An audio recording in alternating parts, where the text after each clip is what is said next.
Well, well, well. The first Monday after Cowboys football, even though it was the preseason, nevertheless, we got to get used to this. Coming in on a Monday. The first game of the season will be coming in on a Friday and still coming in on a Monday. But nevertheless, it is the Monday after football. Welcome, Cowboy fans and Cowboy haters alike. I'm the G, and I'm the host of Let's Talk Cowboys, where we talk facts. And if you like this video, don't forget at the end to please like, share, subscribe, hit that notification bell so you know the next time we post another video or go live, and we are live. Please do hit that notification bell. We have a lot of great things coming up this season. Now let's talk facts. The Cowboys got beat. It was the first preseason game. I know it is preseason. We're going to talk about that in a moment.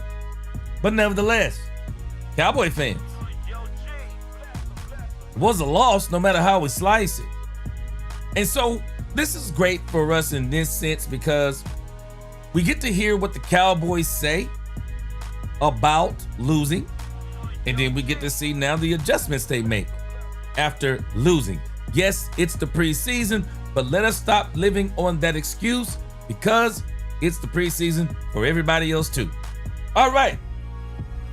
So let's see what our topics are going to be for today. Our topics are going to be for today. The Cowboys, they're either off, closed practice, whatever the case may be. I don't think it looks like we're not going to get another open practice till maybe Wednesday. But either way, the Cowboy coaches respond. They respond after the loss, and I am very interested to hear what they have to say. First up, we're going to listen to the Brian Schottenheimer press conference. Next, we're going to listen to Matt Eberflus talk about the loss from the defensive perspective. Then we're going to listen to the other position coaches. I think Sirianni is in there. Clayton Adams is in there. We're going to be listening to different ones.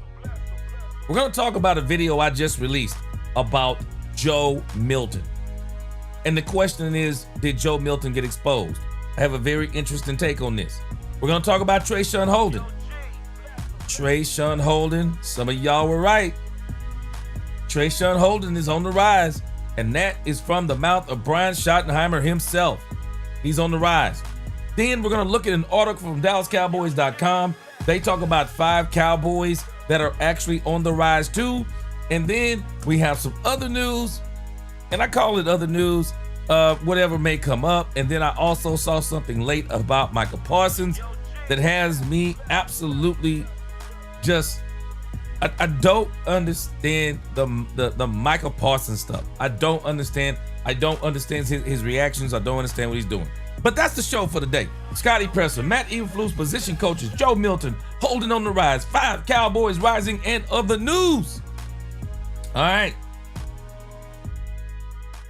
So we're going to do a very quick roll call.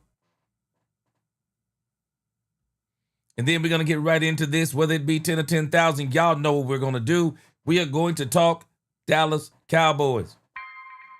Let's go. We got my right-hand man up in here, Daniel M. Derek Grimsley in the crib. What's going on? Yo, G, bless him. LaQueen is up in here. She's been here from the beginning. What's going on, LaQueen? Scarecrow 7070288. What is up? He says, Cowboys Nation, what up to you? I see you, 2011 Man Beast. I see what the name changed. Yes, sir. This is David J. Appreciate you. All right. So, as everybody gets to coming in, that's going to be it for the roll call. Hopefully we'll get more as we keep going, but let's keep going. I see you. Lonnie Cabal just stepped in the house. Let's go. Let's get this thing started. I see Derek Jones up in the crib. Let's go. All right, we're going to greet everyone else. They keep coming in. I'm sorry. Jadrian, what's going on? Jadrian 100 up in the crib. What's going on? We're going to get this thing started.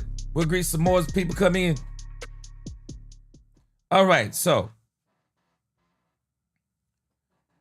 I'm very interested to hear what Brian Schottenheimer has to say. I heard him on Sunday. Oh, I'm sorry, I heard him on Saturday night. So now we get to hear him after watching film, evaluating, coming back, talking to us after he's watched tape. Because I've been hearing a lot of us, and I'm with this mantra. It's only the first preseason game.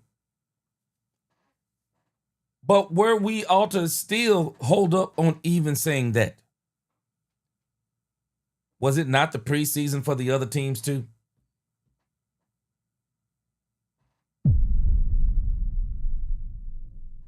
Last time I checked, the Rams were not playing their starters. Am I crazy? I didn't see Matthew Stafford out there, Puka Nacua. I didn't see Devontae Adams. I didn't see their starting lineup out there. We don't want to start making excuses early. And I want to hear what Brian Schottenheimer has to say about this, because we cannot use the excuse that it's only the preseason. We could use the excuse it was only a scrimmage, but we can't use the excuse it's only the preseason.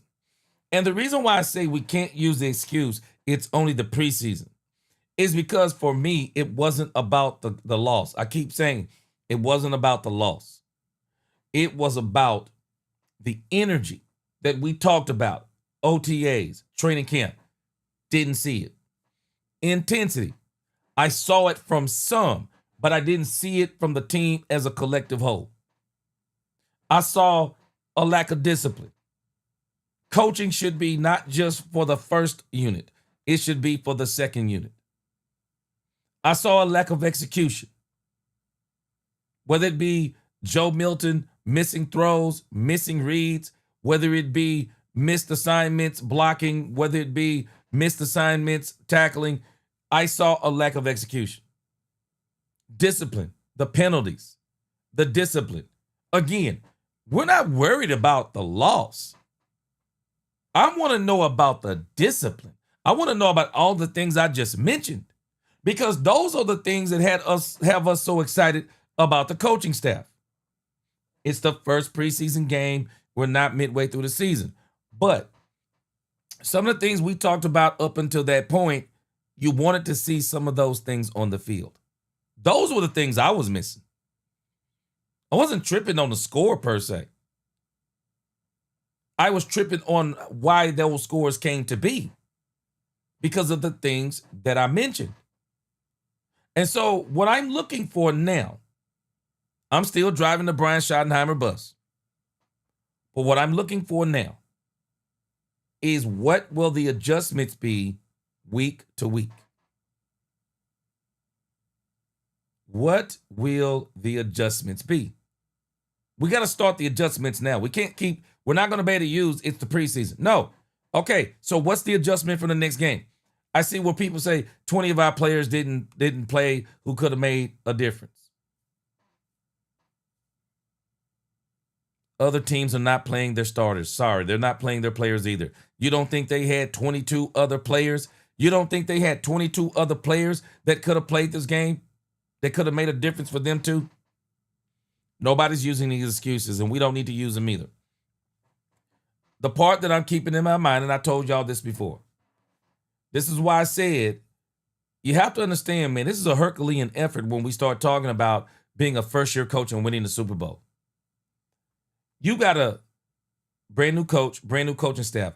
They all got to start working together. They got to see how they work together. How do they gel after wins and losses? How do they make adjustments? How do they work together doing all of this? And then how do they bring this to the players on the practice field, and then it translates to the field? Now we're going to start seeing some of that stuff. We got to see how it's going to work, because I'm sorry, but we should see some improvement by the second game, because the third game, it's not really a bona fide game for the players who are most likely going to be there. It's more of a people on the bubble and people who are auditioning for other teams.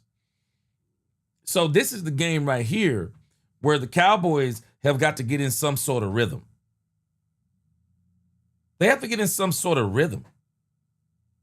We need to start seeing some things, because I'm telling you, the preseason is so condensed. We got to get it going now. I'm telling us, guys, it's August the 11th. We play the Eagles on September the 4th. We're less than a month away. We got a long way to go and a short time to get there. And with that game being on a Thursday night rather than a Sunday, you still lose a couple of days, which are vital for a very young team. So we're going to go over to Brian Schottenheimer again. We're going to go over to Brian Schottenheimer because I'm very interested in what is his response. What is his response now after getting over the whole my first game? What is his response? My first preseason game, I got a little choked up. I want to be encouraging to the guys, but now I want to know. No, now give us your real assessment. Not only your real assessment, can you tell us, okay, now what are you going to be doing after these games? Let's get over here to DallasCowboys.com. We're going back down to Dallas to hear what we have to say about this.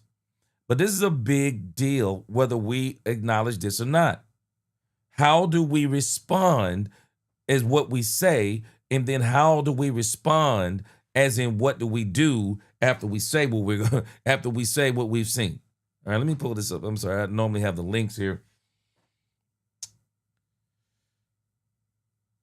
All right, here we go. We got our man. We're gonna pull up Brian Schottenheimer.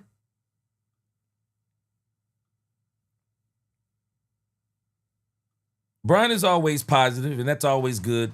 You know, Brian, you know, he never, and I'm, you know, you have to be like this as a coach. You have to be resilient, and you never want to show panic to your team. But, you know, at the same time, you want some realism out here in these press conferences too. I'm doing great. How you guys doing? All right, here we go. Brian Schottenheimer. I'm doing great. How you guys doing?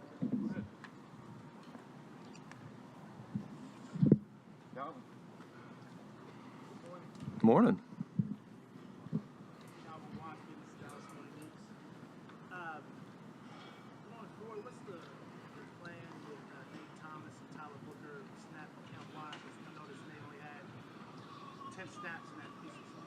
Yeah, well, part of the issue with Nate was we didn't have many snaps in the first quarter, as you guys know from watching the game.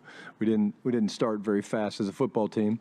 But again, you know, we're going to go through those, Calvin, here in the next couple of days and have a plan.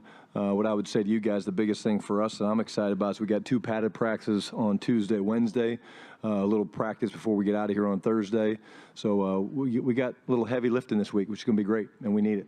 Subscribe to the theory that young offensive linemen need snaps, not so much in practice, but in live games before the start of the regular season. Yeah, I think they have to play some. I think what's the magic number? I don't think that there is a magic number. I think we get some great work against our guys every day.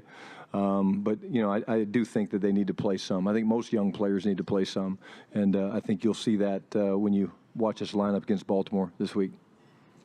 Clarence Hill, DLLS Cowboys. I know, as we always say, things aren't as good as they seem or as bad as they seem. What was your assessment of the preseason game after watching it again? Yeah, I think, you know, I just went through this with the team, so it's obviously, you know, pretty fresh in my mind. I think, you know, we didn't start very fast, you know, and think, you know, the defense, the Rams won the toss. They accepted the ball. They went right down the field. We got to get better of getting off the field, 3rd and 4th down. You know, we weren't great with that. I think, you know, the offense obviously, you know, threw it 6 straight times, and we wanted to sling it around a little bit with Joe. But again, you know, we got to win 1st and 2nd down. I think that was a big part of it. I did not like our discipline, you know. Okay, so hold on a second. See, did you notice what I mentioned? I mentioned discipline, right? He just mentioned discipline. But let me go back. So now my theory has been proven true. This is one of the problems I have with Brian Schottenheimer right now. And I don't have many, but this is a problem for me. His view of Joe Milton is a problem for me. And at first, I kind of thought this was just kind of, I want to encourage Joe. I thought that what this was. But now that I just heard him say what he said, this is the very thing I talked about in the video. So you're so cocky as it applies to one Joe Milton that you think that he's so good, that he's all that and a bag of chips and a soda pop, that you're going to come out in 2 straight drives and you're basically going to tell the Rams that Joe Milton is all that. and he's about to throw it all over the park on you.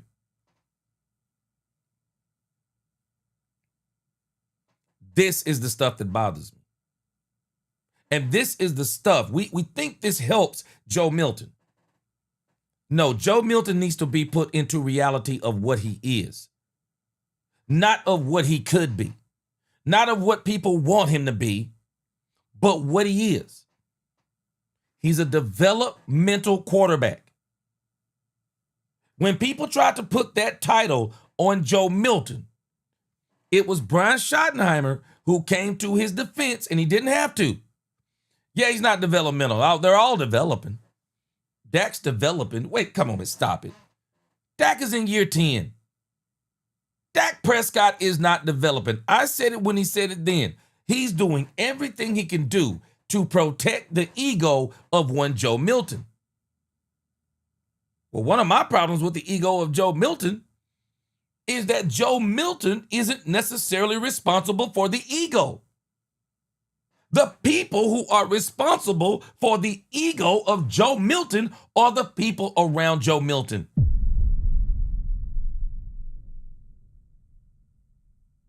I'm going to talk about Joe Milton more later. But you decide with Joe Milton, you think he's that good. You going to come out in the opening 2 drives? Back-to-back 3-and-outs. Bonkers to me. Bonkers to me. That, to me, is a problem. I got a problem with this with Brian Schottenheimer. And it's okay. You know, it's not anything where I'm off the bandwagon with Joe Milton, with Brian. I'm with Brian. I'm driving the bus for Brian Steele. But I got a problem. I got a problem of his view of Joe Milton. I do. Because that to me is not an honest assessment. It's really not. Let me get some more greetings in here as we get ready as we get this thing going. Man, I'm telling you, I'm getting just like they're getting ready for the regular season. I'm getting ready for the regular season too. We're gonna be keeping it real up in here. Y'all give me your comments on this. Y'all tell me what you think. Don't you worry. When we get into the season, I got a brand new calling system coming in. It is going to be fabulous and off the chain, crystal clear, and you'll see what I'm talking about when we get to our calling system in September. But y'all make sure you keep your comments coming. Y'all know I'm gonna read them. Y'all are my co-hosts. Again, my man JCT Slice, formerly known as Jared Thomas. What's going on? Michael Tyree in the house. David McLemore in the crib. John Jones. It's a New Jack City up in here. What's going on with you? Good to see y'all. Let's go. LaQueen, she said, I'm good, G. Got surgery on Wednesday morning. Send a prayer up for me. You know I will. I'm going to put you on my prayer list, and they will go up. Gregory Davis, what's going on? Football Fanatic 1, good to see you. D-Town dude, what up with you? Let's go. Stephen White up in here. Man, I'm glad to see you, Stephen White. Davion Wallace in the crib. Ice cold cowboy. He is definitely cold. He said hit that like button. Yes, let's go. Danny Baldry, what's going on? My sister Nisi, another sister that's been here from the beginning. What's going on? Always interested to see her comments. Let's go. Carve, 5-player cowboy, 5 rings. Let's go. Let's go. Boy, I love that. I love that. I love that. Ron Hanna, I see you up in here, Ron Hanna. He said, I'm back for the fact. Senior Milton video. He's pushing Dak in the back. That's about it. People pump the brakes on him. He needs more time to develop it. We're going to talk about that more as we keep going today. I'm going to dedicate a whole section to him. Warren Duncan in the crib. And let's get back to this. Let's get back to this thing with Brian Schottenheimer. But I am telling y'all, Earl Jones up in the crib. What's going on? I agree with you, Earl Jones. We should have been running the ball. I agree with you. And again, I got a little bit of a problem with Brian automatically. I mean, up front, because this tells me exactly what I was afraid of. Come on, man. Stop this stuff with Joe Milton. Stop this stuff with Joe Milton and understand what he is. He is a developmental quarterback, and I'm telling us it is a travesty to me because if we're talking about this man pushing Dak Prescott and he's not pushing Dak Prescott, if we're truly talking about competition, then let Will Grier get some snaps. Let Will Grier get some snaps. You want to tell us that he's that good? Then put some pressure on him. Because he ain't putting no pressure on Dak. If anything, y'all trying to give the job to him.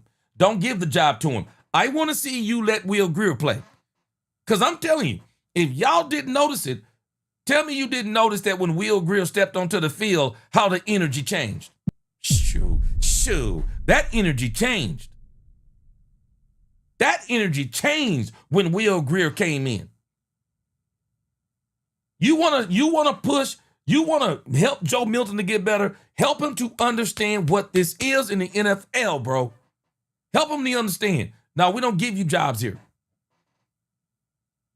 No, we don't give you jobs here. You earn them.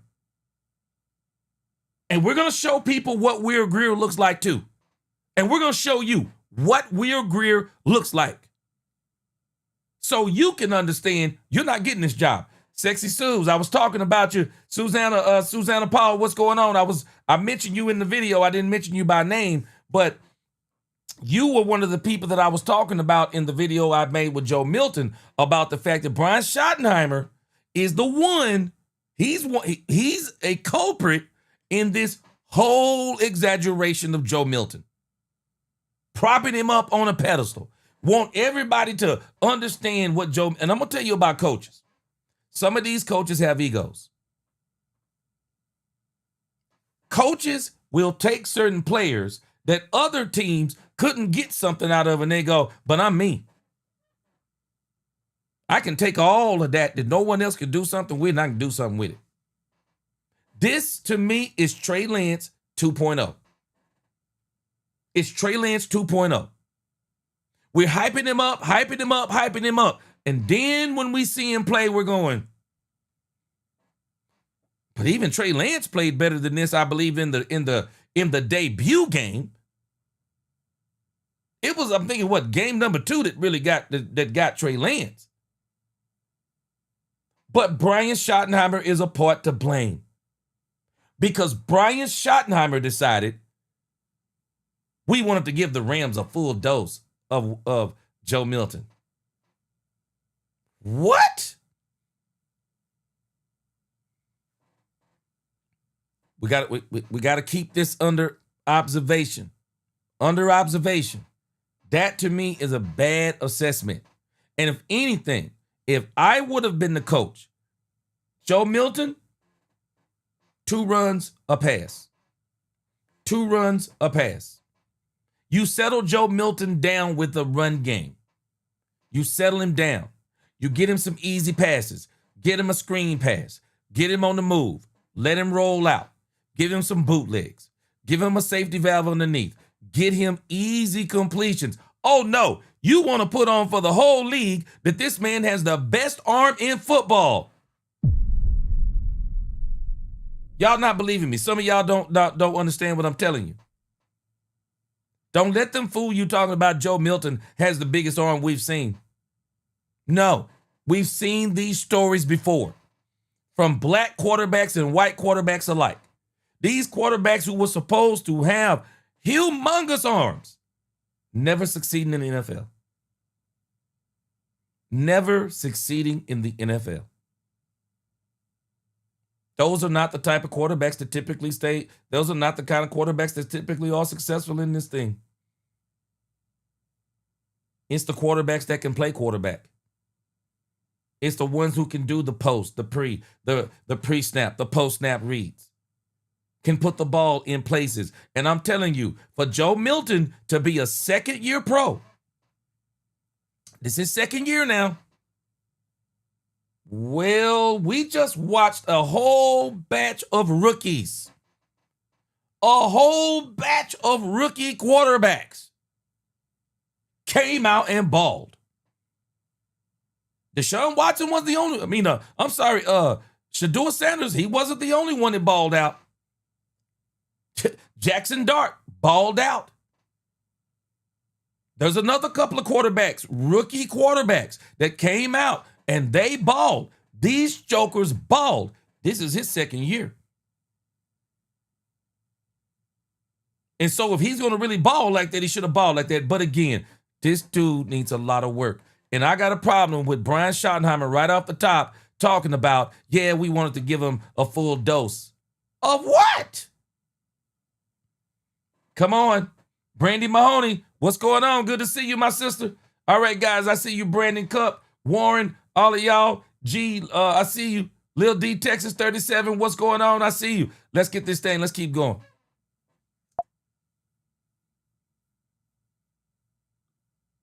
The penalties with the offense, 6 pre-snap penalties, that wasn't great. Some of the sideline substitution wasn't very clean.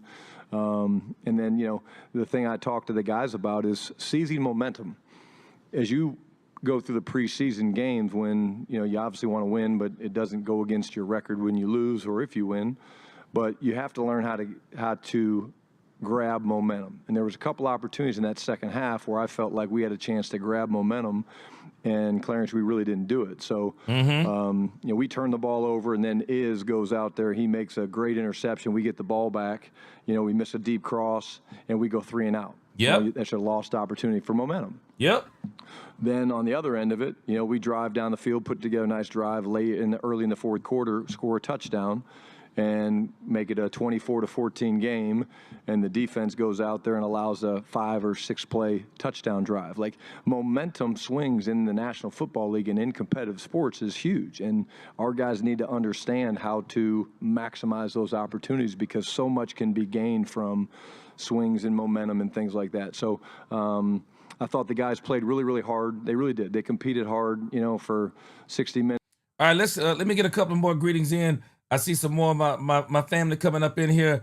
We got Lisa Worley up in here. What's going on, my sister? Again, G Life, you just hit it right on the head. I said it the other day. I'm telling you, you tell me anything you want to about Joe Milton III. Michael Vick had an absolute cannon. That's why I said when Brian said he ain't been around many quarterbacks that could throw like him other than Brad Favre. Okay, I gave him the semantical of, okay, I see what you're saying. Quarterbacks you've been around. Well, I haven't been around any of them, but I've seen them. And Michael Vick had an absolute cannon. People were saying that Michael Vick used to throw with the flick of a wrist. People were absolutely saying this dude could throw 80+ yards. No problem. No problem. And guess what? Lamar Jackson has a cannon too. Lamar Jackson has already said he can throw the ball 85 yards easy too. But you notice what they all have in common? Accuracy issues. When you have those big arms, they're hard to control. They're hard to control, man. It's like it would actually be like shooting a cannon versus shooting a BB gun almost in a sense. I'm telling you, what these guys with these big arms. Q-Town, I said it the other day, Jamarcus Russell. People don't understand. Jamarcus Russell on one knee, they said, could throw 65 yards. We've seen these big arm quarterbacks. My man, Comedian Alabama, you like a comedian in real life? Man, if so, man, I'd like to see some of your stuff on YouTube. Let me send us a link if you can. Appreciate you in here. Lisa Worley, what's going on again, my sister? Good to see you. Let me see. Giovanni said I was listening to Vach, and he stated the Rams doubled on the defensive tackles and one-on-ones with the edge rushers. Hey, man, let me tell you something, Giovanni. The Rams were not playing. The Rams were not playing, man. They came out to play, but it's exactly what you want. You want that because in less than, a few weeks? Shoot, you're going to be playing. TME Greatness, Coach G, what's good? Good to see you, my brother. What's going on? God, Brady said Colin Cowherd loved what he saw on Saturday. He feels vindicated. I would too. I mean, we got to see the first game, but I would too. Because let me ask you guys a question. What happens if we come out against the Eagles and get blown out? What happens? Y'all save that answer. But what happens if we come out and get blown out against the Eagles? I don't think it's going to happen because our offense is just that doggone good. But our defense, it leaves a lot to be desired, and that's where I'm worried. Warren Duncan, appreciate that super chat.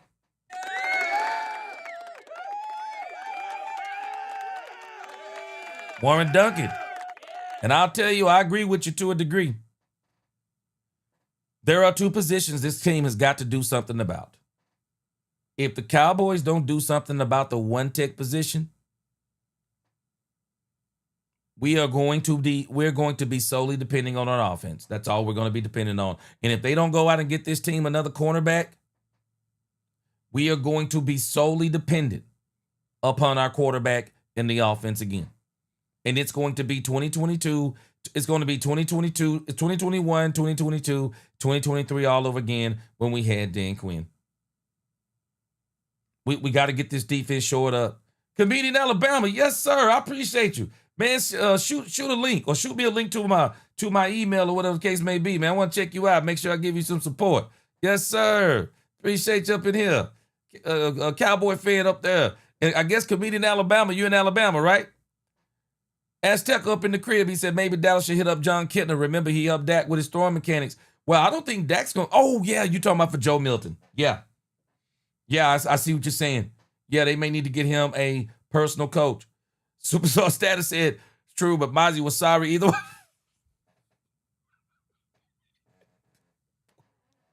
I can't disagree with you, boy. Mozzie, I saw a play where Mozzie got pushed off his feet, man. Pushed off his feet. Darren Posey up in here. Darren Posey, what's going on with you, man? All right, let's get this thing going again. Nisi said, I feel the Cowboys never take preseason seriously. Nisi, they don't. And you know the funny thing is, Nisi? I think they should. I think they should take it serious. Nisi, you tell me what you think. I think they should take it serious.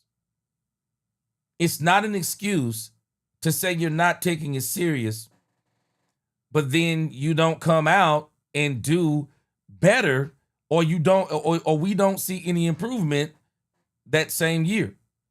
Because I'm telling you guys, 12-5 is not, it'll be good, I guess, in a sense.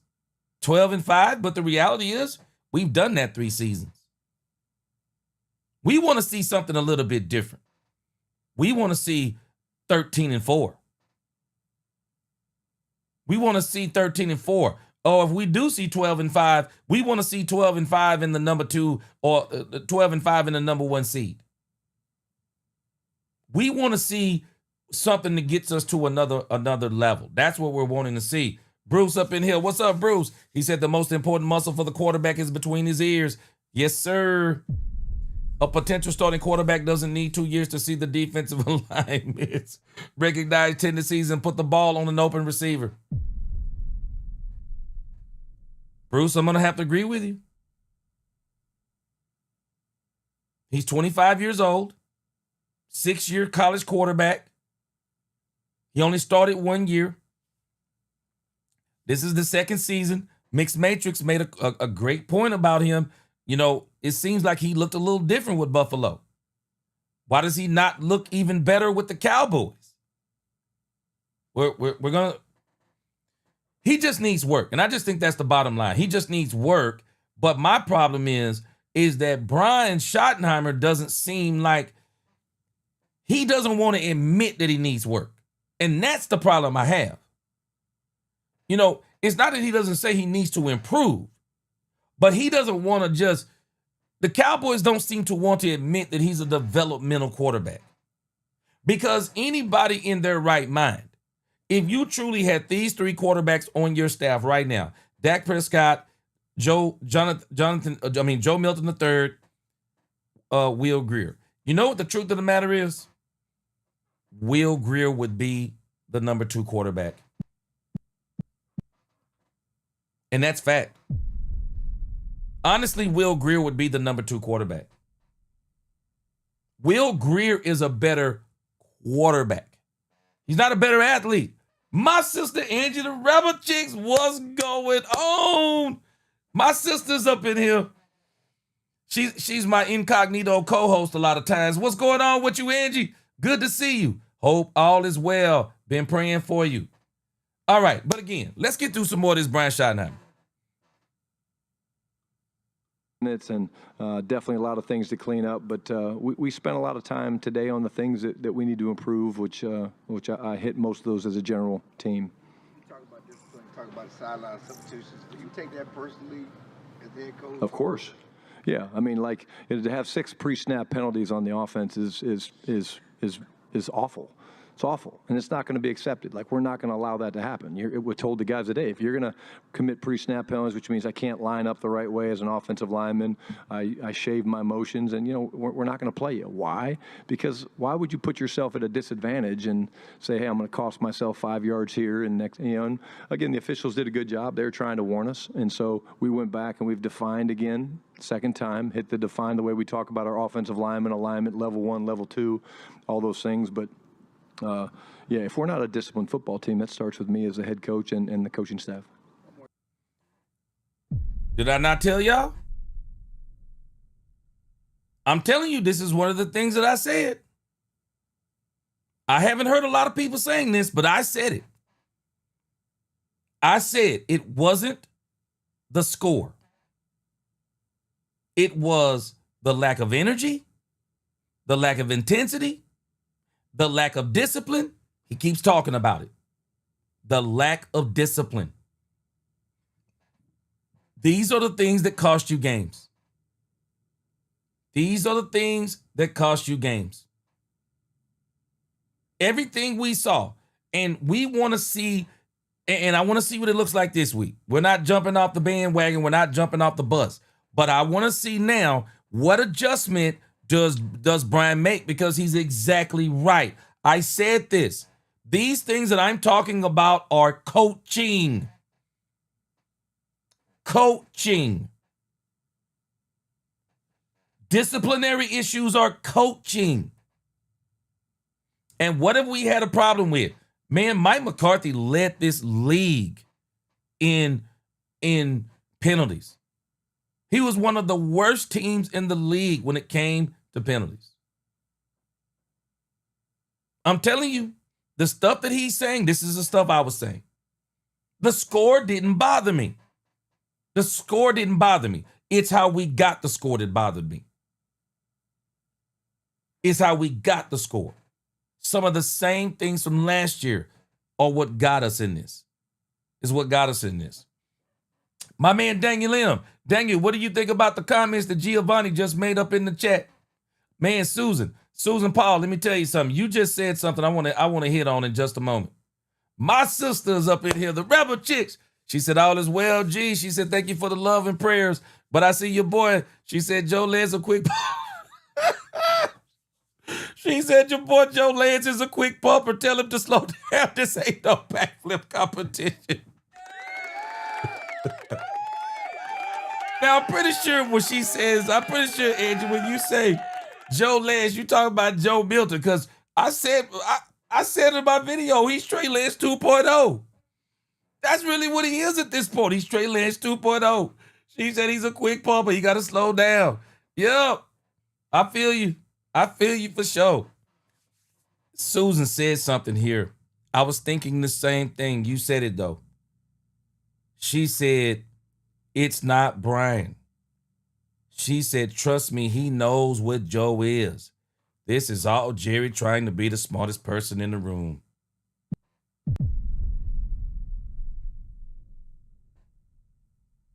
I was thinking, like, does Brian really believe that Joe is this, that, and the other? And I don't know, Suze, maybe he does to a degree, but it just seems to me, I agree with you from this perspective, because I just said it, that it seems to me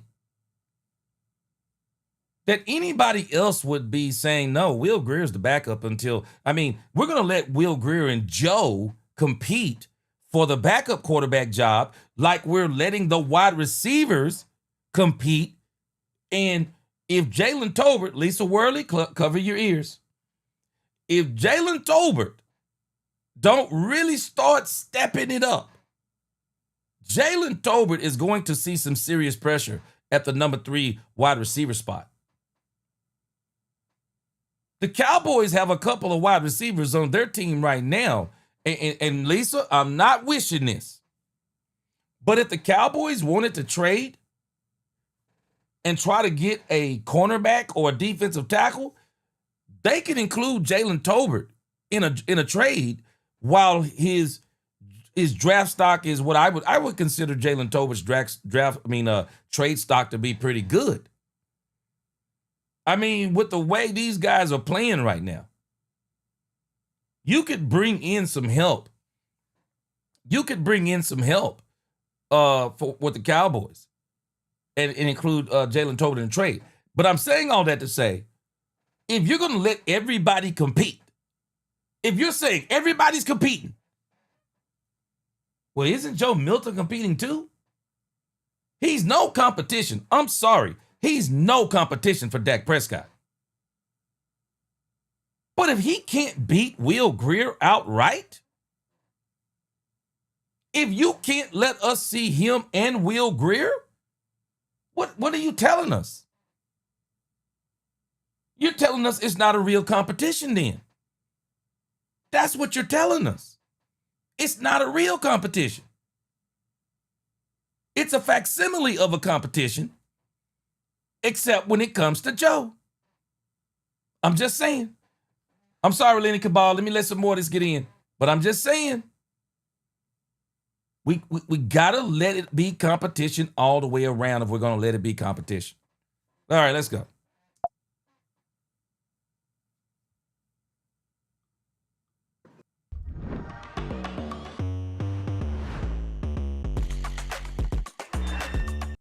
The city's not going to tolerate it.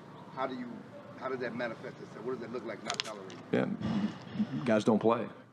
Doesn't mean if CD shaves, I'm taking him out forever. Yeah, I mean, let's be very straight about that. CD, don't shave wherever you are. Don't shave. But if it's a consistent habit and they keep doing it and you're trying to correct it and it doesn't get taken care of, then they don't understand, or they're just kind of saying, they don't see the importance of it. And my job and the coach's job is to make sure they understand the importance of playing with discipline, because why are you going to give up free yards? And I think of the 6, 2, I know for sure, maybe 3 were in the red zone. And it's like, okay, well, why are we 0 for 2 in the first half scoring touchdowns in the red zone offensively? Well, we get down in there and we push ourselves back. So that was definitely addressed. Brian Todd Archer with ESPN, you told us last week that after the game you'll start thinking about the 53 with the group and things. Is there a worry at your cornerback spot? Well, I wouldn't say, Todd, that I think we start thinking about the 53. I think we got a long way to go on this thing. I think what I meant, or what should have been taken, was we're moving guys around on the depth chart because of the fact that we've got, again, 2 physical padded practices coming up this week. We've got another one on Thursday. We play a very physical team on Saturday against Baltimore at home opener, which should be a blast. But, it's premature for us to start thinking about the 53-man roster. I'll get to your question. But, to me, that's what this is about. Part of the process right now is, okay, these guys played well. This guy needs to get more reps. This guy gets a little bit less reps. We communicate that to them. Hey, here's why you're getting less reps. It's because of X, Y, Z. It's not a punishment. It said, hey, maybe this guy's doing better than you, or maybe you didn't play very well, and that's why. But in terms of the cornerback depth, I think, we're getting guys reps that need it. I thought, a guy like Booth, did some good things. Is made a beautiful interception.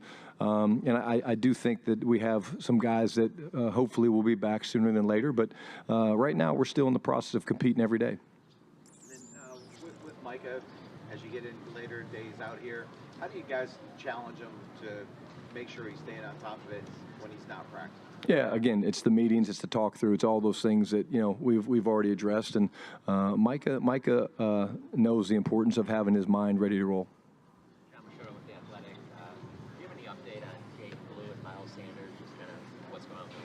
Yeah, I think they're both going to start doing something this week. John, I'll figure it out when I get in there after we have this meeting here. Today's kind of a lighter day. Today's a stay program where we're taking care of their bodies a little bit. So that buys guys that are coming off bumps and bruises to kind of get back healthy, and we'll do a mock a little bit later tonight. But I think both those guys, we should see some significant progress with them this week, and we'll see. But hopefully they can both play in the game. And then with Joe Milton's elbow. Yeah, same thing. He's fine. Nick Harris, Former Star Telegram. Your philosophy when it comes to these highly contested position battles, do you see more value in, when it comes to preseason time, getting these guys a full game of reps, or is it, do you see value in bursts of reps, if that makes sense, or is it kind of a position by position basis? I think it's position by position. We're thin at some spots, so guys have to play more. If you lose a guy or two during the game, guys have to kind of go back in. But again, the preseason games are one part of the evaluation. Again, I've said it 1,000 times. we can get a lot out of practice. And if we practice the right way, which we do, we'll get a lot out of that. And so the philosophy is more of it's a combination, and it's based a little bit on, okay, we need to see you play more football. You haven't played a whole lot of football.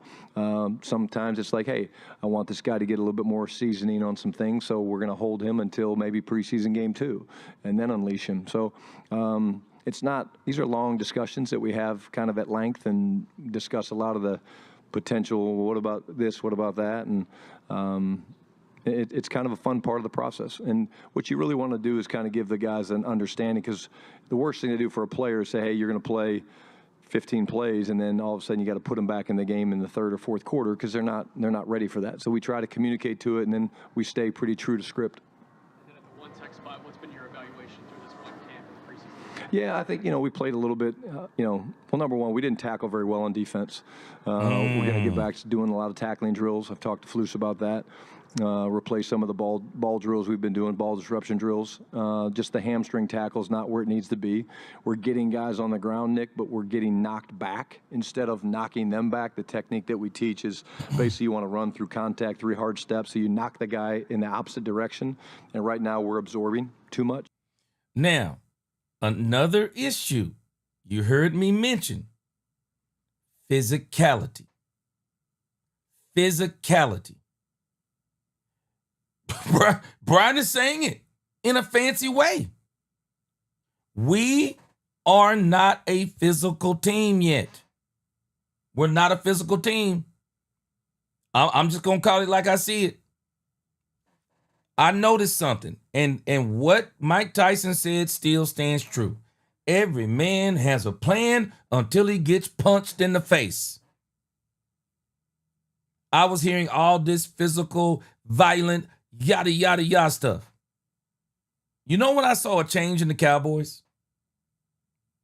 I saw a change in the Cowboys after the Rams scrimmage. After the Rams scrimmage is when I saw, like, wait a minute. We still not physical as we need to be. Somebody didn't give the Rams the memo. This is a scrimmage. I was saying, this is a scrimmage, calm down. The Rams said, nah, we ain't calming down. The Rams didn't get the memo that it was a scrimmage. And they didn't get the memo because we seem to keep getting these memos. It's a scrimmage. It's only the first preseason game. Nobody told the Rams. Because the Rams came out with the backups like Stetson was playing for his life. Stetson Bennett was playing for his life against the Cowboys. I'm sorry, I don't think you ever play like it's a preseason game. I don't think you ever put that thought in your head. Man, this is the National Football League. This is the NFL, not for long. Every opportunity you get, you need to go out there and say, I don't care what kind of game this is. Y'all can tell me this is a preseason game y'all want to. I'm a second string player. Man, I'm trying to be a starter. This is a regular season game for me. I might even put in my mind this the doggone championship. I'm not coming out here to talk about it's a preseason game. And that's the part that I don't like. Because we keep saying that we got a memo that it's only a scrimmage, it's only a preseason game. But why didn't the Rams get the same memo? They didn't get the same memo. And I hope Brian Schottenheimer really gets in, and it sounds like he's saying all the right things. He's made the observation, and he's really on Matt Eberflus. Tackling, bro. Y'all remember what we talked about with Matt Eberflus's defense, in particular from the cornerback position? Predicated upon tackling. Let me say this part too. When they asked this man about the cornerback position, and he says we got a long way to go, we don't have a long way to go. It's no longer June. It's no longer mid-July. It's August the 11th. We're playing the Philadelphia Eagles in 3 weeks. Trayvon Diggs will not be ready. Savon Revel Jr., I do not believe, will be ready.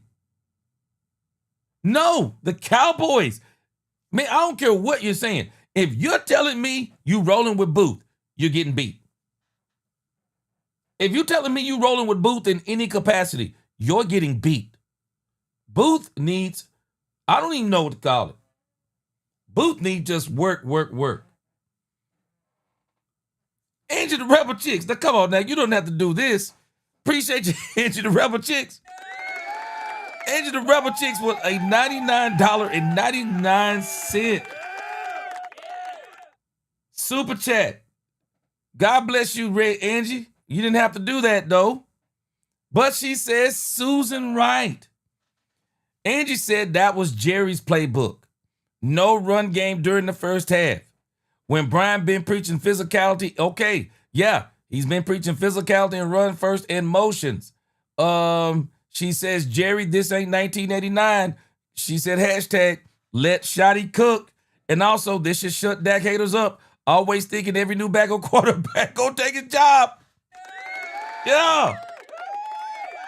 I appreciate you, Angie. Appreciate the support always, for sure. And Giovanni, he tacking on to that. Appreciate the super chat. He laughing. He said, G sounds like Trey Lance 2.0. That's what I've been saying. It sounds like Trey Lance 2.0 to me. All over again. But again, my sister Angie, the Rebel Chicks, I appreciate you so much. You know we love you here on this channel. But again, I want to go back to what you said. Brian been preaching physicality. Isn't it strange? Isn't it strange, everybody, that after the Rams scrimmage, all that seemed to went out the window. The energy, I didn't see energy on the field. Even Brian talked about it, lack of energy, didn't see it, didn't see the energy, didn't see the intensity, the lack of discipline. I know it's a preseason game. This is where you want to work stuff out like that, but this is what you've been working for already, because I believe this is one of the reasons why, and I'm going to give Brian credit for this. I think this is one of the reasons why Brian wanted to go with a very vanilla game plan. I don't want them overthinking the game plan. I want the game plan to be very vanilla because I want to see fundamentals. I want to see basic stuff. I want to see the intensity, the energy. I want to see the tackling. I want to see the discipline. I just want to see simple execution. I want to see physicality. I don't want to be evaluating any of the other stuff. I just want to see what these players have.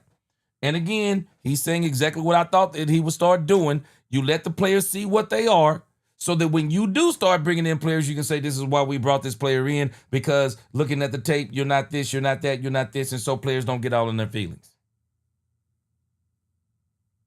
So this is, I kind of think, where they are.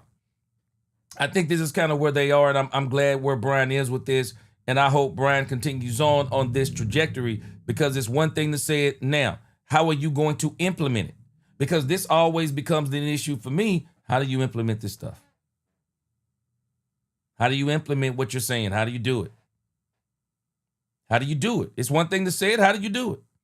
Where's the application? I'm very interested, again, to see how all of this applies.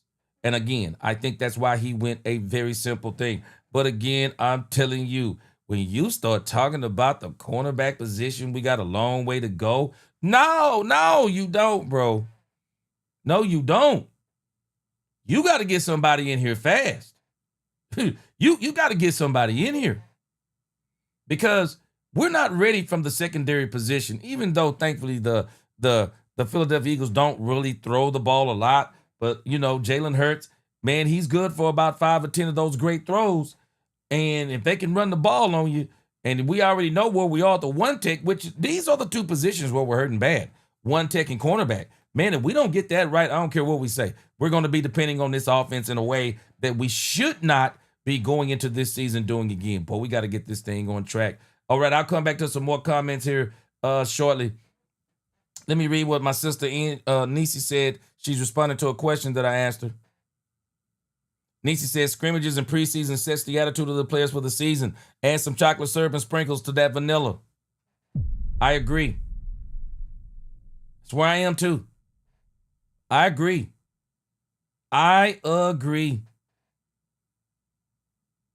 Lee Time Baby, he said, I used to say, Mike McCarthy used to talk about he wants to run the ball too. It would take Mike about 3 games to realize that this team can't run the ball, so then he will let the D lose.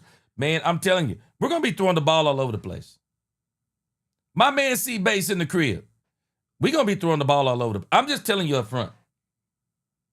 I can already see what our philosophy is going to be unless we make some changes. Our philosophy is going to be simple. We're going to outscore teams. That's where I see us at this point. Our goal is going to be outscoring teams. You take this same game plan that they took coming out with Dak Prescott, CeeDee Lamb, George Pickens, Jalen Tolbert, Kevontae Turpin, Jake Ferguson, Jaden Blue. You take that same approach. Well, they're going to run down the field on teams. They're going to literally run up and down the field on teams, probably for the most part. The problem is you might find yourself in some shootouts because until you fix this one tech and you fix this cornerback thing, and those are pivotal positions. Do y'all remember Shotty early before the season start talking about working from the outside in, making sure you have cornerbacks that can tackle, making sure you have defensive tackles in there who can help you stop the run, get pressure on the quarterback, offensive linemen who can block, all these different things he was talking about. And I'm good with us on offense. I'm telling you, I'm good with us. Because with Dak Prescott and what they've added to Dak Prescott and this team, I'm good. I'm there with them. Where I'm worried is still the defense. I'm worried about the defense. Let me read Angie the Rebel Chicks. She said, this feels like last year all over again. Now, Angie, we ain't gonna go there too quick. Not too quick. But I see some glimpses, Angie. I'm with you. I see some glimpses. Riso Shorts. She said the energy was low probably because these guys were nervous. Their job's on the line. Shoot. Hey, Riso, you tell me what you be doing. Because I tell you what I be doing, boy, they had to calm me down. Boy, I be playing like my life depended on it. I'm playing like my life depends on it. I really am. But again, I didn't, again, Riso, I just didn't see the energy. And it seemed like to me it's been since the scrimmage. All right, let's get back into some more. Brian, Susan says, is it me or does Brian have a total energy on this presser? You know what? I've been seeing this same thing. As it applies to, I can't put my finger on this. But something is different ever since this Rams scrimmage. And it's almost like they've been, I don't want to say exposed, but it's like Brian is seeing that the team is not where he wants it. And so it's like the energy has been different to me. Even from Brian, it's been different since that Rams scrimmage. Angie the Rebel Chicks, appreciate you on that $4.99 super chat. Yeah, she said they have to stop saran wrapping the starter. No, don't play them all game, but we shouldn't have slow starters no more. I'm tired of it. Angie, I'm telling you, I'm very interested to see if the Cowboys are going to play the starters in game 2, even if it's for one series. Even if it's for one series, will you let the starters play? Because I guarantee you, a lot of these teams, their starters are going to be playing in game number 2. They're going to be playing in game number 2. And I do think it's important for the Cowboys. Protect Dak Prescott at all costs. Because right now, I would not want to leave this team in the hands of neither one of the backups here. But keep Dak protected. But you got to help Dak get into a rhythm too. You got to let him at least throw a couple of passes with a live game going. You do. You do. You got to let him. I mean, I know we don't want him to get hurt. Okay, don't let him get hurt then. Don't let him get hurt.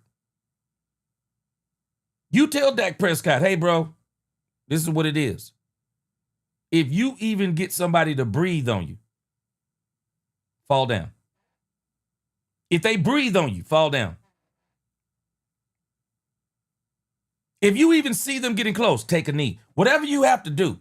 But you got to get him out there. You got to get him out there. I like what you said. How about them? He said the secondary played better in man-to-man coverage. It was the zone defense that looked suspect. Well, I can tell you this, anywhere the Booth is. I don't care if it's zone or man-to-man. Booth is a liability. He's a liability. So, but again, all right, let's get back into this thing with Brian. I like what he's saying. The next issue is how does he implement it? So that's the first thing. And then again, we're not doing a lot from a front standpoint, but we can play lower, definitely up front. And you know, the Rams did a good job. They screwed up our run fits from time to time with some of the misdirection and things like that. Some of it's young players, you know, playing a lot of football, which I think you'll see more ops for the young guys in this week's practice and in this week's game, just because they got to play. And they're talented guys, but they got to make mistakes. And they're going to make mistakes, and that's part of it. So, you know, I think at the end of the day, you know, we were good against the run in the first half. We really were, 3.1, and then the second half it got away from us, and they really weren't doing much. They were just running downhill duo, and we didn't hold up very well. I'm still struggling with Brian saying they did well against the run in the first half. I'm struggling with this. They scored 14 points in the first quarter. And one of the reasons why they didn't really run the ball as much is because the Cowboys couldn't stop them from throwing the ball. I'm struggling with his assessment of the first half. Maybe it's something that I didn't see. Maybe I need to go back and look at this game again. But I'm telling you from what I saw with my own eyes, there was a reason why the Rams didn't run the ball. Why am I running the ball if they can't stop Stetson? They couldn't stop Stetson Bennett. And he missed a couple of big ones. They really couldn't stop Stetson Bennett. I'm struggling with him saying they did pretty good against the run in that first half. I'm struggling with that. I really am. Yeah, again, I think, you know, I'll get more information. Again, I don't think it's too serious, but again, he's one that we're finishing up some more testing on. People come to us and their teeth. All right, and again, Lisa Worley, don't get me wrong. I'm not saying that Jalen Tolbert is playing bad. What I'm saying is because the Cowboys seem to have, when you start looking at the third wide receiver on back, Jonathan Mingo has been playing pretty good. Jonathan Mingo's been playing well. Trayshawn Holden has been playing well. Even Brooks has been playing well. When you look at what they have, you got Ryan Flanoy there too. When you look at what they have at the third, if there was a place on the team to where the Cowboys could offer another team something to where we could actually get a quality player back for, this isn't a knock on Jalen Tolbert. This is actually saying that Jalen Tolbert's got some pretty good stock right now. And because you got some wide receivers that are good enough on the team that they could slide right into that third receiver spot, because, Lisa, Jalen Tolbert is going to be sharing that spot with Cavante Turpin also. I think they're going to be series where he won't play the third receiver. It's going to be Cavante Turpin. That's a place to me where they have enough depth to where they could say, hey, Jalen Tolbert is really good. Not that we want to push Jalen Tolbert out the door, because again, Lisa Worley, the question becomes, are the Cowboys going to pay him next year? Jalen Tolbert will be in a contract season. Are the Cowboys going to pay him? And are they going to pay him what he's probably going to be worth in that third wide receiver market? I mean, Jalen Tolbert, if you look at the numbers he put up last year versus what these third wide receivers are getting paid this year, hey, he deserves to be in the conversation to make some pretty good money as a third wide receiver. But the Cowboys have enough depth at that position that they could actually use him as trade bait and use those other guys to kind of all collectively take his spot. That's kind of what I'm saying with Jalen Tolbert, because they need help with at the cornerback position bad. And I do mean bad. They need it bad. And if they don't get help at that position, again, we're going to have to be outscoring a lot of teams. Straight up, we're just going to have to outscore a lot of teams. It's the bottom line. Comedian Alabama said Pickens need to play some, but only if Dak is playing and the O-line has some starters. Comedian Alabama, the only way to me Dak plays, you got to have all the starters in. All the starters, whatever drive it is, all the starters. I'm not letting the starters play in spot positions. I want all the starters. All of them playing. All of them. I don't want not a one starter missing, or whoever you project as the first, as the first team, I want them all out there. And I even want you to make sure, I don't care if you have to go double tight end. Make sure whatever you do, you don't let nobody touch Dak Prescott. Don't let nobody touch him. Bottom line. But I do think they need to get some continuity going, and they need to kind of let them just kind of let him get back into the flow of the game. One series, just one, and punch it in. Punch it in. Punch it in. My sister Angie the Rebel checks. She said the pass happy has to go. Yeah. And I even say when you bring Dak Prescott in, don't come in, hey, we're going to show you again. Dak Prescott and throw it all over the field. We got George Pickens. Yeah. And that's why we're going to come out running the ball on you. We're going to come out running the ball on you because we know that you're afraid of George Pickens. And then when you step up to stop the run, we're going to let Dak drop back maybe once or twice, and he's going to hit you deep with either George Pickens or CeeDee Lamb. I don't care if you let Dak Prescott get out there and just hand it off. Let him hand it off. I don't care if you let him hand it off. Hand it off and throw it two times. Patrick Mahomes came in 2 plays. Let him come in. Let him come in. You have to do it. You have to do it. You got to find a way to get him going. Jeanette Rogers up in here. What's going on, Jeanette? You have to let him get it in.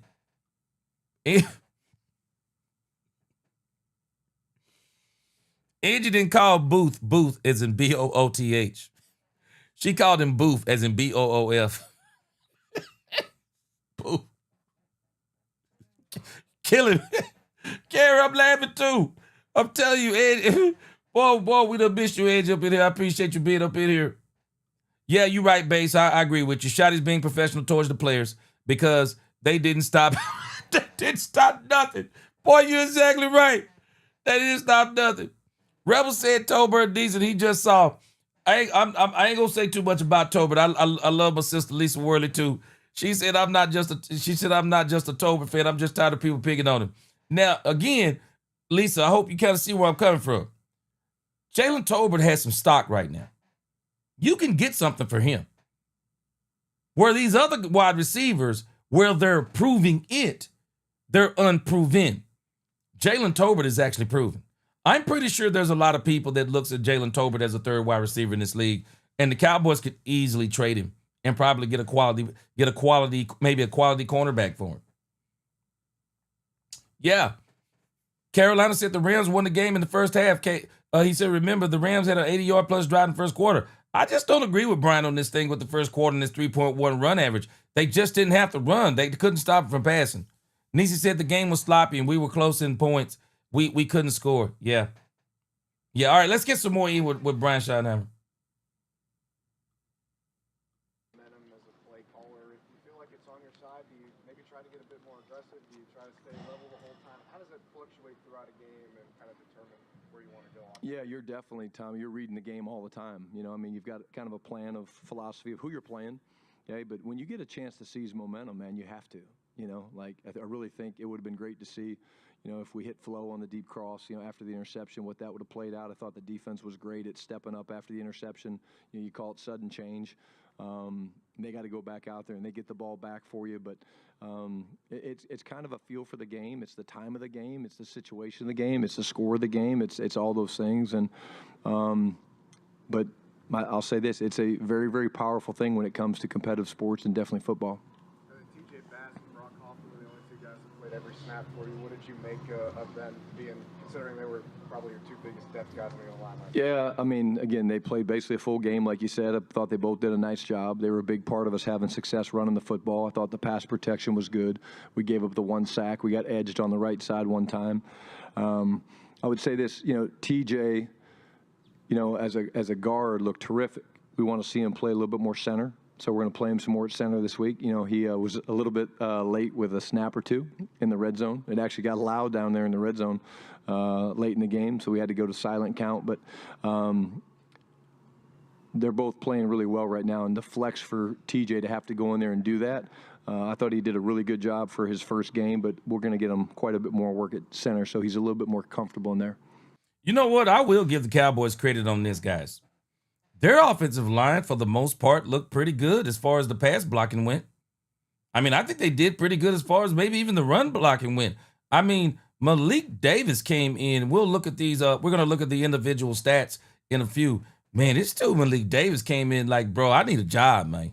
Boy, I'm sorry. Boy, Malik Davis came to this thing and said, I need a job, man. I'm on them streets. I need a job, man. Malik Davis came in the way I would have came in. Shoot, Malik Davis said, I don't give a doggone if I'm going up against the fifth string players with 2 minutes to go in the game.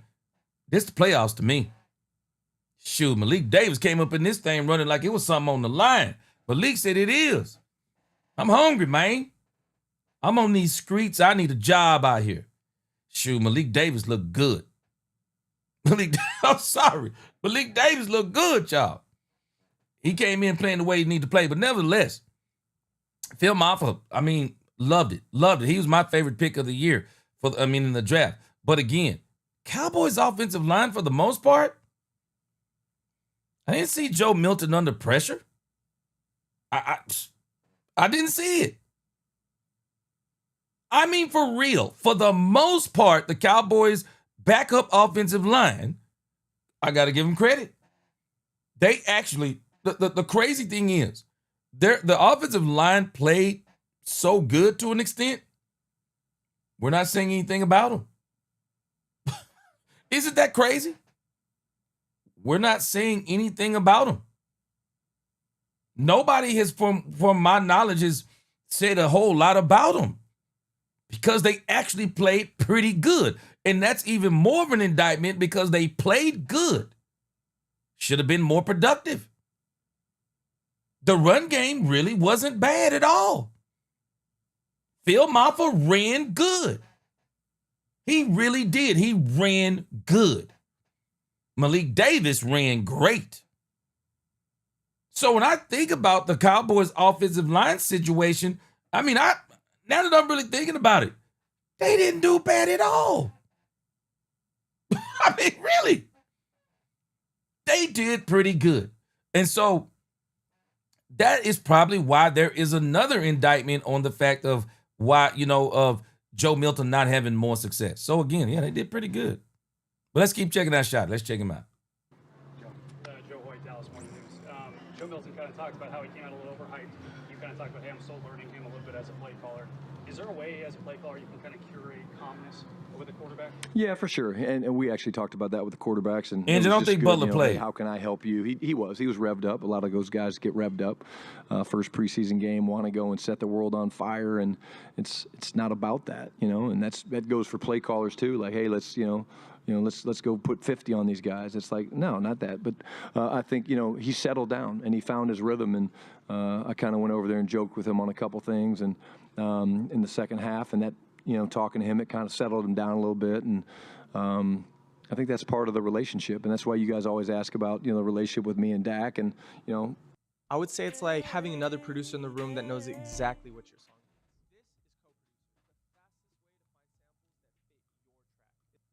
is. Incredible competitor and, such a bright future. But I'm still learning him different than Dak and how to communicate with him. And really good meetings today with the guys. See, didn't I tell you this earlier? See, there are these coaches out there. They're all out there. And every all these coaches are like this. There's always a guy that they run across that no one else could get something out of this guy. And they say, but I can. But I'm the one that's going to make this guy into what he's supposed to be. We have to realize something. Joe Milton is 25 years of age. Dak Prescott has 4 years, I think, on this deal. The Cowboys, they say, can escape from it in year 3. Okay, good luck on that. But if they do. Joe Milton will be 29 years of age by the time he touches the field for the Cowboys if Dak stays healthy. So where is the bright future? Where's the bright future? And I'm not saying he's not going to have a bright future, but is that bright future going to be here? Because if Dak is everything he's supposed to be, and this ain't even just the Joneses. I don't care if I got Joe Milton for a box of Cracker Jacks with a ring inside. I'm not putting Dak Prescott type of money on the bench if Dak Prescott is performing still at a high level. I'm just not doing it. The Cowboys aren't in that phase. The Cowboys are actually in the phase where they have to maximize Dak Prescott. And they got to keep trying to make sure they fill out this team and maximize this entire team. But again, the way you keep hearing him talk about Joe Milton, okay, Joe Milton is revved up. Okay, who wasn't revved up? I should say who wasn't revved up, but the Cowboys didn't seem to have a lot of energy. But it wasn't just the first half. We're being disingenuous. Joe Milton came out in the third quarter, and he was still hit and miss. He was still hit and miss. And the thing that gets me about the Joe Milton apologist, Dak gets judged on his worst. Every quarterback not named Dak Prescott, including Cooper Rush, including now Joe Milton III, they don't get judged on their worst. They get judged on their best. Dak Prescott can come out and win 12. He can be on a 12-win team 3 seasons in a row. He can go out and retire Tom Brady with the Tampa Bay Buccaneers, have an incredible game. He can go out and play very well against these teams in the playoffs, of which we have lost. We have lost, not Dak Prescott. Everybody else on the team can miss tackles. They can miss interceptions. They can make all kinds of plays wrong. But Dak Prescott will not be judged on anything he did well after any turnover. Dak Prescott makes a turnover in the early second quarter of a game or late in the second quarter of a game. Dak Prescott gets mauled, ran over, and then backed over based on his worst play of the game. Nobody ever talks about what did he do the remainder of the game. Did he put us back in position to win? Yeah. Yeah, he put us right back in position to win. Did the defense play shut down in that situation that once Dak put us back in that situation to win, fix it to where we could get the win? No. Were we able to run the ball when we got back in position to win? No. Did we make all the right calls when we got back in position to win? No. Well, whose fault was it? Dak Prescott. Because of the worst play he made today. It's that play that made us lose the entire game. Insert anyone else. Oh, yeah, that bad play, it really didn't matter. It was only 2 interceptions. That fumble shouldn't have been the reason why we lost the game. Oh, no. You know what? He made a lot of bad throws. But, man, what about the good ones? This is exactly what we're even doing with Joe Milton. Hey, I know he was 17 of 29, but what about those good throws? Because those good throws, they show you what he's going to be. What? Do we not realize this is the NFL?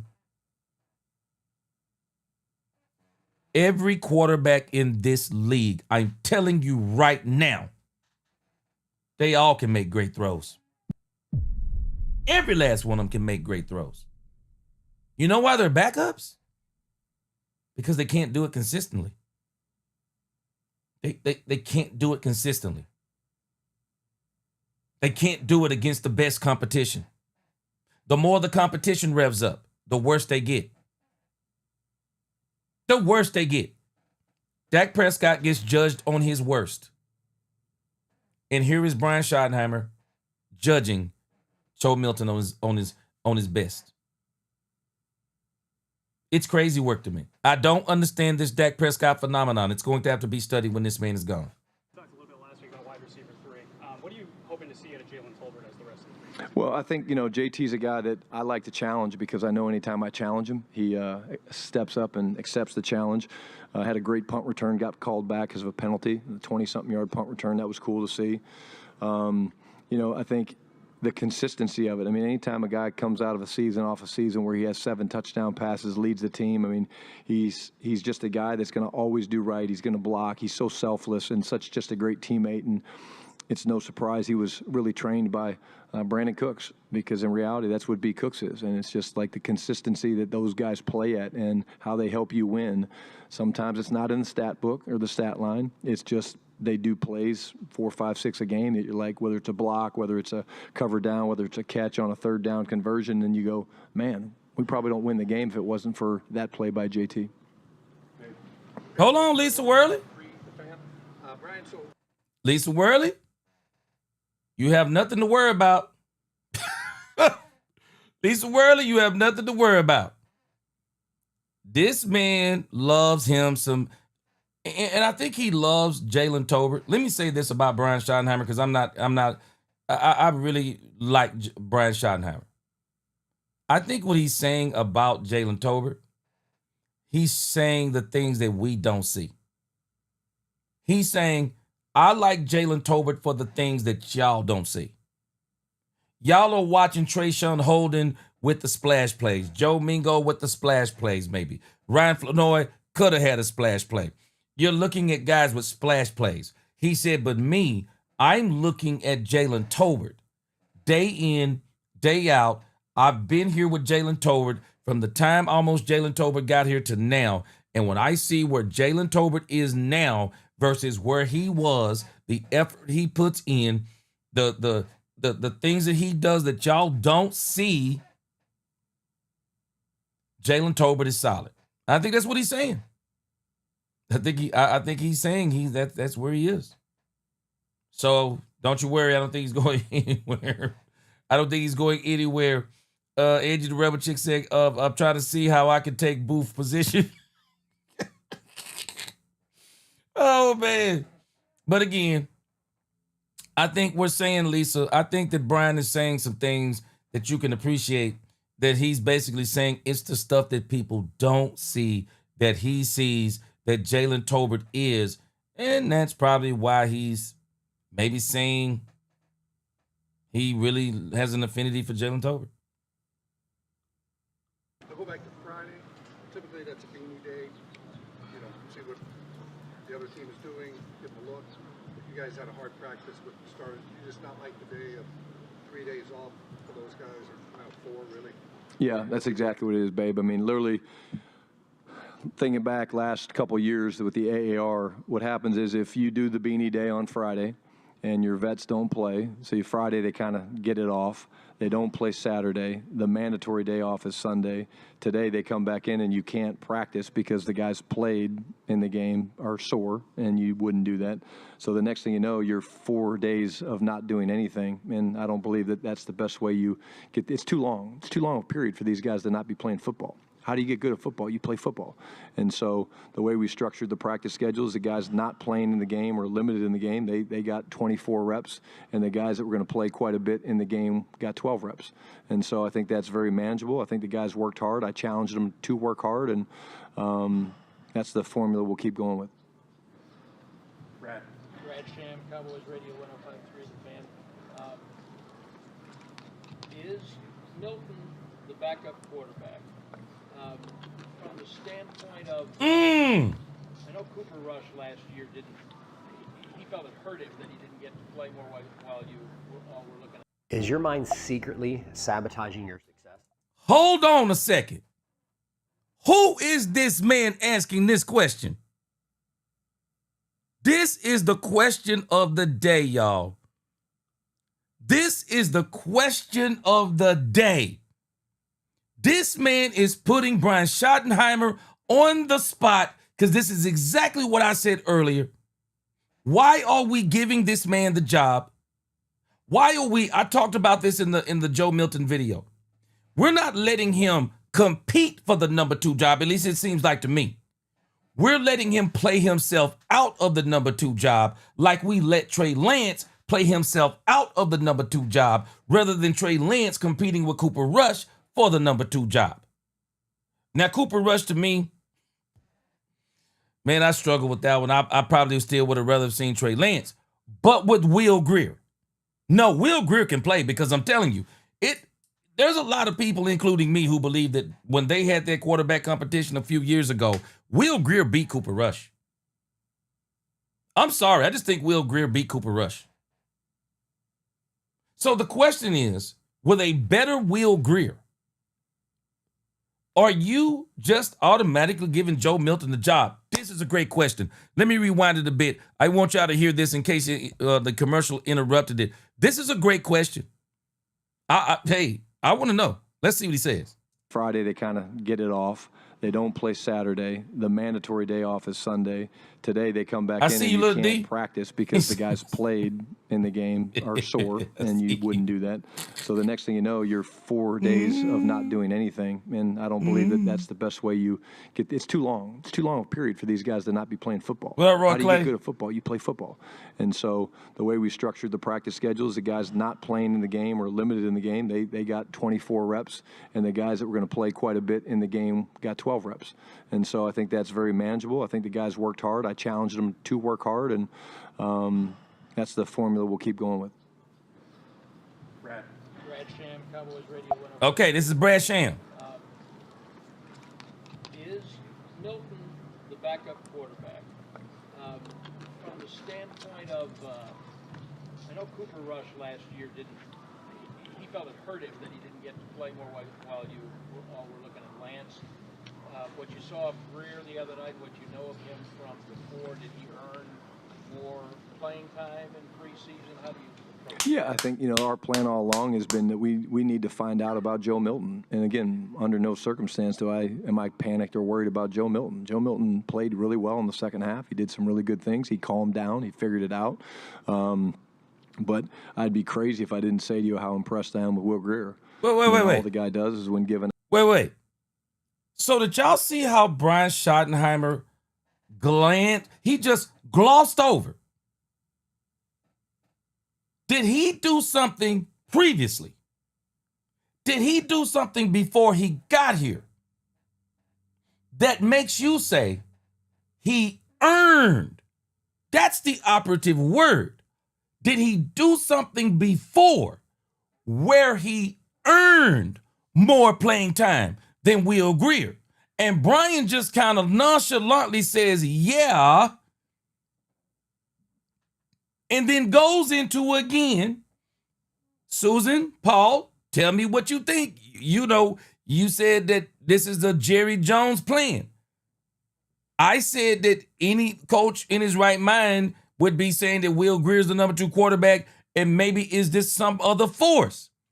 But if I'm listening to Brian Schottenheimer right here, Susan, this sounds like a Brian issue.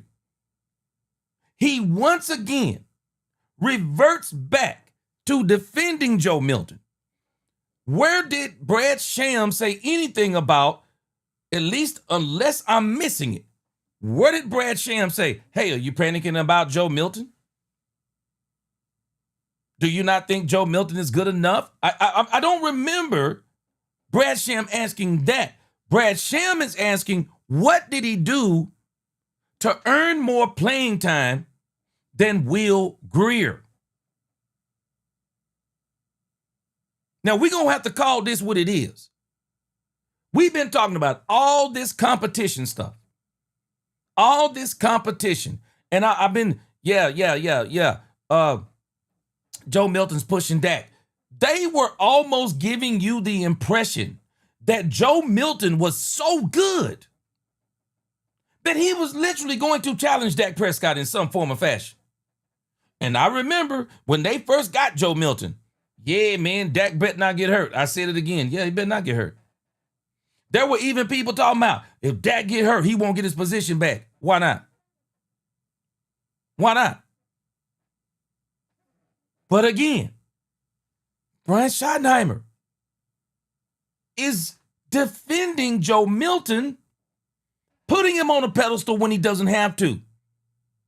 It's not necessarily a Joe Milton question as much as it is, we want to know what is your rationale behind Joe Milton getting all the snaps just like Trey Lance did. And is this going to be the same situation? If Joe Milton doesn't look good in game 2, then we'll find out after the 3rd game that with Will Grier playing none, he's actually the 2nd quarterback. So in a situation to where we're trying to create competitiveness and everybody pushing everybody. So we're saying that it's so important for Joe Milton to get these snaps.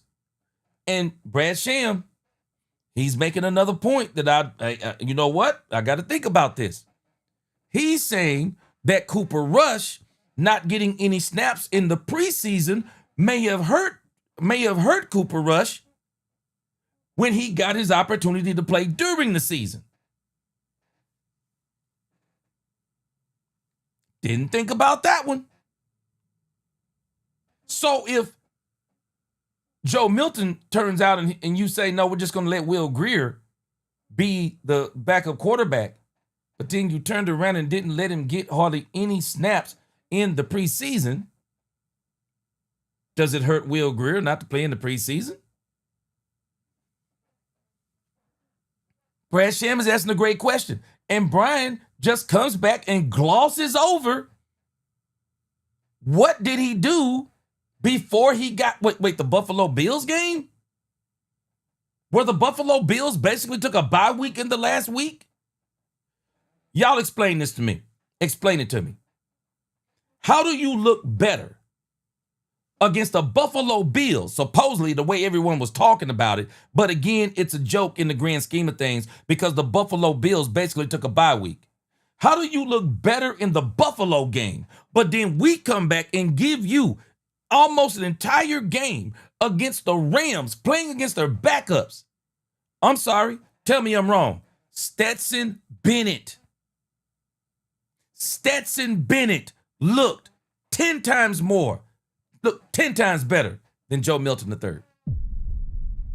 Tell me I'm wrong. Tell me I'm wrong. Why is he defending Joe Milton so hard? Y'all tell me what you think. Opportunities, and like I said, we communicate very clearly with our players. So like the scrimmage against the Rams, we told them, hey man, why don't you drink some water and hang out? And next thing you know, he's in the game. And did a great job. Same thing. But that ain't good enough, Brian. The question isn't that, though. The question is, why are you doing him like that? That's the question. Why are we saying, at the sacrifice of this team, that if we truly want the best players and the best players to be in the best position, why are we basically handing to Joe Milton, it's your job to lose? How is that creating competition? Joe Milton is no competition for Dak Prescott. But Will Grier is absolutely competition. And maybe better competition. I'm talking about Will Grier is competition for Joe Milton III. Absolutely. Absolutely infinity. And it makes me wonder the reason why they don't want to play Will Grier is that they don't want Joe Milton to look bad. Because I believe that Will Grier is that much better than Joe Milton. And that's not a knock on Joe Milton. I'm sorry, guys. Joe Milton he didn't start a lot of games in college. 11 games? He comes to the pros. He goes to the New England Patriots. He's backing up Drake May. He's not a starter over there. Then he comes here, and now we're just trying to hand him the job. But the reality is he hasn't had a lot of snaps, hasn't had a lot of experience, and he's still what his draft report says that he is. Will Grier, right now, I guarantee you Will Grier is a better quarterback than Joe Milton.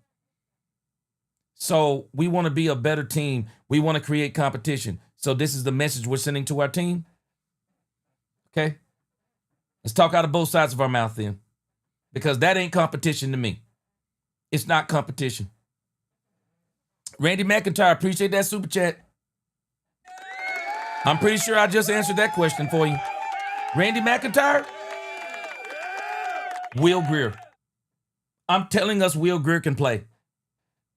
We're talking about the physical attributes of Joe Milton trying to hope he can play. No, Will Grier can play. Will Grier can play. I'm telling y'all he can. And it is crazy to me that a team that's talking about competition will not allow Will Grier to compete. And Brian Schottenheimer is even explaining that we're telling him, Will Grier, not only are you not going to compete, we're not going to allow you to compete. What? Yeah, we're not going to allow you to compete. We want to see what Joe Milton is. So how about seeing what he is with, as Michael Irvin says, competition under pressure? I don't want to see what he is. I want to see what he is when someone is competing for his job, because he definitely ain't competing for Dak Prescott's job. This is crazy work to me. Brad Sham asked a powerful question, and he's not. This is crazy. This is crazy. And again, I do think a part of this is Jerry and Steven, because they gave up a 5th-round pick for one Joe Milton, and they're telling Shotty, I'm sure too, we want to see what Joe is. So let him. This crazy work to me. It's crazy work. I don't care what anyone says. It's crazy work. In this game, Will wasn't planning on playing very much, if at all. And next thing you know, he's got to go in, couple shoulder shrugs, and away he goes, and uses his feet, little Fran Tarkenton, a little ball fake, and all that stuff. But again, Brad, we're going to let these guys all compete. And how are you letting them all compete when you're not letting Will Grier compete? Somebody explain to me, how did he just say, I'm not going to let Will Grier compete? We told Will Grier from the beginning that you're not going to play in the scrimmage. You're not going to play against the Rams. We want to see what Joe Milton is, so you're not going to be able to compete, but then come back and say, we're going to let these guys compete. Tell me what you want to. That's crazy. That is crazy work. It's not a negative against Will Grier that he's not getting the reps. I've been around Will Grier for a couple years now. We know who Will Grier is. We are not surprised when he goes in and does that. It's figuring out more the Joe Milton. It's the unknown more than the competition. Wait a minute. We're going to let all the guys compete. We know what Will Grier is.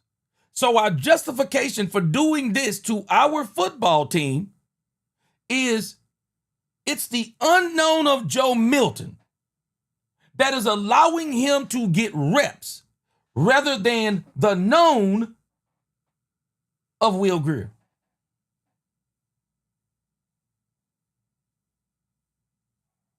Well, if that's the case, why have any of the starters starting?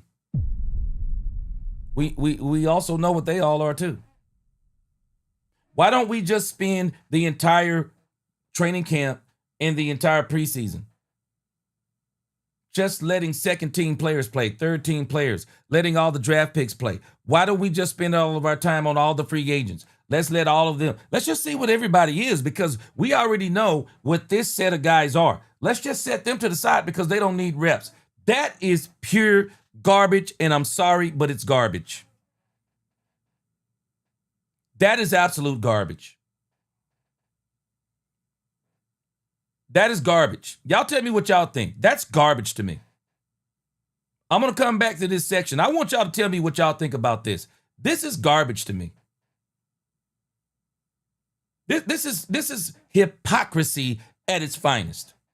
Everybody has to compete for their job except for Joe Milton. Joe don't have to compete for his job. Not Joe. No, Joe just gets to prove to us. We just want to see what Joe is.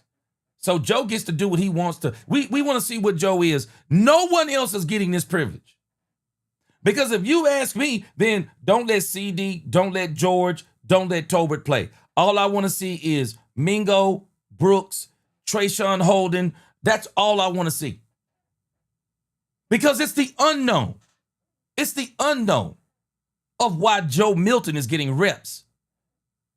I'm just telling you, that's garbage. That is garbage to me. I'm going to let the rest of this play. Y'all tell me what you think about what he just said about this thing with Joe Milton. Shout out to Brad Sham. Somebody asked a question that is actually meaningful, and that's crazy work to me. Y'all tell me what you think.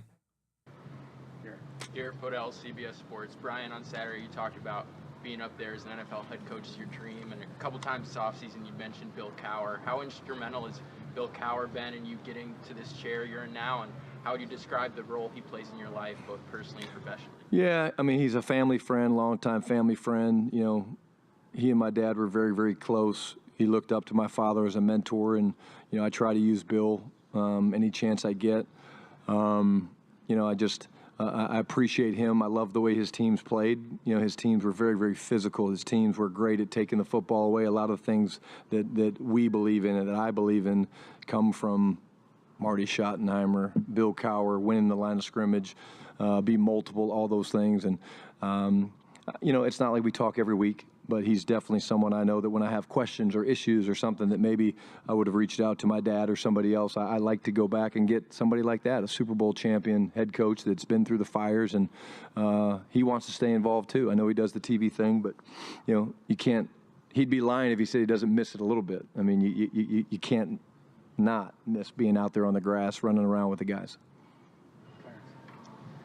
Brad actually asked my question about Milton, so I'm going to assuming I've got no help, no fun.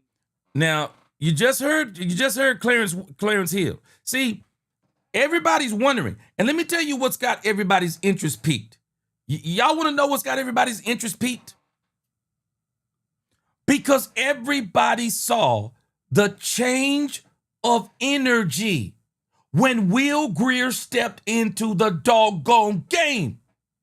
Everybody saw it. We not only saw the change of energy, we saw how the team responded. When Will Grier stepped in, it's like the team. That's when I saw energy.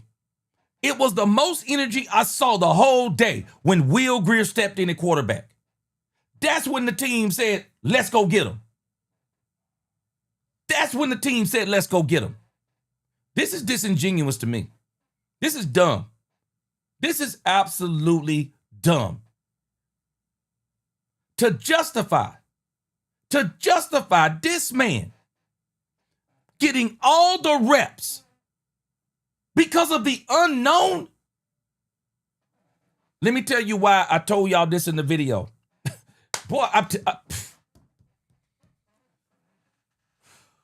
calm down. Woosah. This is garbage.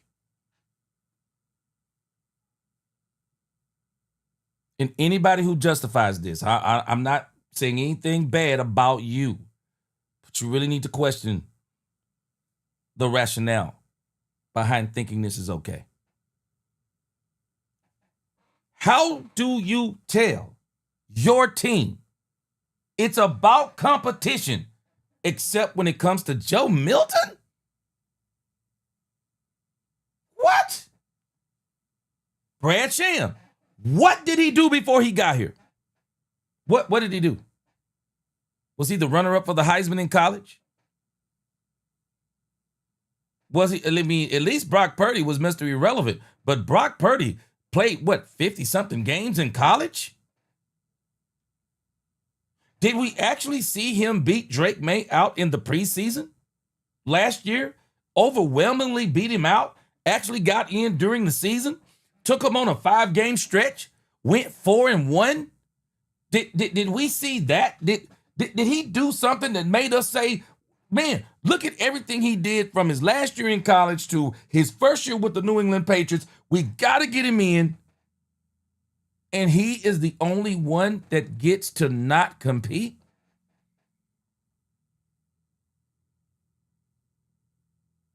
It's foolishness. It's foolishness. I'm gonna come back to this point later. I'm gonna read your comments. I want to see where y'all are on this too. This is foolishness. Let's let Brian finish. For taking his question. Yeah. Okay. Great. Yeah. You know, Maris just jumped out at us, you know, in the way he played. You just talk about what he's done in camp and second-year jump. Yeah. I'm going to start with the opening kickoff of the game of preseason 2025, man. You know, he's singled up. He comes down, cross-face the guy, and just strikes the hell out of the returner. Ball's at the 22-yard line.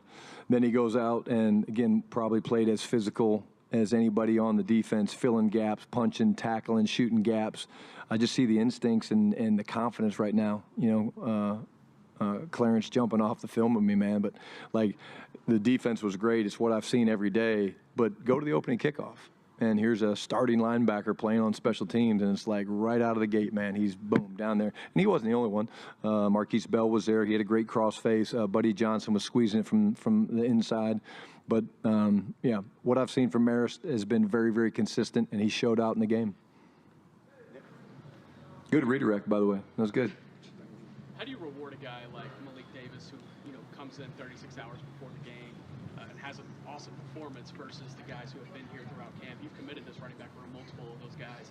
How do you kind of balance the reward factor there, if that makes sense? Yeah, first thing you do is you point it out. I mean, we celebrated the hell out of Malik today. I mean, the guys went crazy when I showed a couple of his runs. And, what he did is not easy, and we were literally thinking about, we're going to play him later in the game, and we just decided, hey, let's put him in now and let him go. And he did not disappoint. He gave us a huge lift. And, again, he'll get some reps, but we do have guys coming back. It's a similar thing with Malik. Like, I kind of feel like I know Malik. I was not surprised by how well Malik ran. I've seen the run instincts. I was surprised he did it that quick, getting here on Friday or Thursday, whatever it was, and then doing that. But, I think he's a terrific young runner with great instincts and things like that. And I think it's a shame that he has not been on a team. But, again, kudos to the scouting department for. Oh, wait. Hold on a second. Brian. You do know what team he was on before, though, right? You said it's a shame that he's not on a team. But you do know why he's not on a team, right? Some people may even be wondering why he's not on the Dallas Cowboys.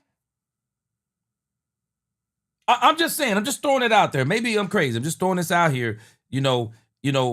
Malik Davis, he was on the Cowboys.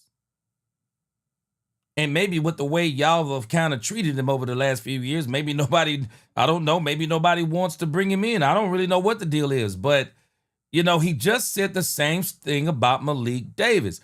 The guy said, how do you reward Malik Davis? It sounded like he just gave a fancy answer. We're not going to reward Malik Davis. We celebrated Malik Davis today, but we're not going to necessarily reward Malik Davis because we got injury is the reason why we bought Malik Davis in. But when those guys come back, Malik Davis probably won't get any more snaps, even though he did good in the preseason. Why will he not get any more snaps? Because we know what he is.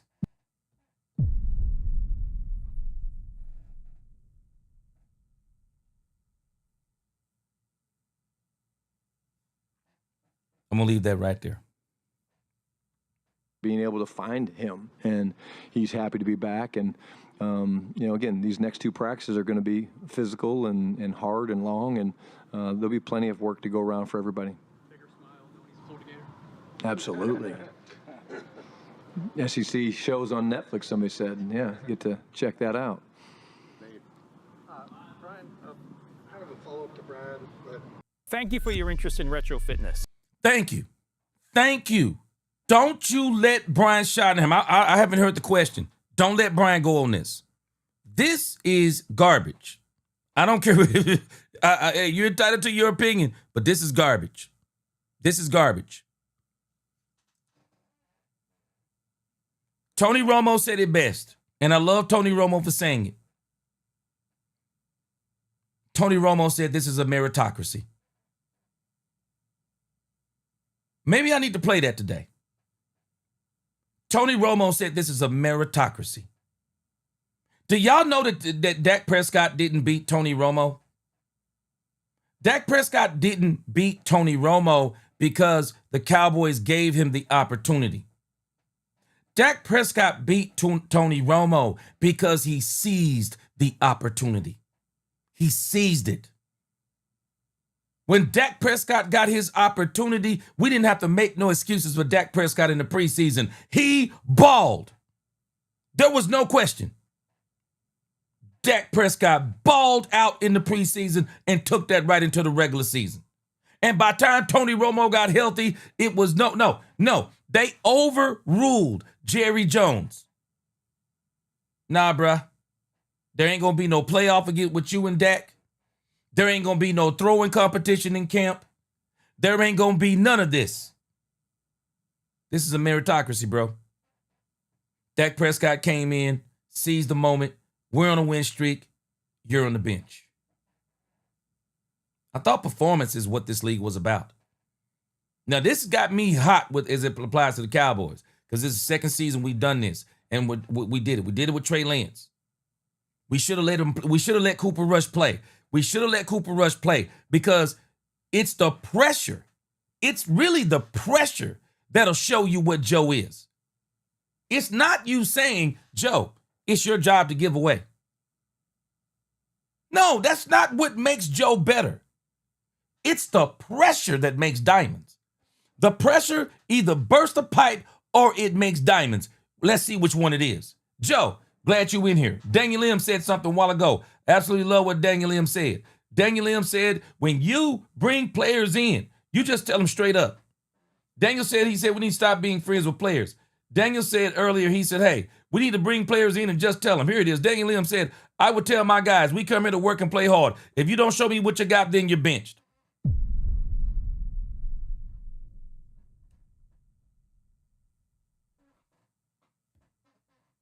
That's where I am.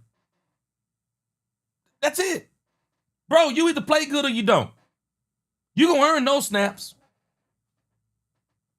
You're going to earn those snaps, Joe Milton. We're not letting you.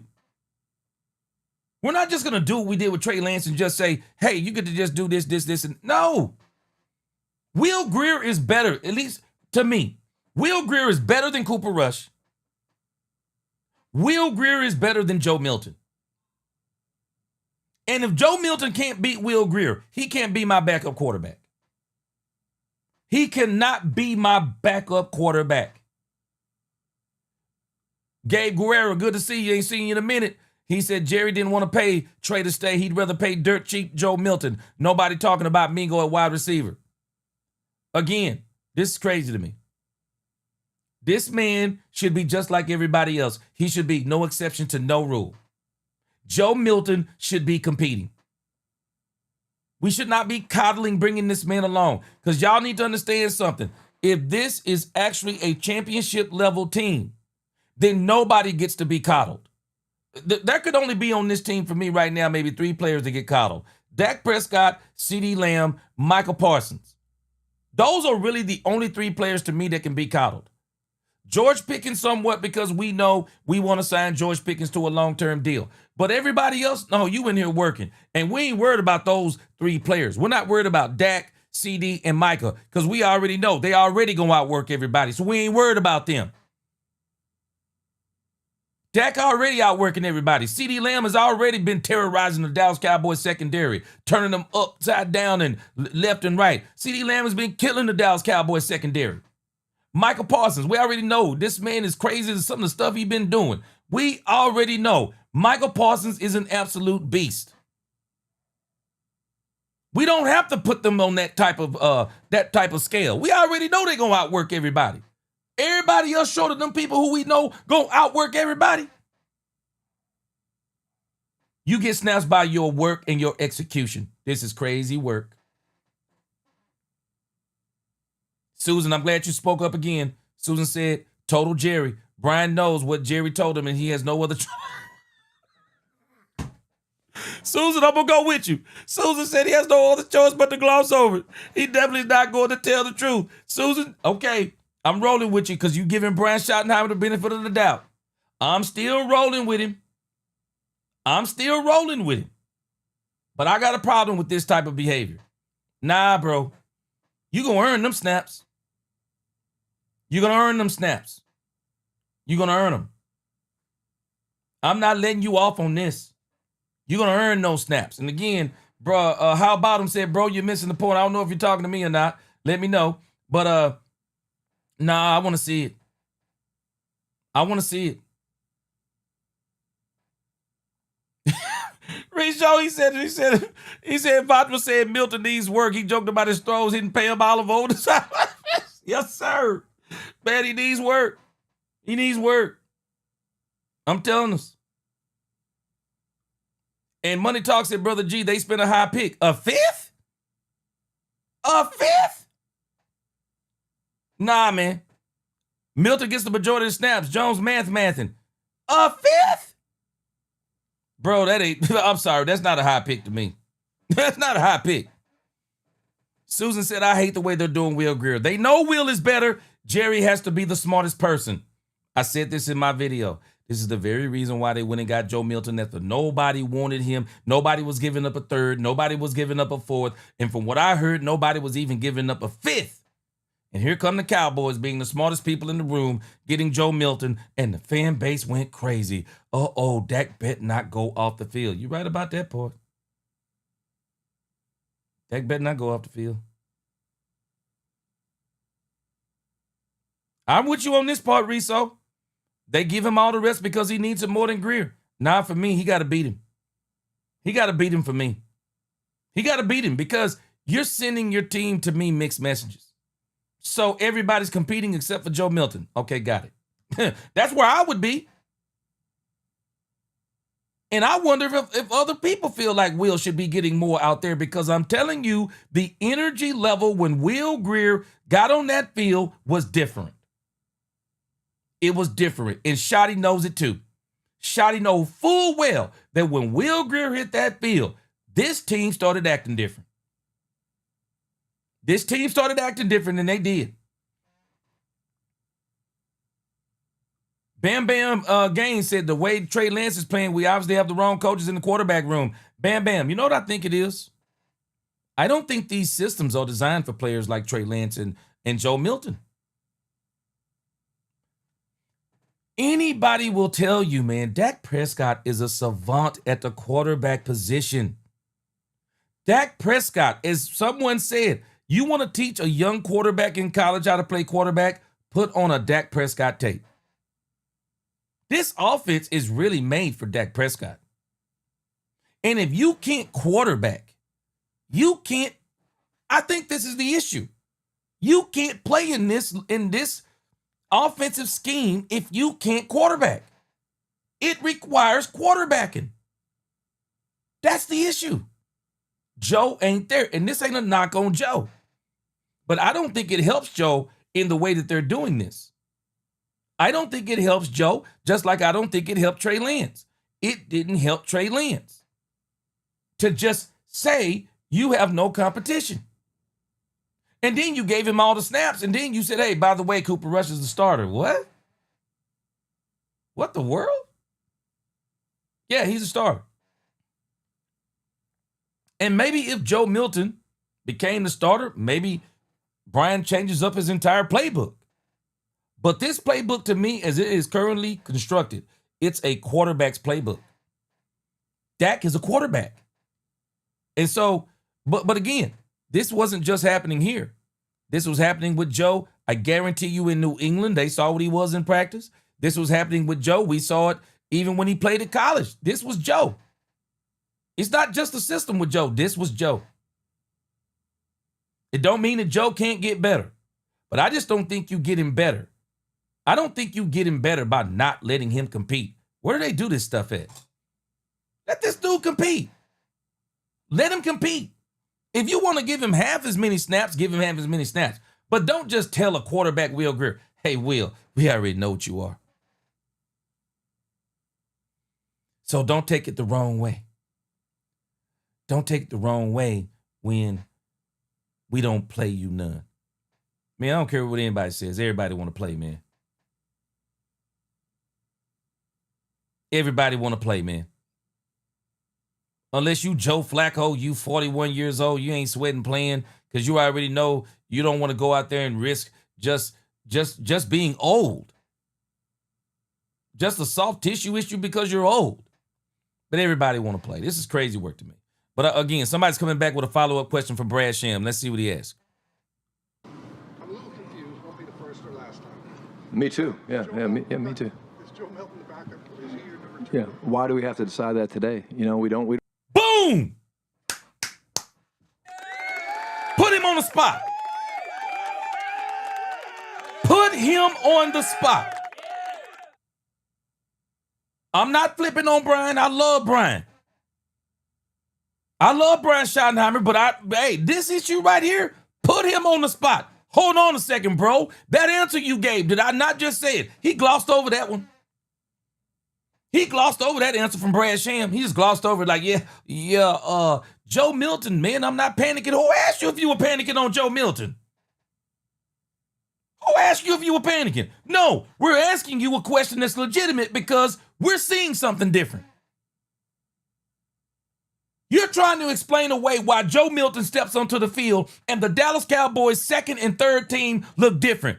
You're trying to explain that away. You're trying to explain away what we saw with our own eyeballs. Man, Joe Greer just looks a little bit different than Joe Milton. The team looked like they responded different with Joe Milton. So explain to me again, Trey Lance was supposed to be the Dak Prescott replacement. That's why they were prancing Trey Lance all up and down through the facility. But last I checked, I forgot Joe Milton. Yep, I forgot. We'll be having a conversation. I forgot if Joe Milton is still here. We'll probably be having a conversation in about 3 years that the Cowboys can get from up under Dak Prescott's contract. And the Cowboys will probably be thinking about extending Dak, but they'll want a huge discount. Joe Milton will be in the crib. Okay, I see maybe some future stuff. But we're all asking the same question. Hold on a second, bro. Is he the backup quarterback? Because backup quarterback, he's getting all the reps like he's a backup quarterback. Ask him. Brian glosses over another answer. Why do we have to decide now? Because you're giving him all the snaps, Brian. Nobody's asking this question if he's not getting all the snaps. No one's asking. No one's asking Brian this if Joe Milton steps out in game 1 and lights it up. No one's asking. And I got news for you people who keep game 2, Joe gonna look better against the Baltimore Ravens. Okay. I'm gonna let y'all tell it. You don't have to decide that today. Yeah.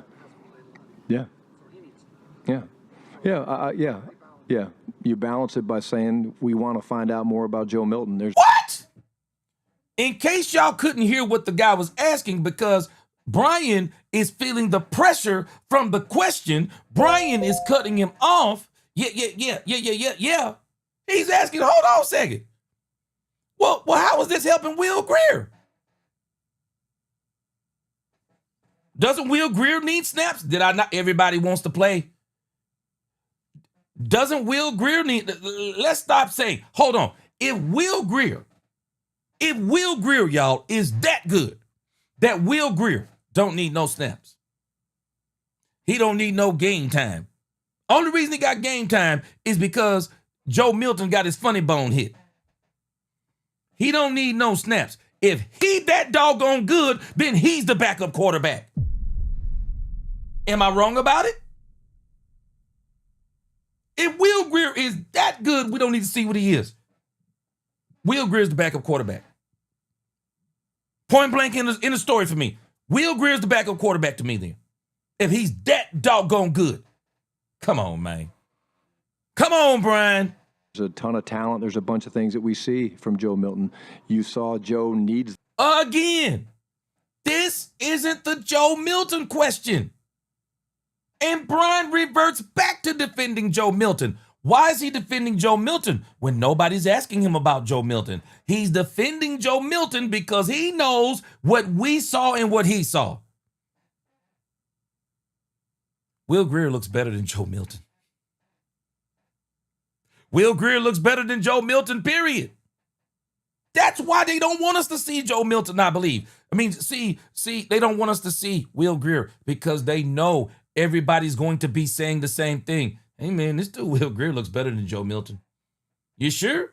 Because Joe Milton is 6'5", 240 pounds, can throw a ball 85 yards, and don't let me forget Big Rombowski. He can do a backflip before every doggone practice. So because of all those things,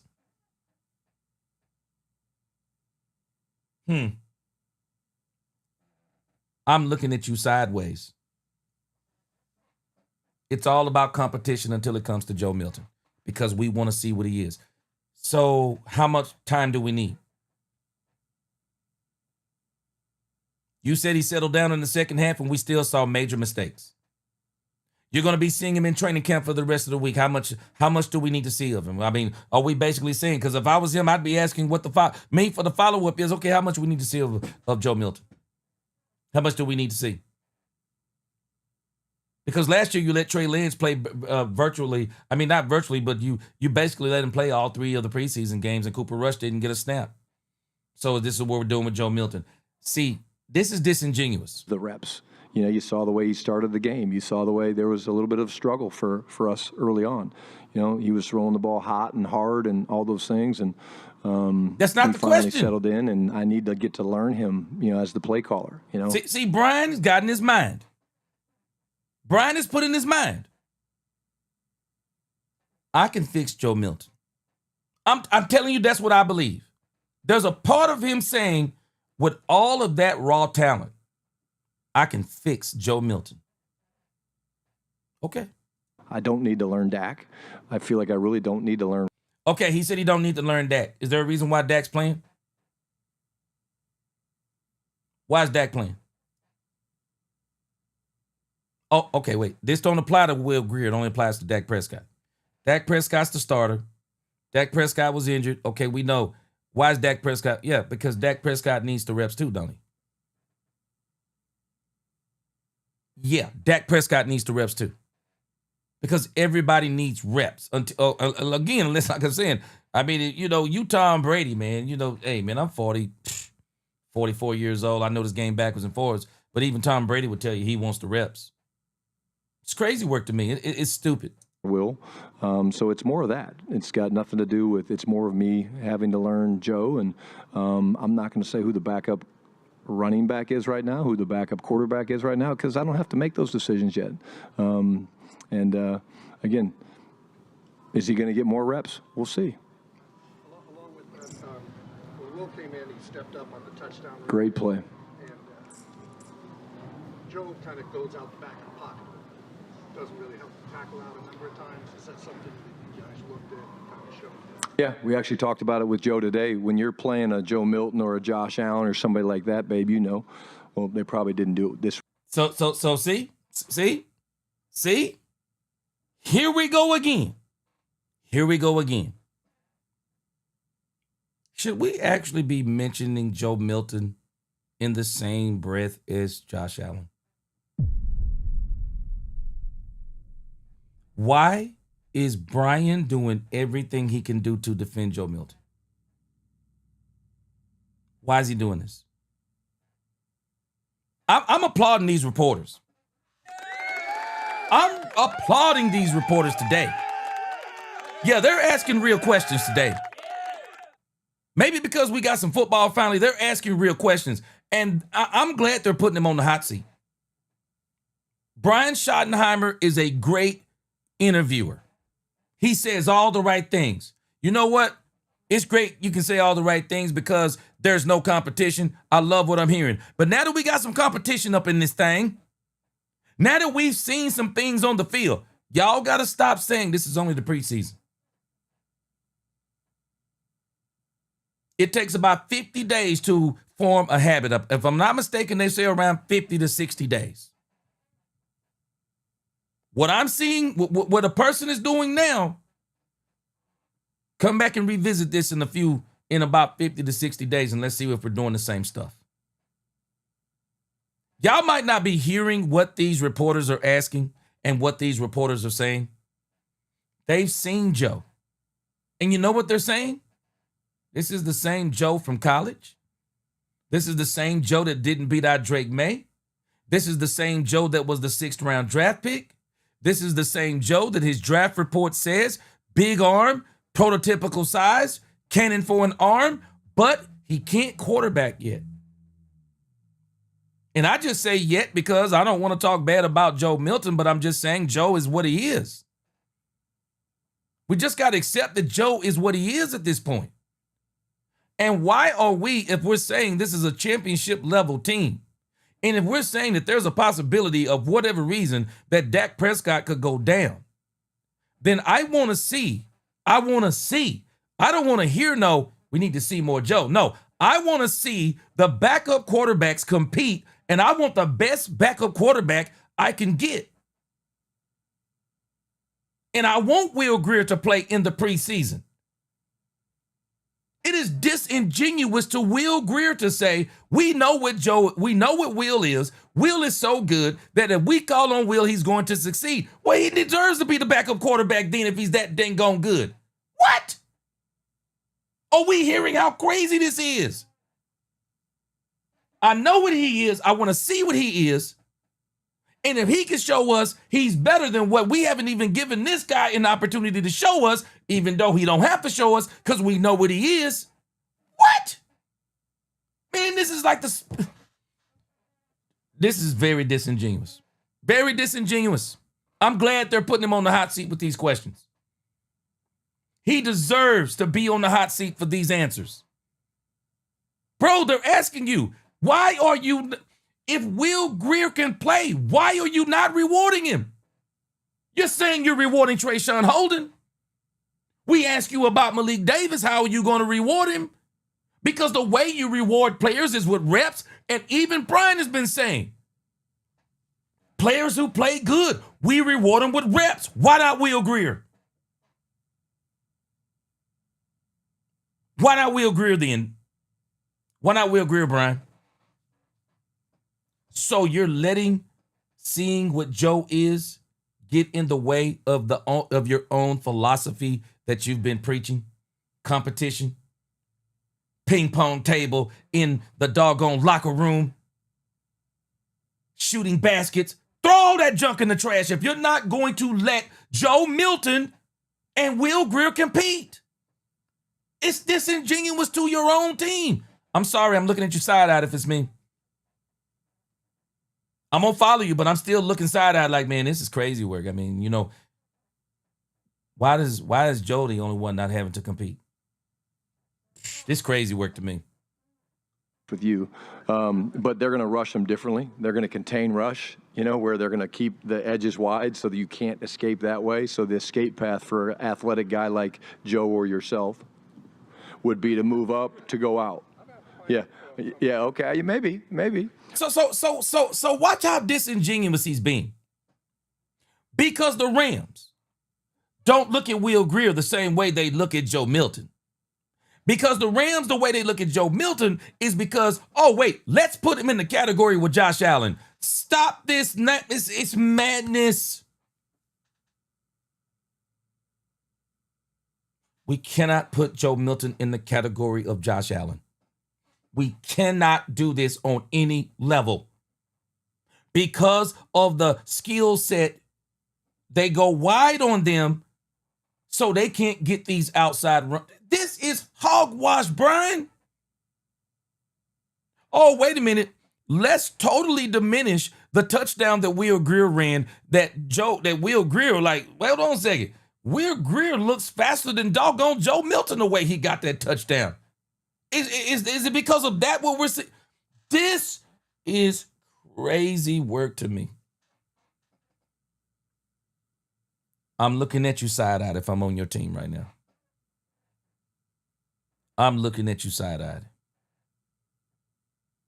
You said this is about competition, but not with Joe Milton. You don't think maybe some of the players might want Will Grier to play too? Anybody ever thought of that?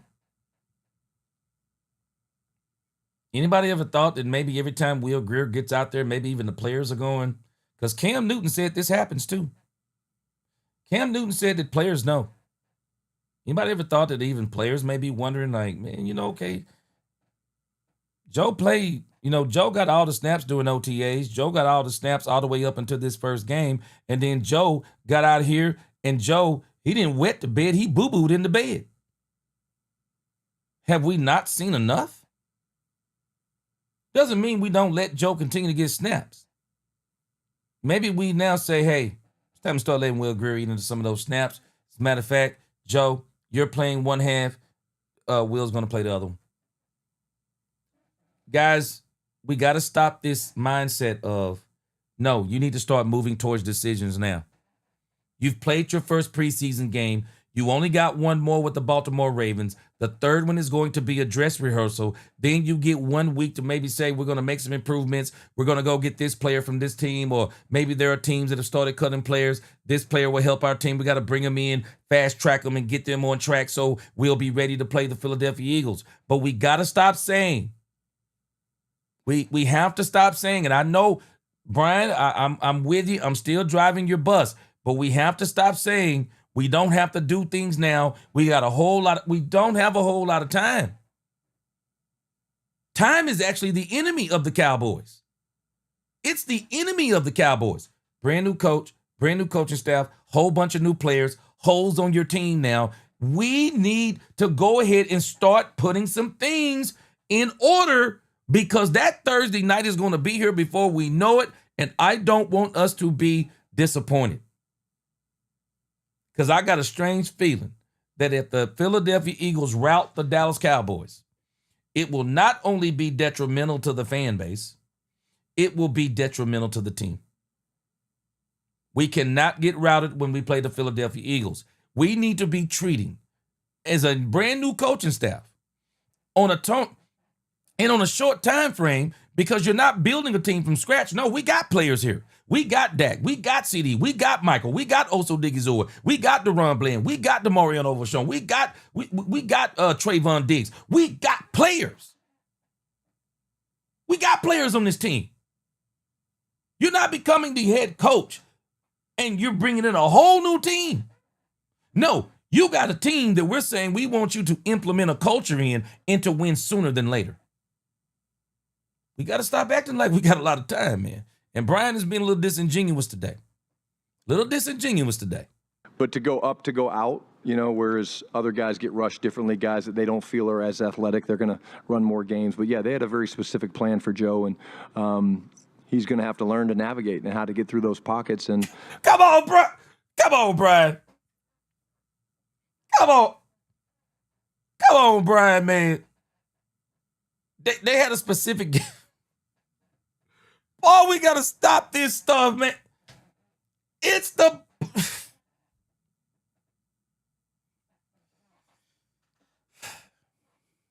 That's going to be because he's so athletic. So he's blaming the athleticism on...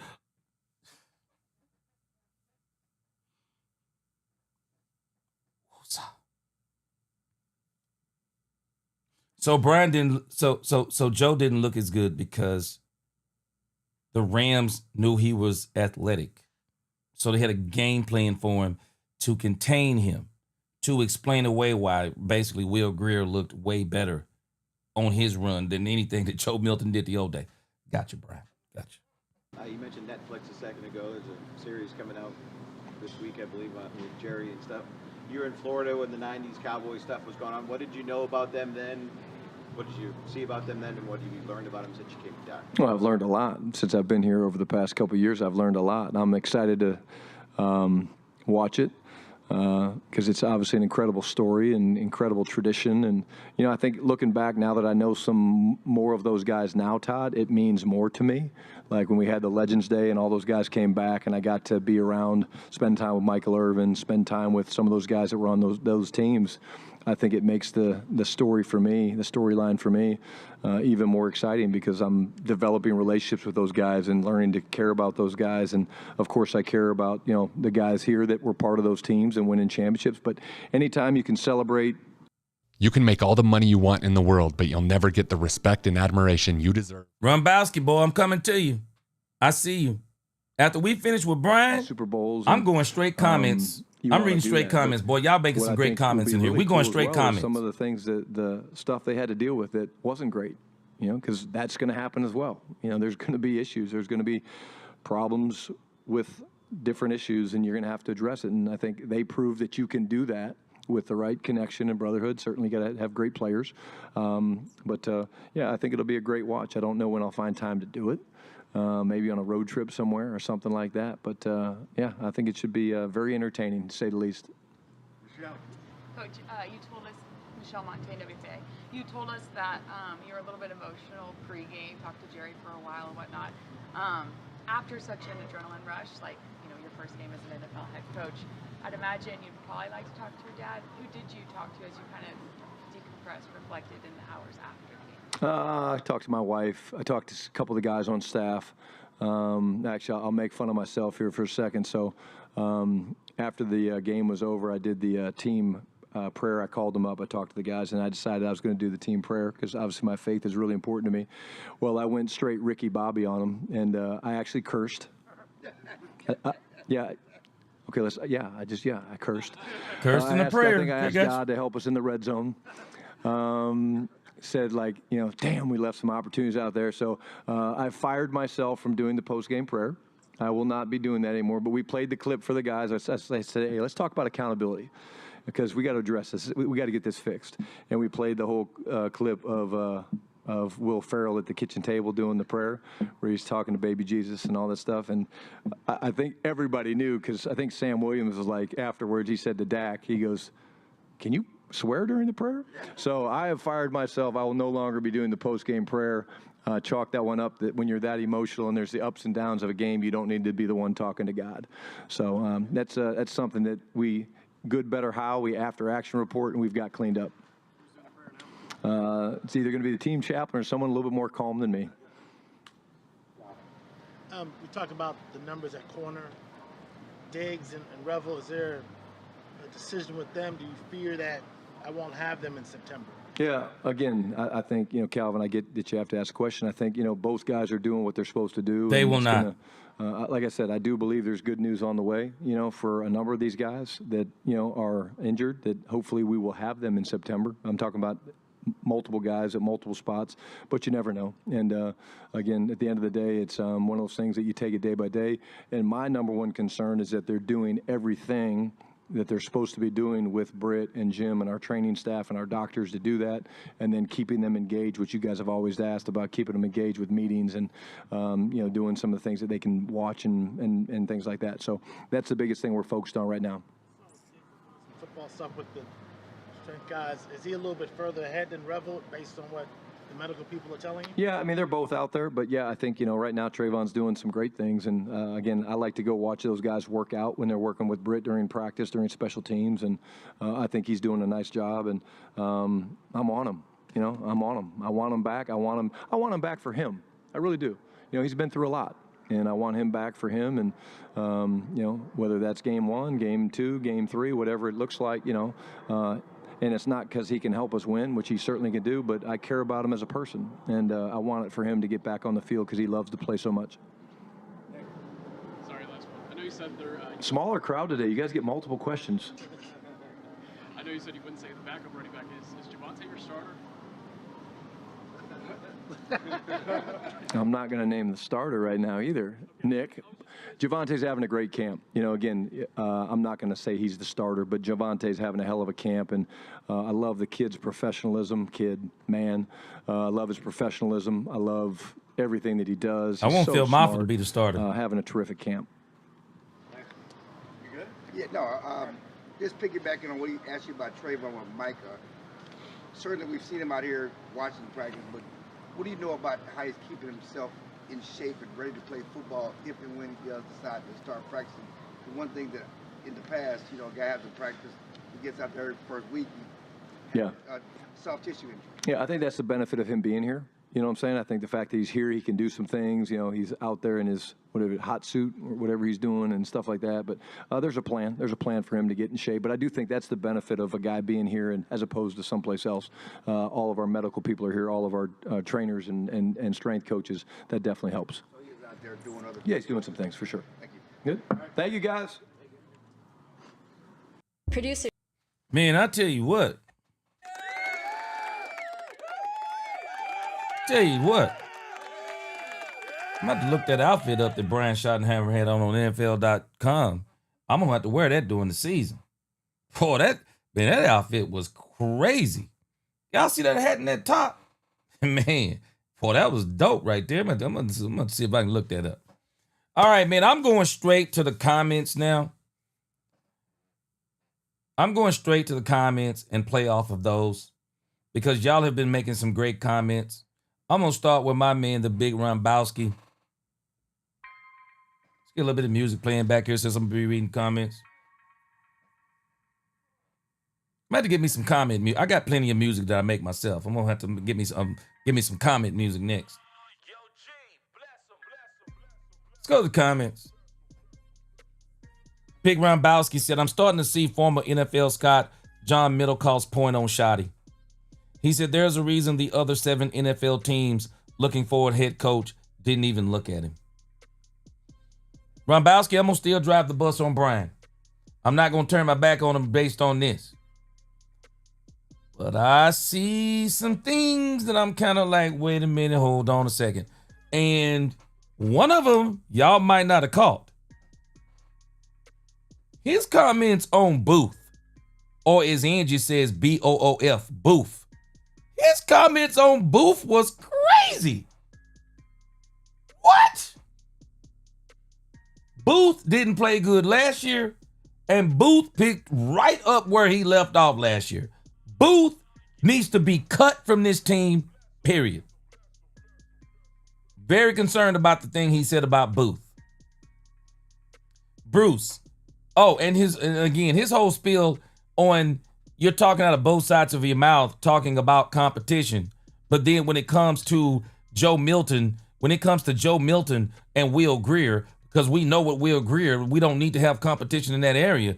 That's hypocritical to me. It's very hypocritical. Bruce 3613 said because Jerry and Steven determine roster spots and reps for that position.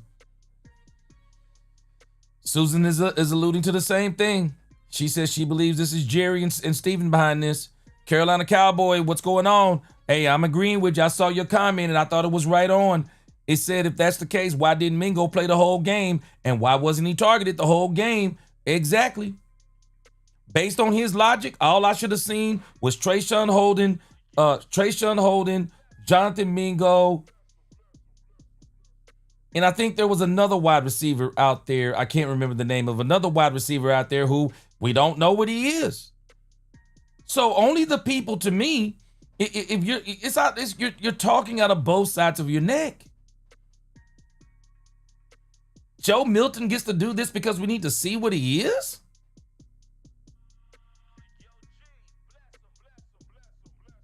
Mikey said, I need to see Will Grier play because Joe getting slammed.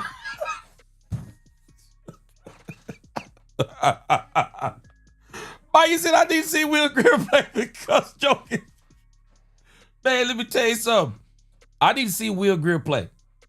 And the reason why I think, Brad Sham, well, whoever asked the follow-up question, it was perfect.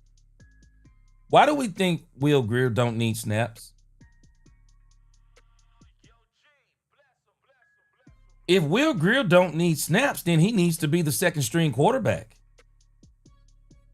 If every time we call on Will Grier with no warm-up, he comes in and looks better than Joe Milton, well, doggone it, he needs to be the second string quarterback. And you know what? He may very well be. This may be another one of those situations. Will Grier may very well be. The Newhouse fam said, I read that Stephen Jones wanted Dion as coach, but Jerry disagreed and chose Shotty instead. Woo! Wow. Wow. Wow. Carr said, I agree. Heard the same thing. That's crazy. Blue Star said if it's Jerry or Stephen Jones, though Milton was really thought Milton was really better than Dak Prescott, they were wrong to begin with. That man went 3 and out over 3 and through players, threw the ball right behind them. And you know what? This isn't about Will. To me, this is where I keep faulting Shotty.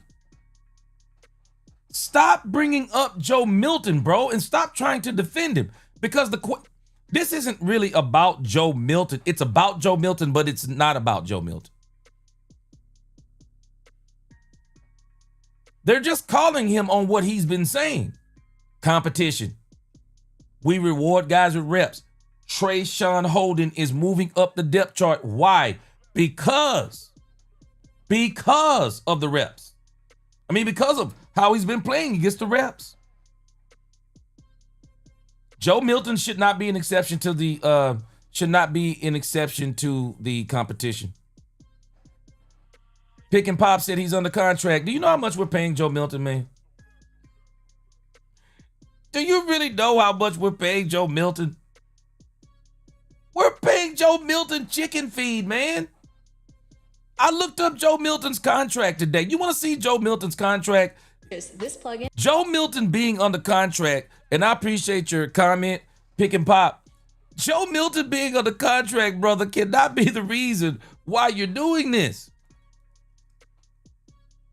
Joe Milton, bro, we're only paying him $1 million a year. The Cowboys eat salaries like that all day long, man. Let me show you this man's contract. Joe Milton, it's no excuse. Joe Milton's contract is no excuse to be doing this. Let's see if we can show it here on the screen. Let me show you how this. I love your comment, but I'm gonna show you why this isn't right. This is Joe Milton's contract. Joe Milton's contract, the base salary for 2025 is $960,000. The cap hit is $960,000. 2026, we're only paying him $1 million. 2027, we're only paying him $1.1 million. That's it. That's nothing. That's no excuse for him not to be competing.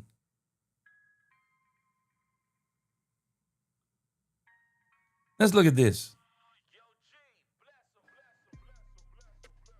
If the Cowboys were to release him pre-June 1st, the Cowboys would have zero dead cap. They would save $960,000. If the Cowboys trade him pre, it would be $960,000. If they release him post-June 1st, zero dead cap in 2026, save $960,000. Pop, Pick and Pop, explain to me what you're talking about again. We don't have no lot of money tied up in him. So what, he's under contract. The Cowboys could cut him and go on and find another quarterback. It's that simple. The Cowboys are under there's no strenuous contract behind the Joe Milton stuff. The Cowboys can cut him any year they want to, and every single year there'll be no dead cap, and they save money. No, the contract isn't the excuse. It's not the excuse. I'm telling you, I would be looking at you sideways if it was me. I would absolutely be looking at you sideways. I'm sorry. I'm looking at you sideways on this. You're not being consistent. You're just not being consistent in what you're saying. I'm just saying, I'm looking at you sideways if it's me. This to me sounds like hypocrisy. It sounds like hypocrisy. I'm looking at you sideways. It's not that I'm not following you, but I'm looking at you sideways. My man USMC, he said this has to be a political Jerry move, making Milton the backup. Lisa Worley, he said, did he say Greer is better than Dak? I don't know who that was. I don't think Brian said it, but I can tell you this, Lisa. If you're telling me that Will Greer don't need snaps, so it basically sounds like to me the conversation with Will Greer was, we want to see if Joe Milton can be the backup quarterback. We're going to bring you in, and if he isn't good enough, you'll be the backup quarterback. Okay, I guess if you sign up for that, that is what it is. Robert Dudley said, take 3 breaths. I'm just saying, this is what it is. Brandon Cup said Prime would have been the first one since Jimmy to tell Jerry to go sit down and shut up. Earl Jones said we should have never been talking about Joe Milton. Earl Jones, you're on to something. And we're going to skip down real quick. We'll listen to the coaches probably tomorrow because I got a lot of other stuff I want to get to before I get out of here. Let's go ahead and skip down to Joe Milton. We're not going to talk about it long because we've already been kind of talking about it. But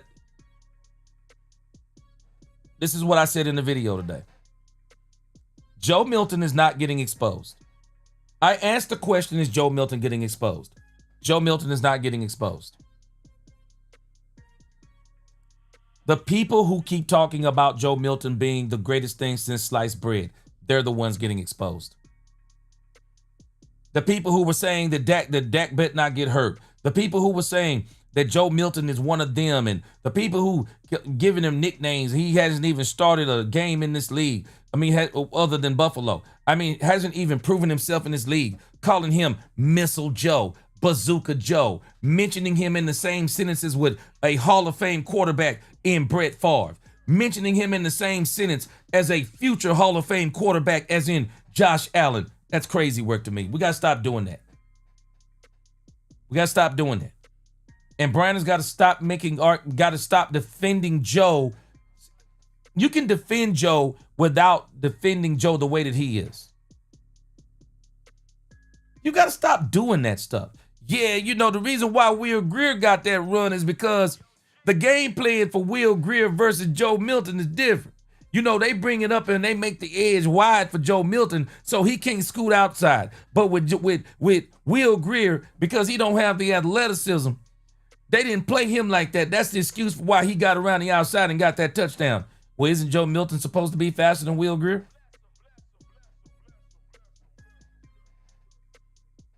Oh, okay, we got somebody saying, oh, how about them? Oh, somebody said that Will Grier is better than Dak in no universe. No universe. Won't even entertain that. I won't even entertain that one. My man Robert M31, I see you up in the chat. All right, let me see. I love a comment somebody made here. I got the comments coming in. I can't see who it was, but they just said, are you this pressed about a preseason game? Now, I'm going to see if I can find your comment, but if I can't, just let me know you're in here. Okay. I'm not pressed. But do y'all realize we're the only ones that are making that excuse? Why are we the only ones making that excuse? Why are the Rams not making that excuse? Because it's just an excuse. Bro, if you're performing, I don't care if it's in the Sandlot. It may not be the same type of game, but it's a game. Bro, I don't care what anyone says. I'm trying to put my best performance on tape every time that camera come on. Bro, this is the not for long league. I'm putting my name every time on tape. I'm putting tape down every time I get on that thing, man. You don't get these opportunities in the NFL a lot, man. You don't. Coyote up in here. What up? Appreciate that super chat. He said it's political. Let Grier cook. I want to see him. I want to see it because, man, you're telling me that Will Grier is so good.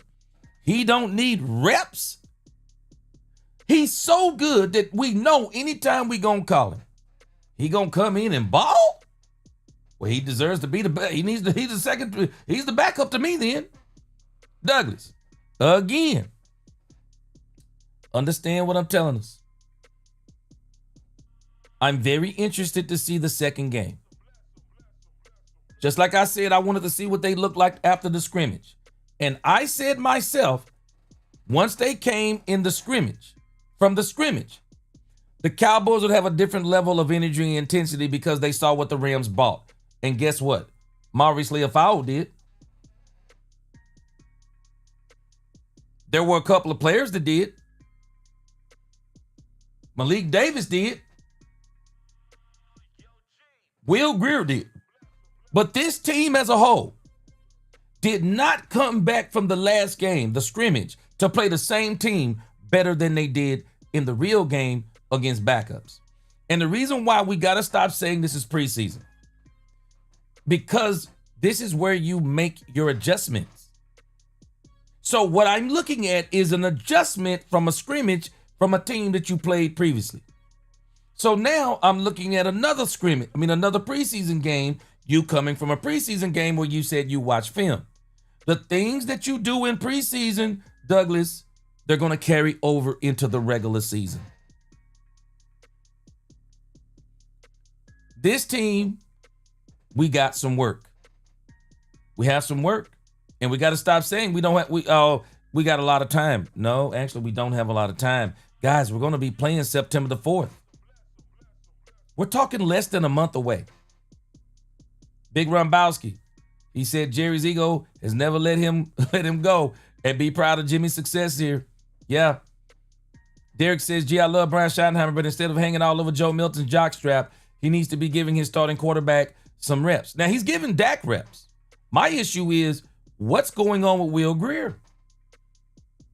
No, make Joe compete too. Make Joe compete. Don't let Joe be the exception to not competing, because I'm looking at you sideways when you do that. Stephen Hart said, again, you're only seeing one preseason. That may have been you earlier. Only one preseason game. He said, you for yourself, stop listening to everybody else. I can't quite make out what you're saying. But again, for me, I'm not listening to anybody as it applies to what I've been saying about Brian, about this whole issue. For me, no, we got to stop saying this is only one preseason game. We're the only ones making this excuse. You don't hear everybody else making this excuse. If we would have came in here and trounced the Los Angeles Rams, there would have been some of us still saying it's only a preseason game. But there would have been a lot of people saying the way the Cowboys look in that doggone preseason game. Woo, man. Okay, Douglas Harrison, tell you what we're going to do. Appreciate what you said. We're going to listen to, we're going to give Clayton Adams a listen. Matter of fact, I don't think Eberflus is that long. Let's see if we can listen to Eberflus too. We got time. Okay. Superwatch 79 said, I think you're looking at it wrong, G. Milton competing for the number 2 and he losing. They probably going to put Milton on the practice squad. Okay, I can appreciate what you're saying. We're probably saying the same thing in some respects. But my only issue is that, Superwatch, I appreciate your comment, but Joe ain't competing. No, Joe actually isn't competing because there's nobody competing with him for it. Joe Milton is getting the opportunity that nobody else is getting, Superwatcher. He actually gets to play his way out of the number 2 rather than play his way into the number 2. If he was playing his way into the number 2, we would be saying, Shotty would be saying the same thing he's been saying about everybody else. We're going to be competitive. That we're going to let Will Grier push Joe Milton either into the number 2 or out of the number 2. But we're not doing it. He made up 3 different excuses on why Joe Milton is getting reps over a quarterback that I think what everybody was saying, Wolf, I mean, Super Watcher, I think what everybody was saying is, what I was saying is, hey, man, we think Will Grier is better than Joe Milton. So why is he not getting reps? Why is he not getting reps? And again, Alfredo Morales, my man in the crib, Alfredo, you're saying, why are we spending so much time on a third string quarterback? I think this is the very thing they're asking Brian Schottenheimer. Why are we spending so much time on Joe Milton? And I caught what you did. I just caught what you said. You just called him a third string quarterback. I get you. Well, I think these guys are saying, man, this dude is a third string quarterback. Why are y'all giving him so many reps? Don't Will Grier need reps too? Because if he's possibly going to be the number 2 and if there's a chance of him playing, then doggone it, let Will Grier play. You may need him to play.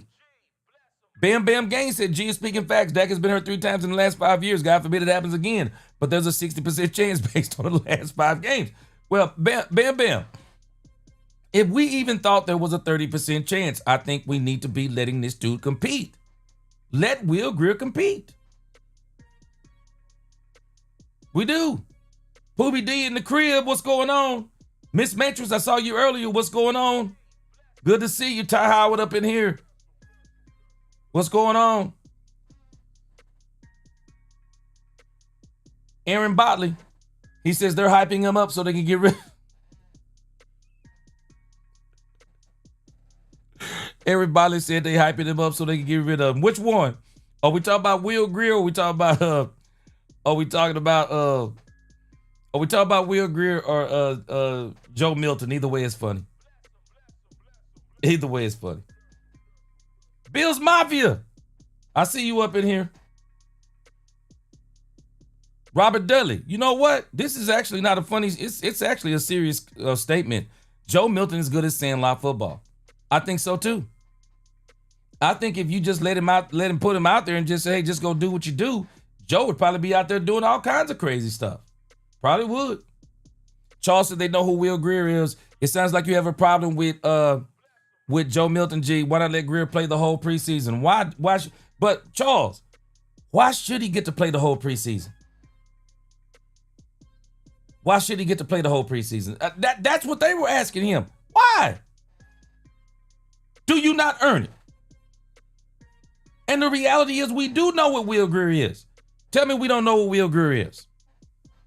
We have a scouting report on him, and he's still living up to the scouting report. He was drafted in the 6th round. Do we not know what he is? Is he a first-round quarterback drafted in the 6th? Or is he a 6th-round quarterback drafted in the 6th? Schottenheimer, we know what he is. Was he the 6th-round quarterback on the New England Patriots who could not beat out Drake May? He didn't beat out Drake May. And he's so talented that the New England Patriots let him go. And for anybody to say, yeah, they let him go because he was putting pressure on the starter, that's what you want. That makes everybody better. No, this is why these reporters were calling him out, dude. It actually doesn't make sense. It doesn't make sense. No. He shouldn't be getting all these reps.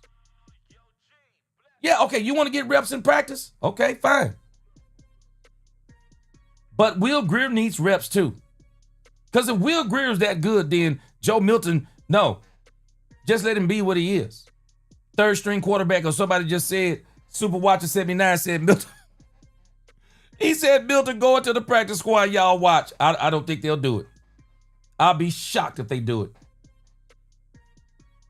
C-Bay said, if you lose Dak, this is what you have. We really could have had Dak's replacement on the bench for the remainder of Dak's contract this last draft. But no, we got Milton and Greer. Yeah. Greer needs to help. Yeah, needs to play to help our wide receivers. Davion Wallace, I'll give you that one too. James said this coach is too laid back so far. Well, James, you know what's strange to me? This transition didn't happen to me until we scrimmaged the Rams. It seemed like the Rams scrimmage, something changed. I don't understand it. I just don't understand it. Poobie D again in here got my back. Poobie D, what you think about all this? Don't make sense to me. So it is what it is. And the only reason why I even spent time on this, I already had a Joe Milton section. So that's why I'm going to let the Joe Milton section go, because this will be the Joe Milton section because some of the things I mentioned with the shoddy presser. Y'all have to understand, when I play these interviews, it's my first time hearing them. So I didn't know Brian Schottenheimer was going to be all up in here defending Joe Milton. I didn't know he was going to be doing that. So forgive me. That's why I spent so much time on it, because those were the best questions. Those were the best questions in the interview. Bro, why are y'all coddling this dude, running around here putting ping pong tables and competing at free throw shots? Why y'all doing this up in here while not letting Will Greer compete against Joe Milton? I'm sorry, I'd be looking at you sideways. I'm just telling you I would. I'd be looking at you sideways. You can't tell me we're all competing except for Joe Milton. I'm not letting you tell me that. That doesn't sound right to me. That doesn't sound right to me. But again, all right. So I don't think that what's the name is that long. I mean, as long as y'all keep rocking, I'm rolling.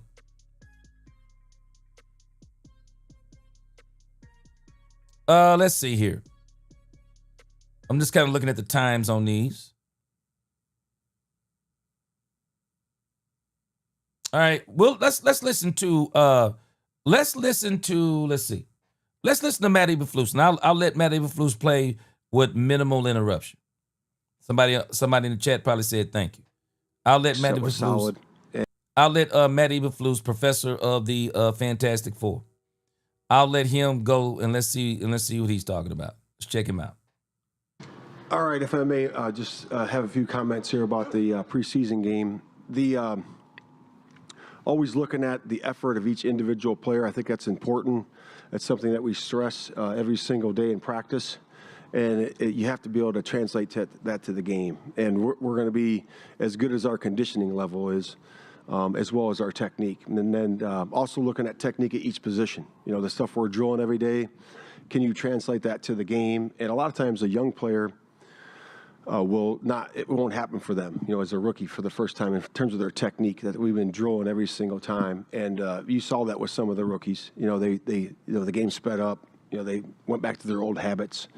And that certainly is true for a lot of young players. And then looking at our tackling, obviously the first time we had a tackling, game, and the first time we're in that environment, and you really can't do it. And, you know, you guys see us out here tackling each other on those mats and stuff, but, you know, and the tackling was we just too high.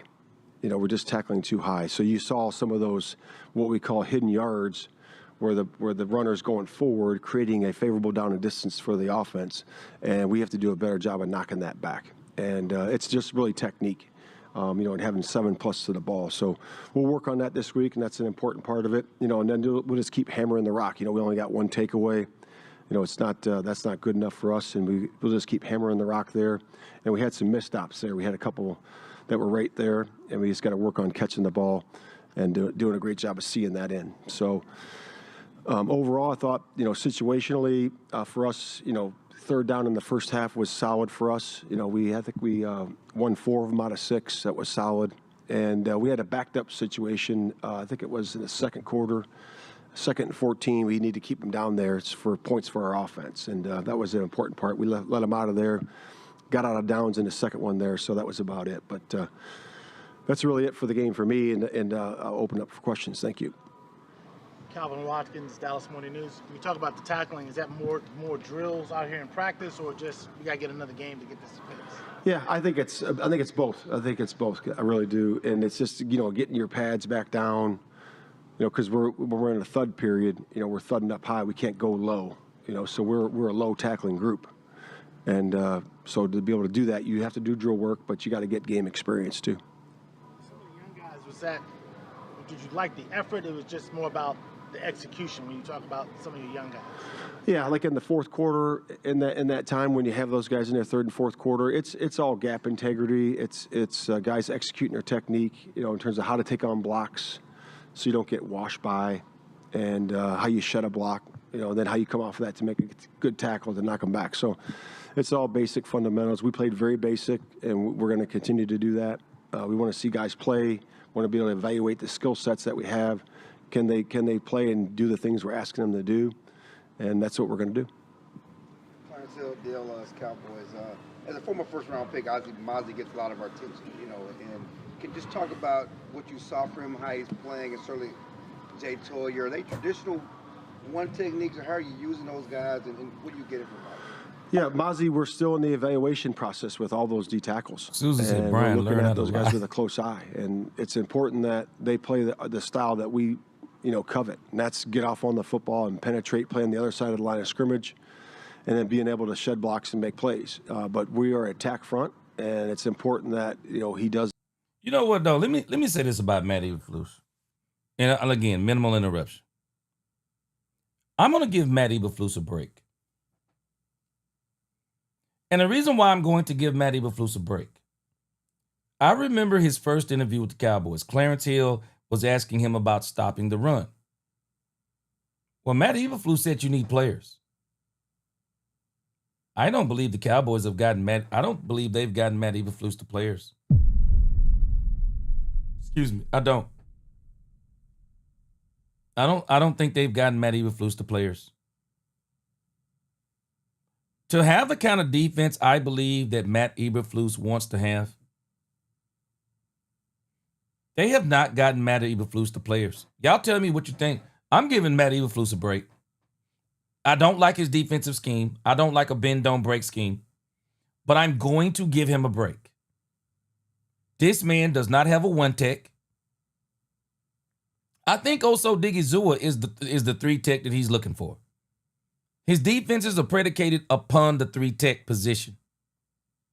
I think the linebacking core the Cowboys have is good enough. But that one tech position, all they did was run through the A gap. And there are plays where Mozzie Smith is just getting bowled over. I got to give Matt Eberflus a little bit of the benefit of the doubt because I don't think the Cowboys have gotten him the players that he's going to need for the type of defense, especially he wants to play. Because I'm telling you, in these bend, don't break defenses, they require super studs at those positions. You need, the three tech, okay, it's great, but you still need a one tech.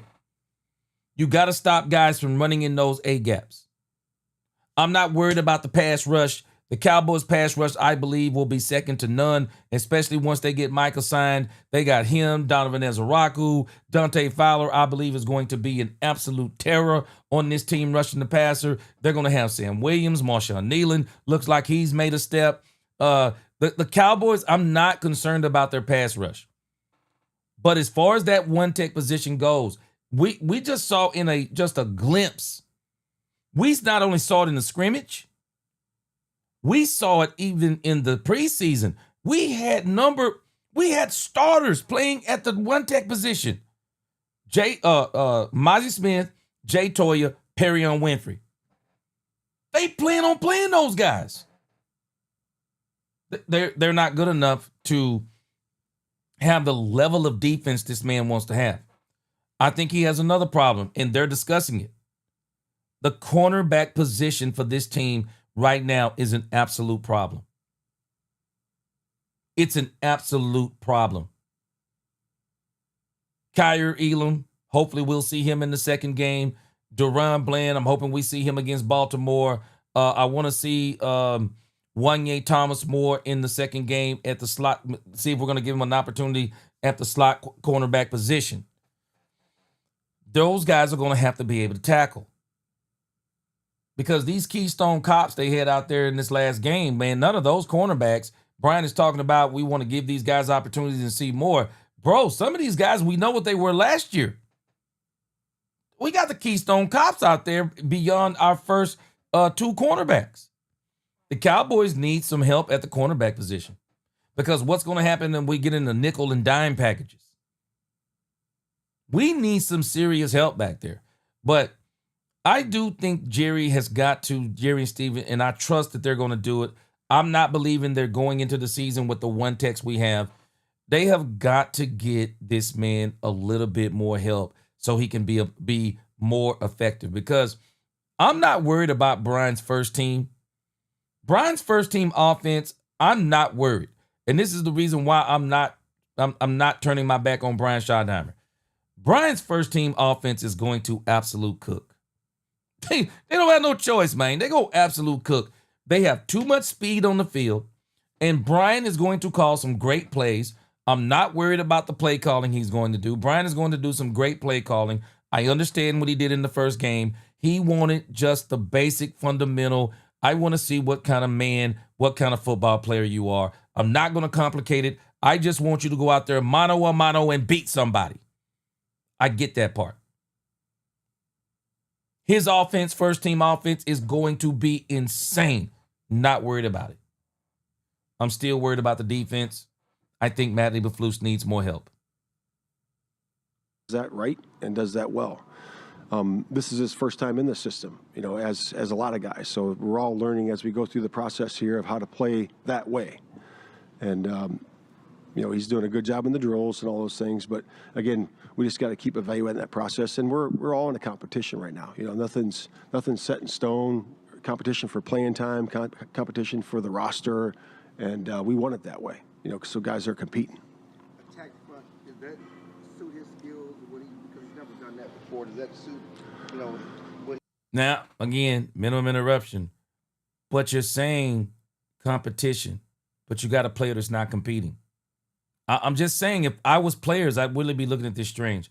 My man Robert M in here, I had to give him some. I had to give my man Robert M31 a shout out.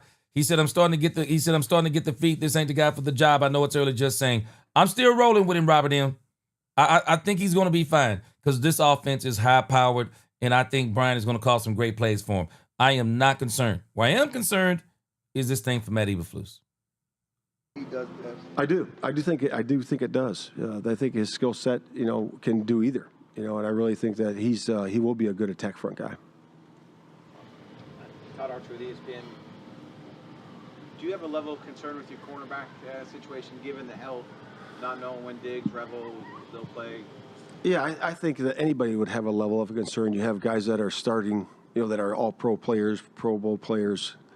A guy that's out like that is always a concern, when you're missing a piece like that, because you got to move people around, and then there's competition behind. Last time I talked about the competition behind him, which is great, but when you have that level of a starter out, you're always concerned about it. What's your thought on what you've seen from the Blues and Mamus and Rochelle and all those guys? Yeah, just really about, those guys are still in the evaluation process. Those guys are competing. They're working hard. I really don't have much more comment than that. That's where they are, and that's what we're looking at. And we have 2 really good pads practices coming up, and we're excited about those as we move forward. John Michaud with The Athletic. What was your initial impressions of Maris Leopold, and then what have you thought about him up to this point now being around? Yeah, I'm excited about how he's changed his body and how he's really starting to move better. So he lost a lot of weight, trimmed up, leaned up. And he's really moving efficiently. The biggest jump that he's going to make is refinement of detail.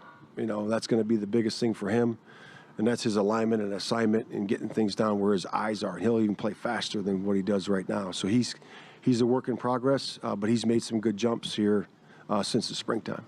What did you think of him specifically on Saturday? I already knew this about him. I like his hitting ability. Some guys have innate ability to create leverage and power and strike, and he's one of those guys. And you saw that on a couple of plays. And but yeah, he has a really good ability to do that. So that was the most impressive thing to me about him.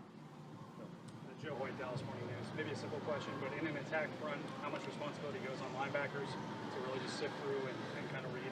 Yeah, it's everybody, right? And it's everybody. So the D-line plays a certain way, they're going to play on the other side of the line of scrimmage. Well, we understand the plays that people are going to run against us, so the linebackers have to be tied in with that. You can't have penetrating D-line and then lateral linebackers. That doesn't work. And then the corners and the safeties have to play into that too. It's teamwork, team defense, and everybody's tied into it. It's in the run game, everybody's tied into it, and then in the pass game, it's rush and cover and rush. They're both tied together too. So we're just trying to give those guys another tick to get home in the pass game, and those guys are rushing, and we're going to create situations, one-on-one matchups to slow, to quicken that clock up for the quarterback. And as you're trying to find who the nickel corner is going to be, because I know Deron Bland's And sleep all the way down, deeper.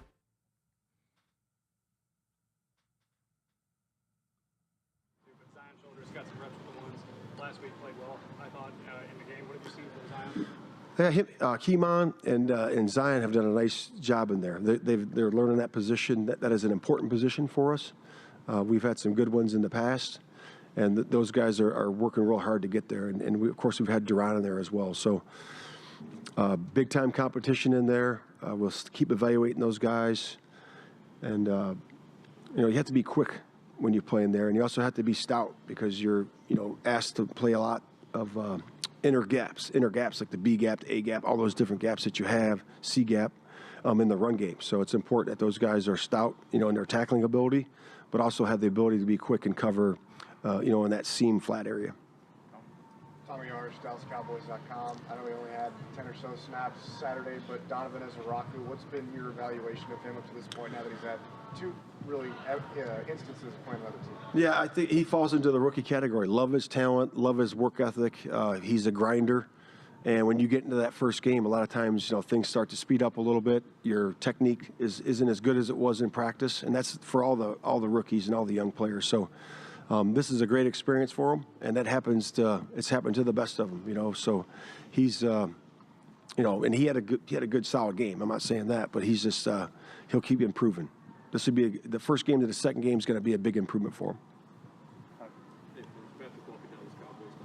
Circling back to Izzy McClubble really quickly, can you just talk about the benefit of having a guy his size that also shows versatility on the outside as well as the nickel? Yeah, that was a great play he made. The interception that he had was awesome, and the ability to cover tight ends, cover corners, and cover in the slot. That's a unique skill set. And then also be able to play the run a little bit too. So he's been doing good in there. He's been our Swiss Army knife. We've been moving him all around, and working to find a place for him in terms of what fits him best, what's his skill set works at for him and for us. So I'm excited about him.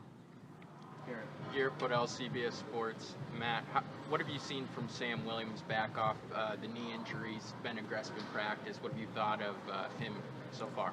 Yeah, he's been grinding and working, man. I love his toughness. His movement skill is all the way back, so he's back, in the fold there. So he's a very versatile piece, move him inside, move him outside. But I love his power and his strength, in the run game and also the pass rush. So he's he's an exciting player for me.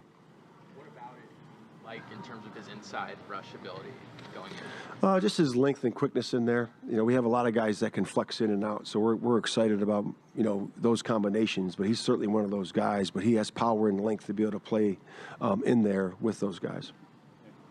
Nick Harris, four-star Telegram. You have a lot of talented defensive ends in that room. How has that competition just overall been here at training camp? Is it the best group of people you've had in your career? Yeah, I've had some good tackles in the past. I've had a couple good ends, but not this many. So it's been a pleasure to work with those guys because they're really a tight group. The camaraderie in the room has been great. They're want to learn, and the system and learning it better, and they grind out there in the practice field. So they have everything they need to really play at the level we need them to play at. So I'm excited for that group too. When you start looking at Philly, is it after preseason or do you do some initial viewing? What's your process there? Yeah, 8 months ago, I already started. He's serious too. Fade Loffler, 105.3, the fan, Cowboys Radio Network.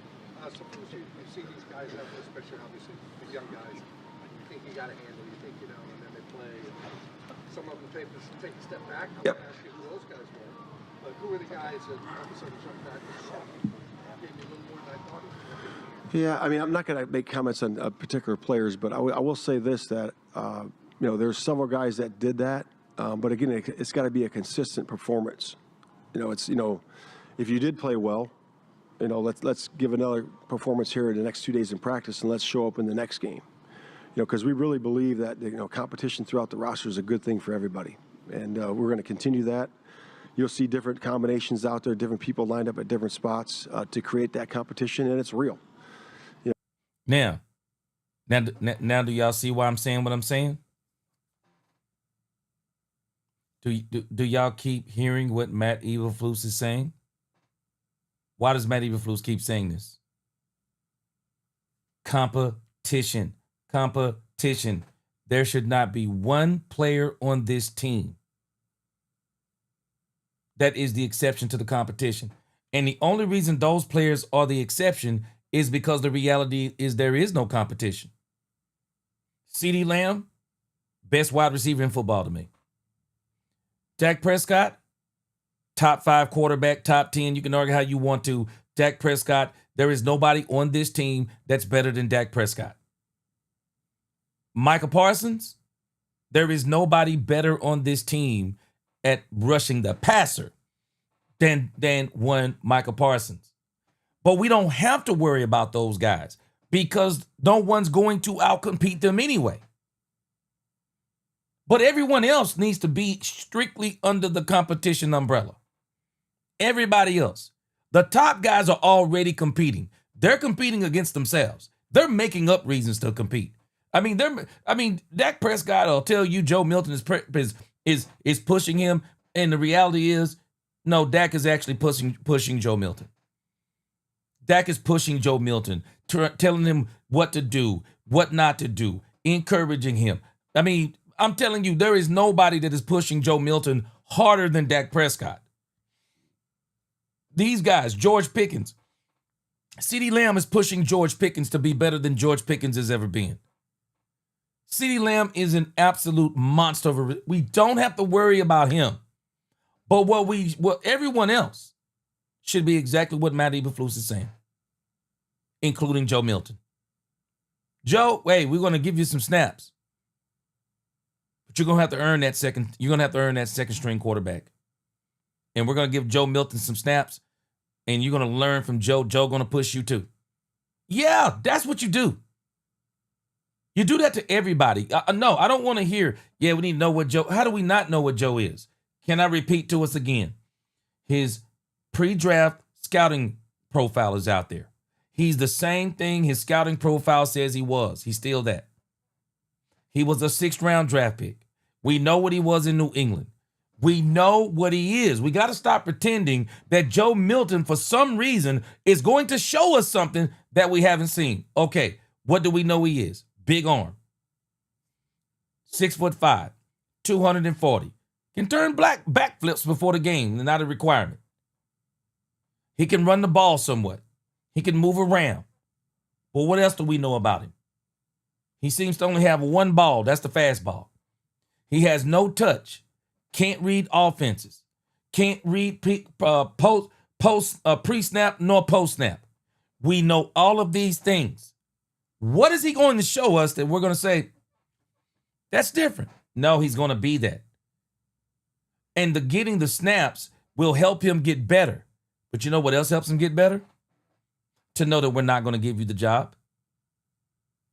To know that you're going to still compete with Will Grier. And if you don't play better, Will Grier is going to continue to get more snaps. Yeah, that'll make you better. Yeah, that'll make you better when you're a young guy. I'm just telling us. And Matt Eberflus keeps echoing this same thing about competition. Why is there a guy on the team that there's an exception to the rule? Because guys are stepping up. Younger players are stepping up. It's a competitive roster, and we have to set that competition out there on the practice field, and we'll set it up in the game too. Babe Laufenberg. Yeah. Oh, get in line. Yeah, that's right. Christy Scales, Cowboys Radio on 105.3 The Fan.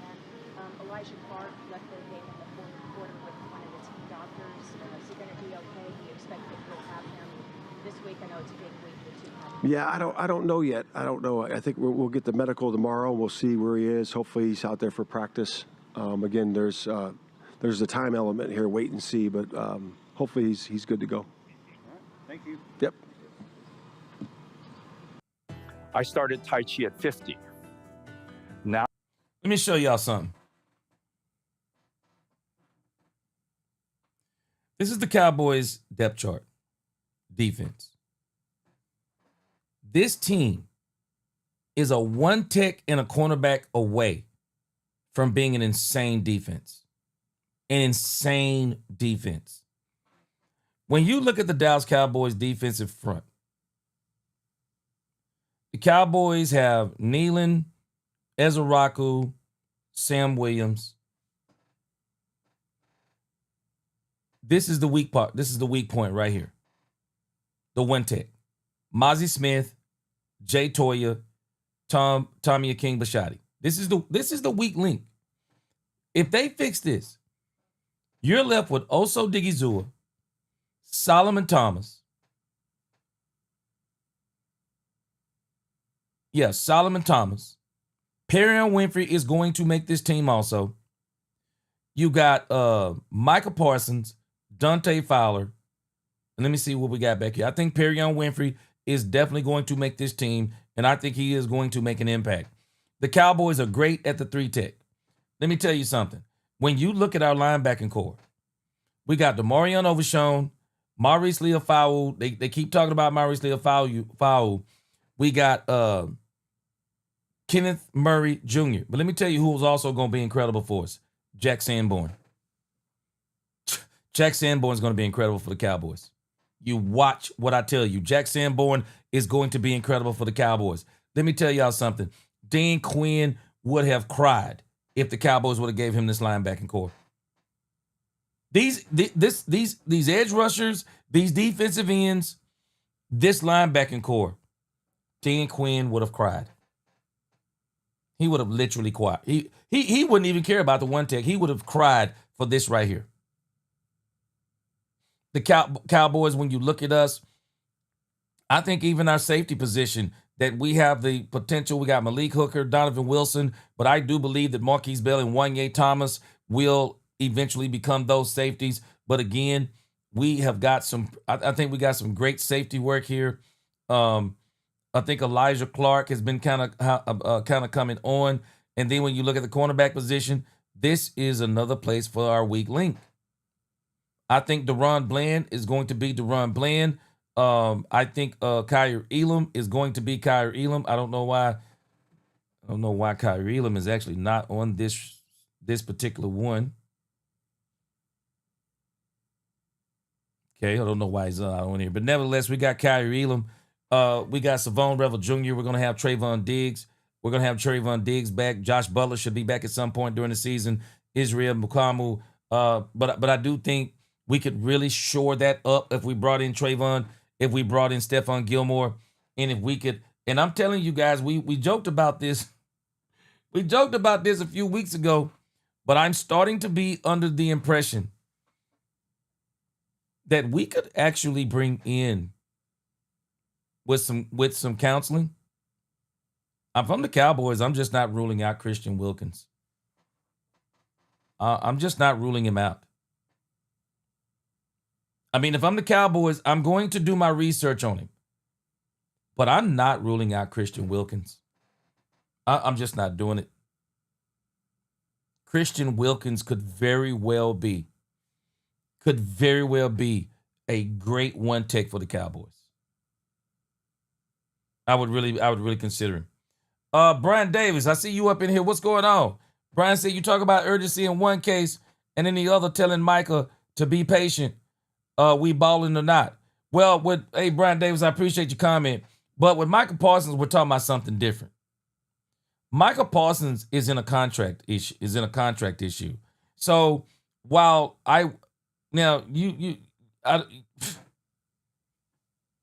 stop stuttering. Brian, you're a little late to the party.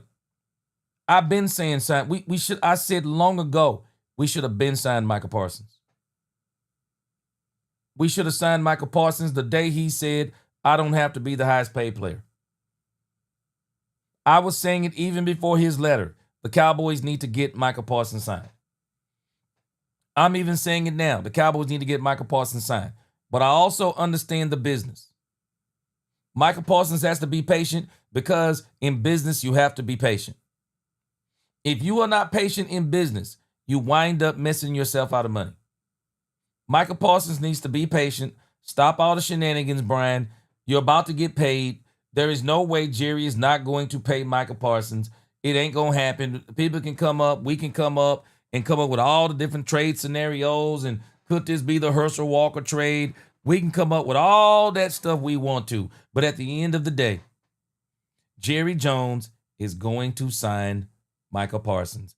And unfortunately, it's not one of them things where we can say, do it with urgency because Jerry's going to do it on his own time. So it is what it is. It is what it is. Big Sarge, he says, conspiracy theory. Did the defensive pass rush look uninspiring in protest of Micah Parsons not being signed? It looked uninspiring because those pass rushers were not playing. That's why it looked uninspiring. They were not playing. And I think that Brian Schottenheimer has a plan. I'm just thinking that he just doesn't want to show anything. And I think what they're just looking for is just for their guys to compete. So I'm not going to be surprised if the Cowboys just throw every preseason game going forward because I think they just want these guys to straight up compete. Don't make their assignments hard. Just compete. Show us what you are as a player and as a man, and that's how we're going to make our decisions. That's what I think they are. But again, Bruce, especially unfair to receivers trying to show what they can do. Yeah, I mean, because receivers want the best quarterbacks to play too. They do. So we'll see. But again, Gregory, I do think Brian is holding back. Brian is wanting to see more from his players. He does. And so we'll see what happens as we go forward. C-Bay said, is enough. I'm coming for heads on this team. Everybody running suicides, last push-up drills till the sun goes down. Because, C-Base, it makes me wonder, like, how do you say, okay, we had some penalties, so how do you install that discipline in them to say we're going to do it better the next time? How do you do it? I'm wondering. Lexington Wren, he said he's trying to fry chicken with hot top flour instead of gold medal flour. Boy. Yeah, if you're talking about Eberflus, they got to give Eberflus some more, man. They have to give Eberflus some more, because I'll tell you this, the reason why I'm not worried about Brian is because Dak Prescott has amassed 12 wins under Mike McCarthy, 2 seasons, and he was a part of a 12-win season. He got hurt in one of those seasons. I think he only won maybe 10 or 11 of those. Dak Prescott won 13 games under my mind is Jason Garrett. We've seen Dak Prescott win 13 games under Jason Garrett. We've seen him win 12 games under our previous coach. Y'all gotta excuse me. Our previous coach. It'll be nothing for Dak Prescott to win 12 games under Brian Schottenheimer. Mike McCarthy. Yeah, he won 12 games under Mike McCarthy twice. It'll be nothing for Dak to win 12 games under Brian Schottenheimer. I think it'll be absolutely nothing. Because I'll be honest with you, I do think the defense is better than it's been. But if we're talking about championship level defense, we got more work to do. We got to get that one tech in. I do think Mozzie can still work for us. He's just not going to be able to be our one tech. It is what it is. So we're going to have to let Mozzie, just do whatever okay, we're going to alternate him on the 3 tech or whatever we're going to do. We just got to say, hey, he's not a one tech. Let's get our one tech. I'm telling you, I'm not worried about Brian's offense. I'm just not worried about it. Gwen said, gee, exactly what it is. Will is Dak's backup. That's why coach not letting him compete in preseason games. Point blank, bottom line, Will is Dak's backup. You're probably right. Susan said, gee, I think I changed my mind. Joe was Shotty's idea, and he's got to prove to Jerry that he did not make a mistake to waste a pick on him. Woo! Yeah. Joe was Shotty's idea. Oh, Joe Milton. Yeah. Yeah, you're saying Joe Milton was Brian Schottenheimer's idea. And it's crazy to me, Susan. Yeah, I got to learn Joe. Okay, I'm in school, you got to learn Joe, but just keep in your mind he's a backup. Lisa said, kill me some of these Cowboy fans. How about trade just because they have a bad game or a bad series? Give your player a chance. Yeah, I don't know if we necessarily need to. Now the only reason why, Lisa, I brought up Jalen Tolbert as a trade is because I think Joe has value. I mean, I think Jalen Tolbert has value. I really do. I think Jalen Tolbert has value. I think there are some teams that would love. There are some teams I believe that would love to have Jalen Tolbert. And if you could get a high quality player, because I'm not giving Jalen Tolbert away, but Jalen Tolbert is probably one of the highest value guys you have on the team. Jalen Tolbert is one of those guys you could probably get somebody for, but it seems like to me Brian really likes Jalen Tolbert. I don't think Jalen Tolbert is not going anywhere. I don't think Jalen Tolbert is going anywhere. Yeah, again, Corey Williamson. Yeah, don't get me wrong in what I'm saying. This is why I'm kind of circling the block on. I am not worried about Brian Schottenheimer. And the reason why I'm not worried about Brian Schottenheimer is that he has Dak Prescott. And not only does he have Dak Prescott, who won 13 games in a season under one Jason Garrett, 12 games in a season under Mike McCarthy. You've given this man George Pickens with CeeDee Lamb. Brian Schottenheimer is going to be successful in his first season. I'm not expecting Super Bowl in the first season. Where I've been expecting Super Bowl is probably going to be his second or third season at the latest, because I think the Cowboys will continue to pile on good to great players on top of what they already have. again, to build the best. Steven said he wants to build the best roster in football. You cannot build the best roster in football in one season. That takes at least 2 seasons with what the Cowboys already had. That's going to take you 2 seasons. All right. Let's go go a little bit, just a little bit longer. Appreciate y'all rocking with me. Let's rock a little bit longer because I want to hear what Clayton Adams has to say. Clayton Adams will be our last coach interview, and then I want to take you to we're going to skip over Holden rising and go to the 5 Cowboys that are rising, and we'll mention Trayshawn Holden inside of that conversation. But I do want to hear what Clayton Adams has to say. One of you said we should listen to Clayton Adams. So let's hear Clayton Adams. I love Clayton Adams. I just don't like looking at him in the face. He's very intense without the sunglasses on, if you hadn't paid attention. Beautiful day here. He looks very intense without those sunglasses. Dallas Morning News. How do you get Joe Milton to kind of relax a little bit and get in the flow of things? I think we just keep coaching him and give him continually put him in situations where he's got to make decisions and stuff. And I think that always the first preseason game for every player, especially in a new system, you got kind of a heightened sense of awareness and probably a little bit of anxiety. And I think you saw throughout the game that he did calm down. And we believe in what he can do. And I think it's just really just about reps. You noticed that during the game and feel like, let me go chat with him a little bit just to get him going? I just think you do anything that you can to try to help guys when they're playing. And I was in the box, so I didn't really have any contact with him on the sideline. Clarence Hill, DLLS Cowboys. Can you talk about the decision to not play Tyler Booker, where he's in his development as a young guy? I know offensive line, former offensive line coach, now offensive coordinator. Many reps those young guys need, and also can you talk about what you saw from Nate Thomas? Well, I think in regards to Book, I think it's really just more about you kind of look at those things week to week and how much contact you've had during the week. And obviously during that week, we had a really long physical practice with the Rams and their starting group. And so it's really more about workload per week than really anything else. And now, you heard he just said the Rams were way more physical than the Cowboys in that scrimmage. They were way more physical. And so he's saying because the Rams gave the Cowboys that work in the scrimmage, that they decided to sit out Tyler Booker as a workload thing. And that may be their rationale for sitting out a whole bunch of these guys. I'm telling y'all, man, the Rams gave the Cowboys the business in that scrimmage and turned around and gave them the business in that doggone, gave the Cowboys the business in that doggone preseason game. Cowboys have still got to work on physicality. Still got to work on physicality, man, because the Cowboys are going to be playing some Thursday night games, and there's no time to be sitting around talking about workload. Man, you might as well start getting used to some of this stuff now. But I think we're going to get a full dose of Tyler Booker in the Baltimore Ravens game.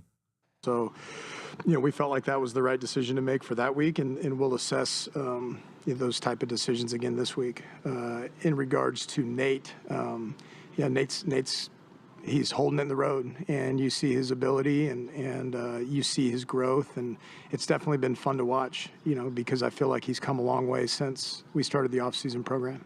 Has it surprised you? Anything? I mean, here's a guy who was 7th-round pick last year, didn't play as a rookie. Now he's thrown out there with the starters. And from our point of view, he doesn't look like a fish out of water. I don't know how you look at it, but yes. No, I'd say that he's doing well. In response to, does it surprise me? I think that I've gotten to the point, I think this is year 20 for me doing this, where I've tried to reserve judgment until you see players in pads and then after that, you try to reserve a little more judgment until you see guys playing games, just because I think it's easy when you're running around with just helmets on or whatever, say, like, I think this guy's this, I think that guy's that. I think when you're playing a position like offensive line especially, you want to see guys in pads, and you want to see how they respond to adversity and really high-pressure situations in games. And, no, I'm not really surprised, just because, you tend to see that almost every year with somebody. Todd Archer with ESPN. What was the perspective for you like in the box? Have you ever been When's the last time you were upstairs?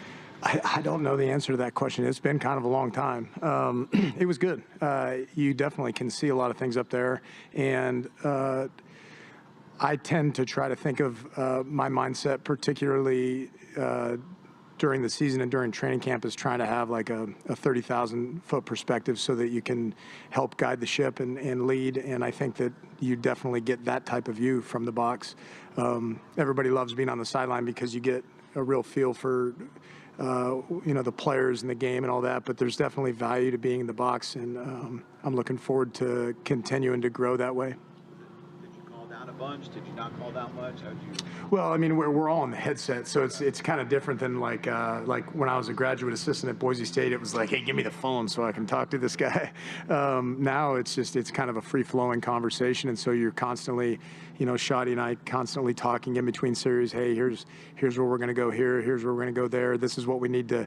The interesting thing about the preseason is you're not necessarily saying, this is how we're going to attack these guys. In some senses, you're saying this is what we need to put on tape so we can coach it and so we can help the players get better at something that we want to improve on. John Machado with The Athletic, going back to Saturday's game, just when you watch the game over again, what did you think of Phil Maffa? I think that just like watching him throughout training camp, he's another one of those guys that when the pads come on, you see something. And he's certainly got some instincts and plays fast. He's got a little bit of a slasher. I thought he did a lot of good things. Joe Hoyt, Dallas Morning News. We talked with Brian Schottenheimer last week about the wide receiver 3 battle and all that. Don't settle for less. Here's what others are doing to. Man, let me tell you something. Phil Maffa with the starting offense is going to be insane. I think what you love about Jalen Tolbert is what you'd love to continue to see is that the guy is super consistent. He's selfless. He's all about the team. He's into doing the dirty work, and he's also has the ability to make plays. So that's, seeing him on special teams and all those other things. That's what you want to see is the best version of JT, and to me, that's the definition of that. And then you talk about being in the box. Brian Schottenheimer, first-time head coach. You obviously first-time OC. Being in that kind of support role in terms of play calling and what you see, what have you kind of leaned on, I guess, in terms to learn how to be that kind of support role for Brian Schottenheimer and kind of help them? I think the biggest thing, not necessarily, because I think when you're coaching offensive line, a lot of times you're giving some of those type of input in between series. I think the bigger picture part of it, what you're looking at is, like, are we having a breakdown on the outside in regards to run, or are we getting a look that we need to get back to an action that's going to take advantage of that? And then just he and I continuing to grow and learn each other, which has been a really awesome experience for me. That's, to me, one of the biggest things that we've got to accomplish during the preseason is, all right, how do we get our communication 100% elite, which I think that we're definitely headed that direction, and then how can I support him the best? Because that's really what my job is on game day, is to help find solutions, because aside from just being the play caller, he's also the head football coach, so he's got to try to figure out when we're using timeouts and try to make decisions on special teams and critical decisions that the defense needs his support on as well. So my job is to make his job easier. Hey, Clayton, Patrick Walker, DallasCowboys.com. Keeping to the wide receivers really quickly. Obviously, Joe Milton had a couple throws get away from him. Several of those were towards Flournoy, but when you're looking at the film from Flournoy, what jumped out most from you from that preseason opener? From Flo? The first thing that jumps out to me is that broken tackle on the sideline. It was good to see some of the strength and him pull through that. But outside of that, I think it's the same thing that you see with all the players is, okay, we think we know exactly what we're supposed to be doing, and then all of a sudden you start thinking about other things because you're wearing a uniform and you're playing against another team and it's not practice anymore. And so we called it in the offensive unit meeting of just learning how to color between the lines a little bit better and some of the finer detail of the things. And that's what you're doing when you get to this part of training camp is, for the most part, your installs are done. What are the wrinkles you're going to add, and how do you find the absolute most amount of detail that you can execute within what you've already installed? Quick follow-up. How enjoyable is it to have such a great problem of depth at wide receiver? Because we're talking about Flournoy, and then there are others like Turpin and Cropper and Tolbert and Jonathan Mingo, but then Trayshawn Holden looks like he transferred some of what he's been doing in camp over to the preseason over against the Rams. What's the challenge there? It's been fun to watch that group. Yeah, I mean that's what you're trying to build in every room is a lot of really difficult decisions for the personnel guys and the coaching staff and incredible amounts of competition. And so that being what we want this team and organization to be 100% about is competition. You know, that's our calling card is what the receiving room is doing right now and making it very difficult for people to figure out who's going to be, you know, what number, whatever. So I love it. I think it's great.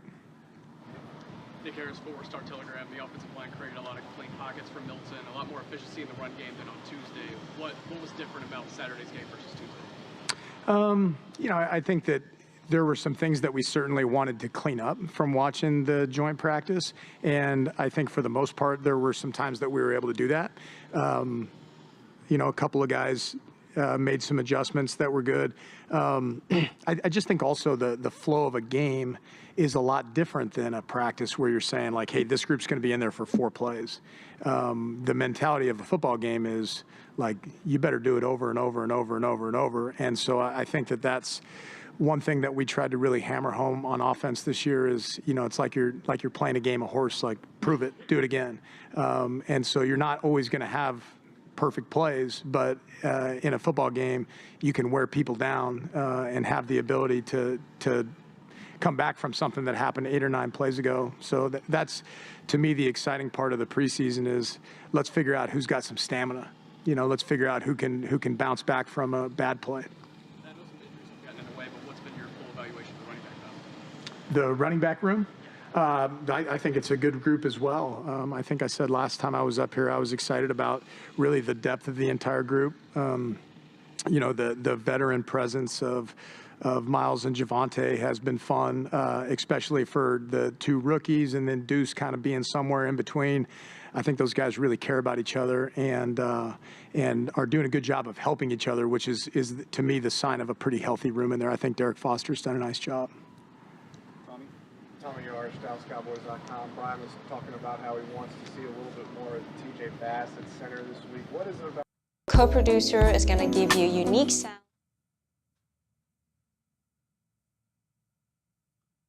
Skill set that makes you guys want to see him get some more run. I think the biggest thing is that he's done a really nice job at guard, and so, you know, we're all competing for jobs, and so, you know, we feel like we know that he gives us a pretty high level, or at least very, very efficient play at guard, and where he lacks the most experience is at center. And so, you know, it behooves us to put him there and say, hey, you need to be able to do this, because the more people you have that can snap the football on game day, obviously, you know, the less likely you are of a complete mess. So him being able to get in there and do that is really just trying to well-round his game. Pierre Podell, CBS Sports. Clayton, how has Javonte Williams stood out amongst the group in the running back team?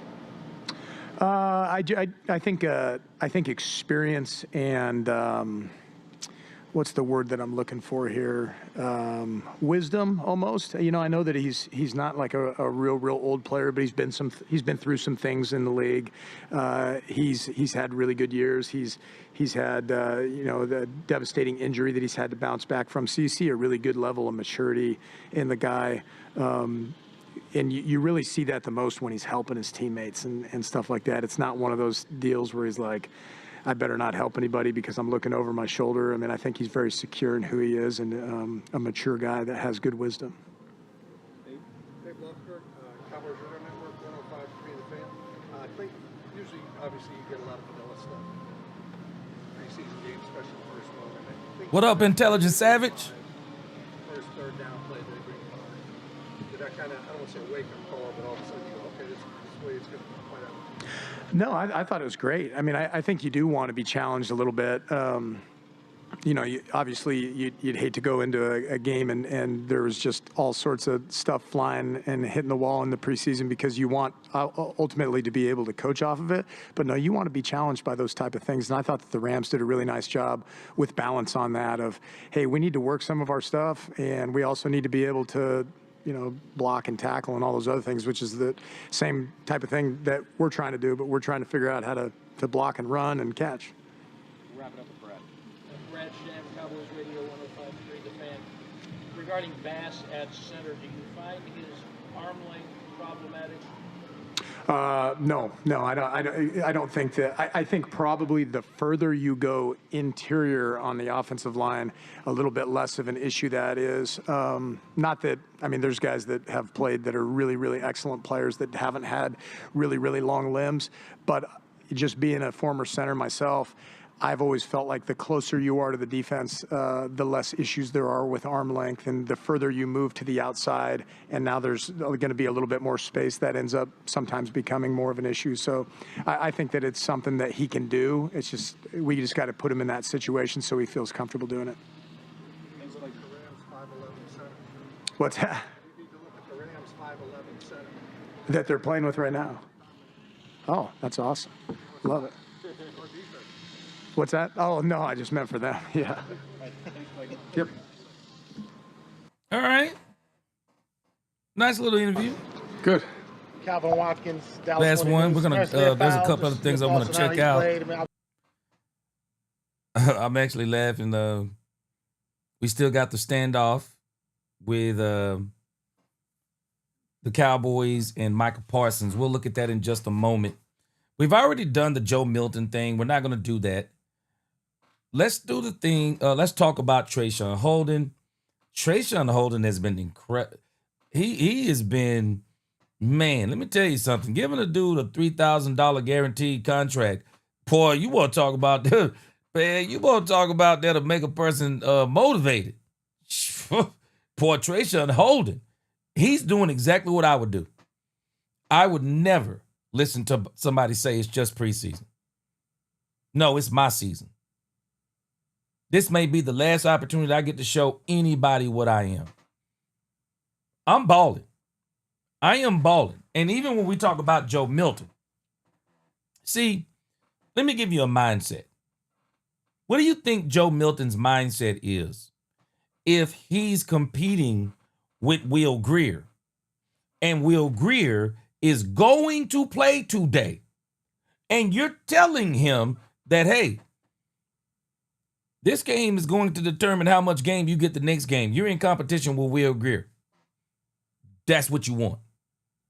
Because I wonder how he comes out if he knows that this job isn't mine versus and I'm not going to play the whole and I'm going to play the whole preseason. I'll continue to get opportunities to show that I'm good enough versus if I don't get it together, Will Grier will be the quarterback next week. All these guys keep talking about his competition. And I'm telling you, this is one of the reasons why these guys called him out on this. And when we think about Trayshawn Holden is getting reps because when Trayshawn Holden gets his opportunities, he balling. Do we not realize Trayshawn Holden is an undrafted free agent? So why are we not saying, no, why didn't we say from the beginning, Trayshawn Holden is an undrafted free agent. We want to see what he is. You're going to split reps with Jalen Tolbert, or better yet, you're going to play with the ones because we already know what Jalen Tolbert is. No. Trayshawn Holden had to get it out the mud. Man, I'm rooting for Trayshawn Holden. This dude had to get it out the mud. This dude had to grind for where everybody's talking about he is now. This dude, when you talk about competition, this dude took it serious. Trayshawn Holden said every opportunity I get, I don't care if it's practice, I don't care if it's in drills, I don't care if it's on the sideline. Trayshawn Holden said, I'm up in this thing. I'm balling. I'm balling. And what got him to that point is that opportunity, is that contract, is that competition. Look at Trayshawn Holden now. I'm telling you, man, everybody should be on that level of this competition thing, including Joe Milton. It'll only make him better. Don't give him all the snaps. Hey, man, you want to show us what you are? Earn those snaps. Why Why does Schotty feel like he has to learn Joe Milton? You mean you have to learn him? You're anticipating him being a starter at some point this season? Stop it. It's done. Trayshawn Holden, on the other hand, got it out the mud. Got it out the mud, y'all. That man worked and grind for his. And that's why he's being rewarded. That man worked for his. I'm giving him credit. He grinded for it. He grinded and he getting rewarded. My man Intelligent Savage, he says Mozzie needs to be the first smoker out of here. He said the man is clearly not wanting to play football. Mozzie Smith looks less interested in playing. Vet D-Tech, one tech now. We, in my mind, veteran defensive tackle, one tech now, in my mind, need two of them. Yeah. Yep. And I'm telling this man, Christian Wilkins, I at least want to have a conversation. That's all I'm saying. And matter of fact, I don't even want to have one conversation. Man, I want to have about 3 conversations with Christian Wilkins. I want to call, the Raiders. I want to talk to somebody who's been around him for an extensive period of time and kind of figure out what's going on. I want to talk to his representation. And then I want to talk to him. I want to talk to him. And I don't want to talk to him one time. I want to talk to him about 3 times. I want to see what is it going to require for us to bring you in here, and what will it take for you to act right? I want to know. I want to know. I want to know what it is. I do. Christian Wilkins could very well be, you want to talk about not going cheap. You may be able to get him cheap this season. You may be able to get him cheap this season with everything's going on, because I don't think the Raiders are going to be able to get from under that contract. I don't think they're going to be able to do it. So he'll be getting paid for the Raiders for the most part, I believe, this season. You could probably get him on one of them league minimums. Cowboys seriously ought to be, I'm just saying, I'm not saying they need to get him, but I would definitely say we need to talk to him. But again, Trayshawn Holden is on the rise, man. Trayshawn Holden went out there and he only had 2 catches. I mean, the way people are talking about Trayshawn Holden, you'd have thought he went out there and had like 10 catches for the game. He didn't have 10 catches, but the ones that he made, they were very, very good. And so Brian Schottenheimer already said that right after that game, man, he's going to get some more times on the depth. I mean, he's moving up the depth chart. He made that decision after the game. That's crazy to me. But he made that decision after the game. Why? Because he rewarded him for very, very, very good play. And so, again, I want to look at this article, because the thing that was crazy to me is that inside of this article, they didn't even mention Trayshawn Holden. I would have thought in this article on DallasCowboys.com, this article on DallasCowboys.com, it talks about 5 Cowboys whose stock is rising. 5 Cowboys whose stock is rising. This is written by Kyle Humans. I follow him over on X. He writes some pretty good stuff. And this is what they're saying about this is what they're saying about the 5 Cowboys. 5 Cowboys with rising stock. 5 Cowboys with rising stock. And again, I do think that Trayshawn Holden should be on this list. I'm a little bit surprised that he's not, especially after what Brian Schottenheimer said about him. It says it's officially evaluation time for the Dallas Cowboys roster. Dallas fell in their preseason opener against the Los Angeles Rams. Now, I predicted before the preseason, it would be after this game, I believe the Cowboys would start making moves. Maybe they'll wait till after the Baltimore Ravens game and start making moves. But I believe the Cowboys are going to make a few more moves in the preseason. It says here, combined with the joint practice and a busy week of training camp, it provided the best look at who is really stepping up this preseason. It says there were multiple players with significant performance last week. However, only a few that compounded their game performance with an already impressive month of camp. These are the 5 players who have taken advantage of their first 3 weeks of Cowboys training camp, as well as the first preseason game on the West Coast. Zion Childress, Zion Childress. It said it was quite the debut for the undrafted rookie out of Kentucky. Amidst the battle for the starting nickel role, he led the team with 6 tackles while taking a team-high 27 snaps in the slot. Childress was only targeted once in 14 coverage opportunities on a play-action bootleg to the flat that resulted in a 6-yard gain. In addition, he tallied the highest tackling grade, highest run defense grade, and 3rd highest coverage grade for the Cowboys according to Pro Football Focus. Taking this with a grain of salt from Pro Football Focus, from some of the things they've already said this year. Nevertheless, I can agree with number 4, Phil Maffa. Phil Maffa, another standout rookie. Another standout came from behind the line of scrimmage. While Maffa's stat line won't jump off the screen, 10 carries, 36 yards. No, I thought it was great. And 2 receptions for 15 yards. He was impressive with his entire body of work. Imagine Phil Maffa with the starters. No, Phil Maffa is going to turn into a bell cow back for the Cowboys, I believe. The 7th round draft pick showed an instinctive ability to pick up the blitz and was given the 2nd highest pass blocking grade, PFF, on the team over a short sample size. With Jaden Blue and Miles Sanders out for the last week with injuries, Maffa has made real strides in the Cowboys' backfield. Yep, Tyrus Wheat. Can't talk preseason without mentioning Tyrus Wheat, who has consistently shown his value in the preseason year after year. Outside of players like Dante Fowler Jr. and Donovan Ezeraku, Wheat has steadily been a strong presence in the pass rusher group during training camp. He backed that up on Saturday despite a disappointing result from the defensive line group. In his 50 defensive snaps, he tallied 4 tackles, a team-high 2 pressures, and 1 run stop. His best rep came early in the 3rd quarter when his bull rush put right tackle A.J. Akuri on his back and forced Stetson Bennett to immediately take off and run. T.J. Bass, yep, he had a good game. Multiple injuries and inconsistent play from the offensive line depth has proved another chance for T.J. Bass to step into a flex role up front. During the first 2 seasons in Dallas, Bass had not taken a single snap at center. He was instead a consistent backup option for both guard spots. However, after starting and taking 34 snaps at left guard on Saturday, he moved inside and played another 32 snaps at center, not allowing a single pressure from either position. Man, I'm being honest. The offensive line for the Cowboys played so good, nobody talked about him. Nobody talked about him.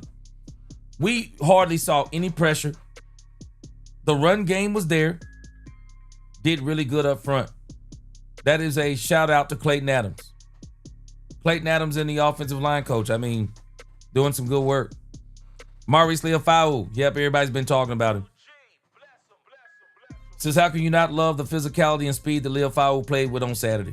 There have been times in training camp practices where the second-year linebacker has appeared to be flying to the right spot and in position to make a play, but it's impossible for him to show his grit in practice the same way he did against the Rams on Saturday, especially when helped by the defensive tackles in front of him. He was confident in his run fits and played downhill with a vengeance.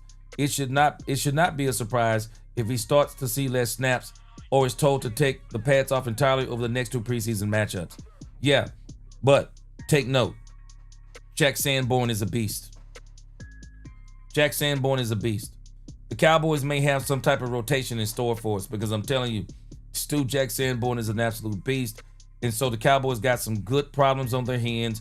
The Cowboys have some depth, and I'm good and I'm glad. And again, I think the only thing that will stop this Cowboys defense from being a championship level defense, I think the only thing that'll stop it will be the one tech in what we do at cornerback early on. Because other than that, I think they're going to be good. Again, Derek Grimsley. I think Brian Schottenheimer have this team ready week 1. I do too, because I just think the first team is that good. I think the first team is that good. I'm good. I'm just a little bit concerned. The stuff that I was concerned about was not necessarily play calling and what the first team is going to do, but the things that we're expecting from my first team, I expect from the second team too. I expect execution. I expect all those things. So we'll see how it turns out. Big Rombowski said, it amazes me. Eberflus was once a defensive captain on the Nick Saban coach team. He looks like someone that would be an owner and operator of a home goods supply store. Try to save some window blinds. Man, for real though. For real, though, man. For real, though. Poopy D, I agree with you. Poopy D said, man, they should have called Gilmore at halftime. Boy, I agree with you.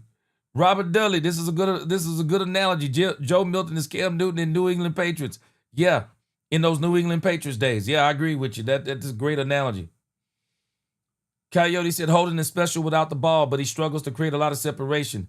He looked like a good candidate for slot, but will CD be in a slot or do you play him outside? I think CD gonna play both.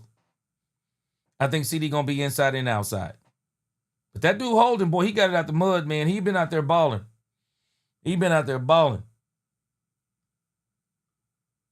Big Rob Bowsy, he said Booth been getting so much heat from Cowboys fans since Saturday night, which probably means Jerry and Steven are going to keep. He said this means that Jerry and Steven go keep it. Ice Cold, I'm with you. Yeah, I hope Josh Butler comes back strong too. What the? Do I spam up in there tripping? Do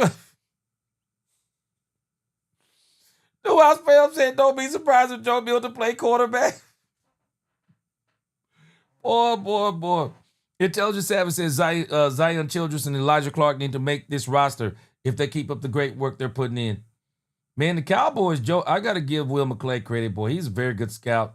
Him and these guys do a great job of scouting some players that could potentially be great players. And it looks like the Cowboys are going to hit on some undrafted guys again. All right, Troy Rodriguez, appreciate you. Coyote, I think being with Dak Prescott is one of the best things Joe Milton is getting the experience of. And I do hope Joe Milton, I hope he is successful in the future. Got to keep working. Intelligence said Joe Milton didn't do himself no favors, but opening up with 6 straight passes didn't help either. I said the same thing on Saturday. Didn't understand it. Should have settled them down and called a few running plays to ease them into the game for sure. I would have called the first 2 plays that had been run games. But this is also Brian Schottenheimer being so cocky as it applies to him saying, yeah, man, want to give him a full dose of Brian Schottenheimer. Stop it. Sky B Faded. He said 90% sure we go into the draft for a 1-tech next year. Facts. I 100% agree. I think we're going to be going 1-tech, cornerback. I think those would be the first 2 things they do. So let's finish this off in other news. I'm calling this other news. But this thing I don't understand why Michael Parsons keeps doing this stuff, man. Let me see if they have this over here on Athlon Sports. I'm sorry. I'm no longer buying into this thing with Michael Parsons. I'm not buying into it. Michael Parsons is getting signed by the Cowboys. I don't understand this whole thing that he went and posted on his social media today. Let me see. He posted this thing. I don't know if any of you guys have seen it. Okay, here it is. Let's go to the article over here. Athlon Sports has done it over here on CowboysCountry.com. Let's check this thing out. Michael Parsons, I don't know what all this means. Skyfall is Michael Parsons hinting at Cowboys divorce with a more emotional Adele lyrics. I mean, I don't listen to Adele. I don't really know. I'm not going to play the song because I don't want to get a copyright on this. It says, in this modern age of technology where people are accessible in seconds at the touch of a glass, professional athletes have become common voice on direct-to-consumer social media platforms, keeping fans engaged with their immediate reaction, opinion, and general thoughts about the world. Most athletes are open participants in this innocent sharing, but others like to play the mysterious game and post cryptic messages that stir online speculation about what they could be thinking. It says a specific emoji, a blunt response with little context, song lyrics that suggest a certain belief. It says here,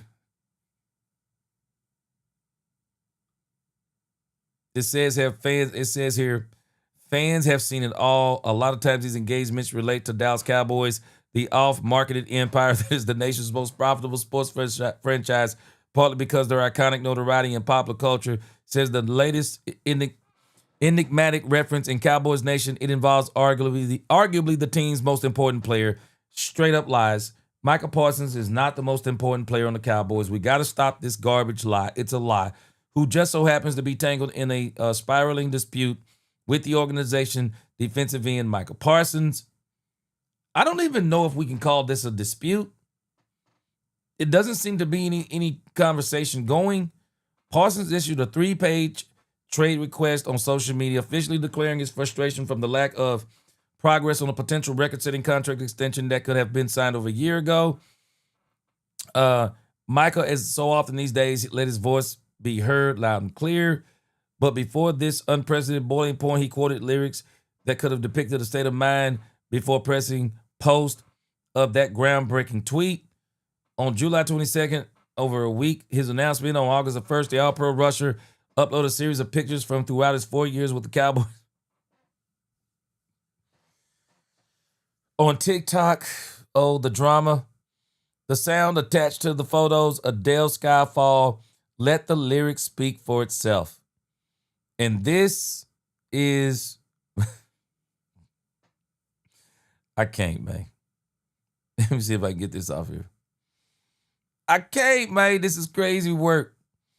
It says Michael Parsons posts a Skyfall message, some Adele lyrics. This is the end. Hear my heart burst again, 1,000 miles and poles apart. This is madness, man. This is madness. I'm sorry. It's absolute madness. Come on, man. What are we doing?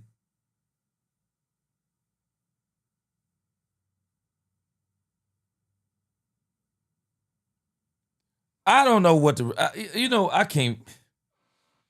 can't read nothing. I can't read nothing. I don't even know what this means. I'm not even going to try to understand what it means. I'm not going to do nothing with it. Mike Fisher posted this today. I'm not doing nothing with this stuff with Michael Parsons. Signs Adele. This is the end. Hold your breath and count to 10. Feel the earth move and then hear my heart burst again. Far is this end. I've drowned and dreamt this moment. So overdue, I owe them. Swept away, I'm stolen. What in...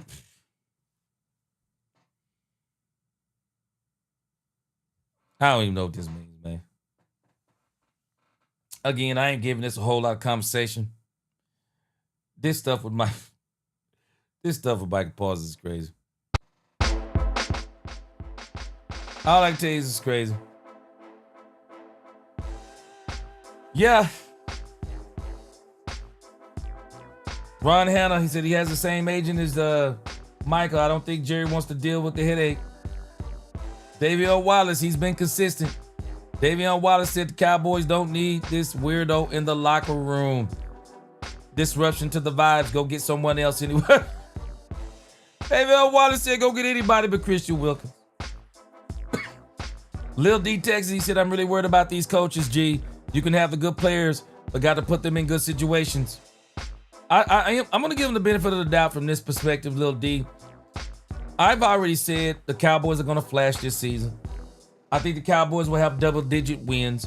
I do think the Cowboys will go to the playoffs. I don't think this is the Super Bowl season. I think it's next season. So I'm going to enjoy this season. I'm going to watch Brian Schottenheimer. I'm hoping to watch Brian Schottenheimer and this coaching staff grow and see them learn and make improvements and be the coaching staff that we believe that they are. See, Base, boy, he said, I just want a player to replace Mozzie. Yeah, I feel you. Yeah, the Newhouse fam, Jerry's been a headache not completing his team. I'm going to give Jerry a break. I'm going to see what he does after this next preseason game. I do think the Cowboys have got to start thinking about bringing in somebody after the next preseason game. I absolutely do.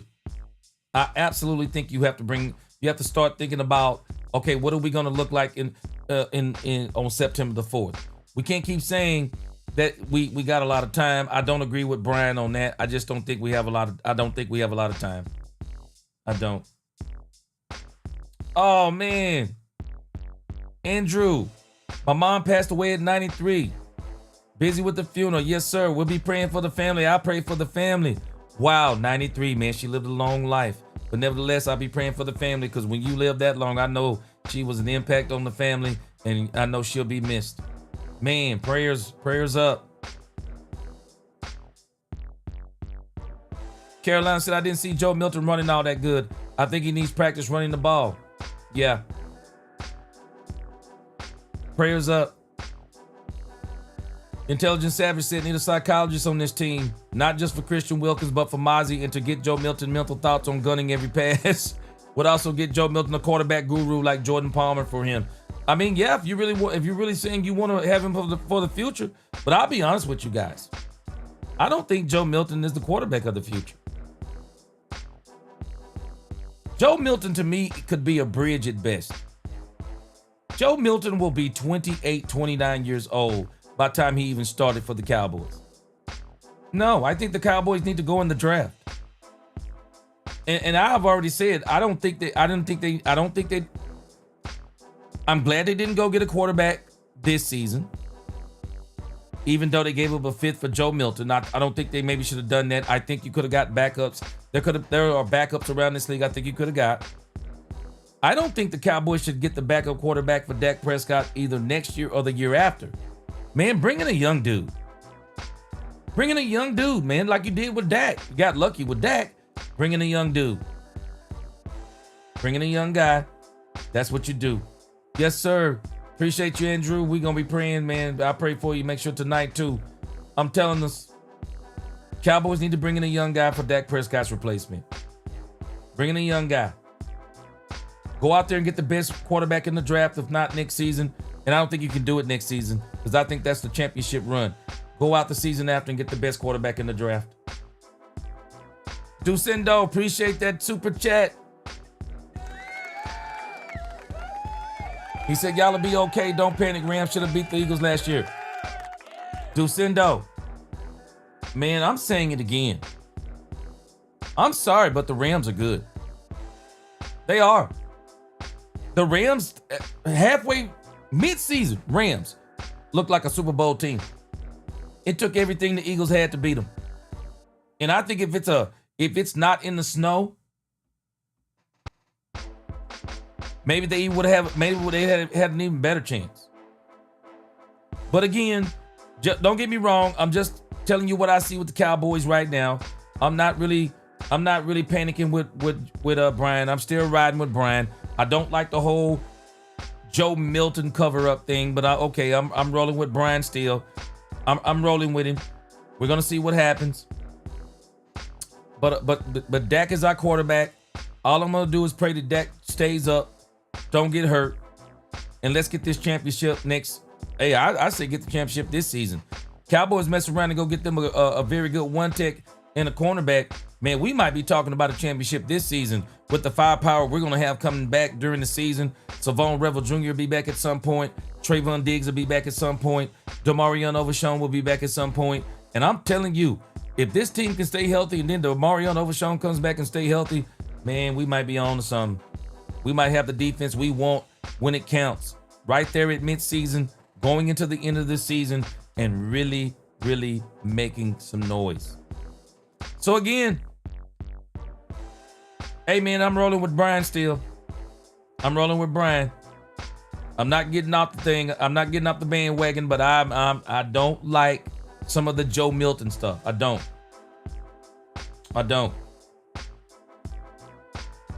Football Fanatic, he said, ain't no way. He said, don't bring Christian Wilkins in here. He said, don't bring him in. Gee, we don't want the Overshown in Seattle scenario again. Yeah. I'm hoping Overshown comes back, man. He's healthy for the rest of his career. But again, man, I appreciate y'all rocking with me tonight. Another 4 hours of talking Cowboys. We're gonna be back again tomorrow. Carolina, let me tell you, boy, $3,000 will make you hungry. $3,000 guaranteed to make you hungry. Andrew, yes, sir. Yes, sir. Love you, man. Appreciate you. Yeah, I will definitely be praying for you tonight. Appreciate you.